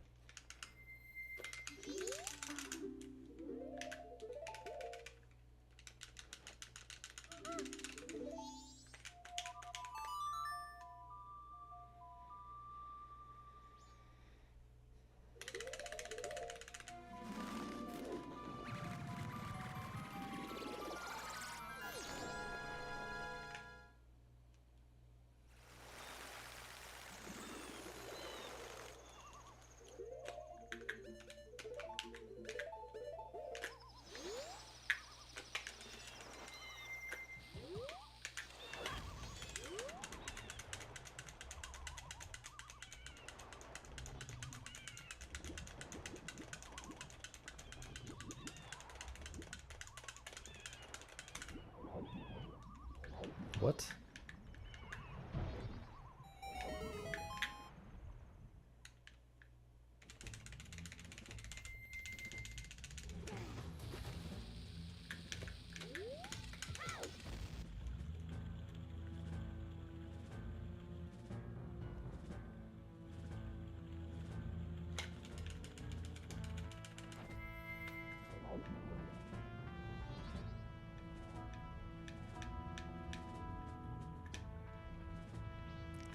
Sus as hell, dude. Holy shit.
That barely clipped.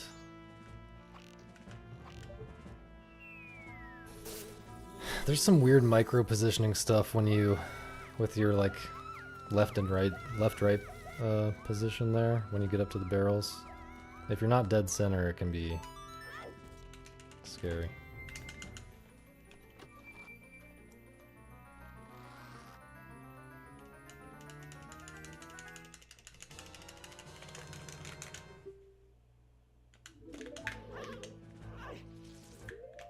How do I get this every time? I mean, genuinely every time, though.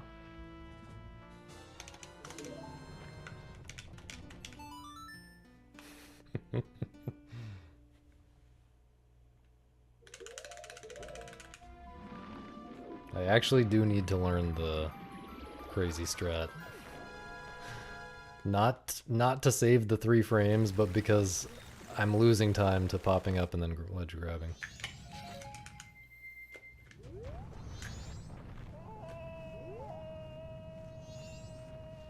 I was worried that was too late switching it down.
Still saving a bit, probably.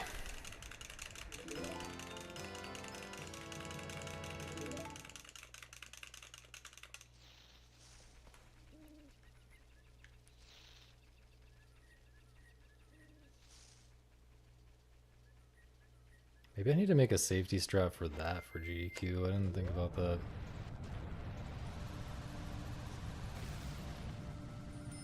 I need to write that down.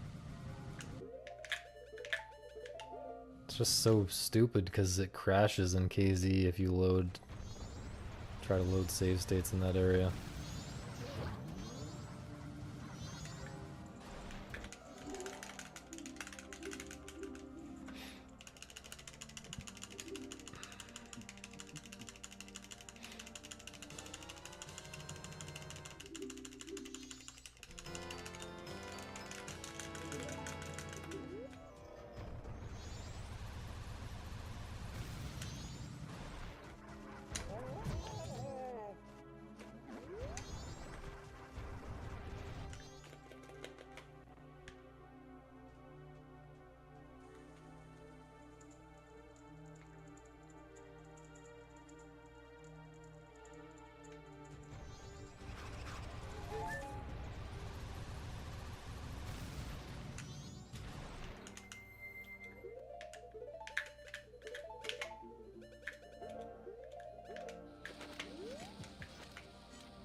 god,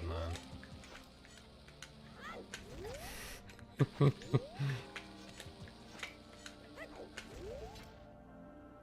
It's just terrible. It's just terrible.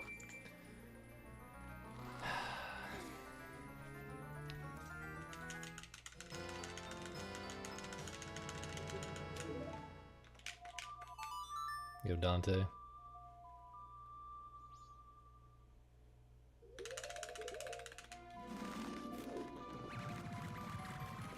It was a smooth mid-game until those weird shot fails. I guess it's still pretty good. Let's just get back on track here.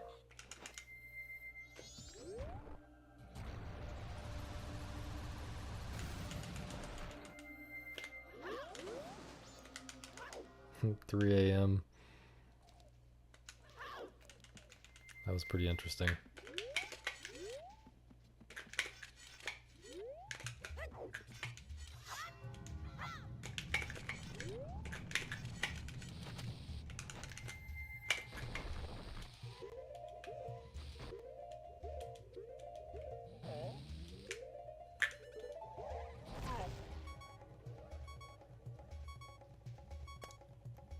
Ron's dead.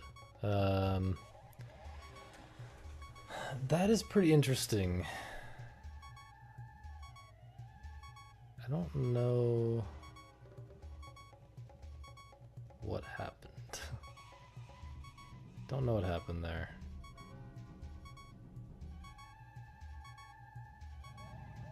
The screen was shaking, so I couldn't see my visual cues for when I could slash or whatever. When the slashes were over.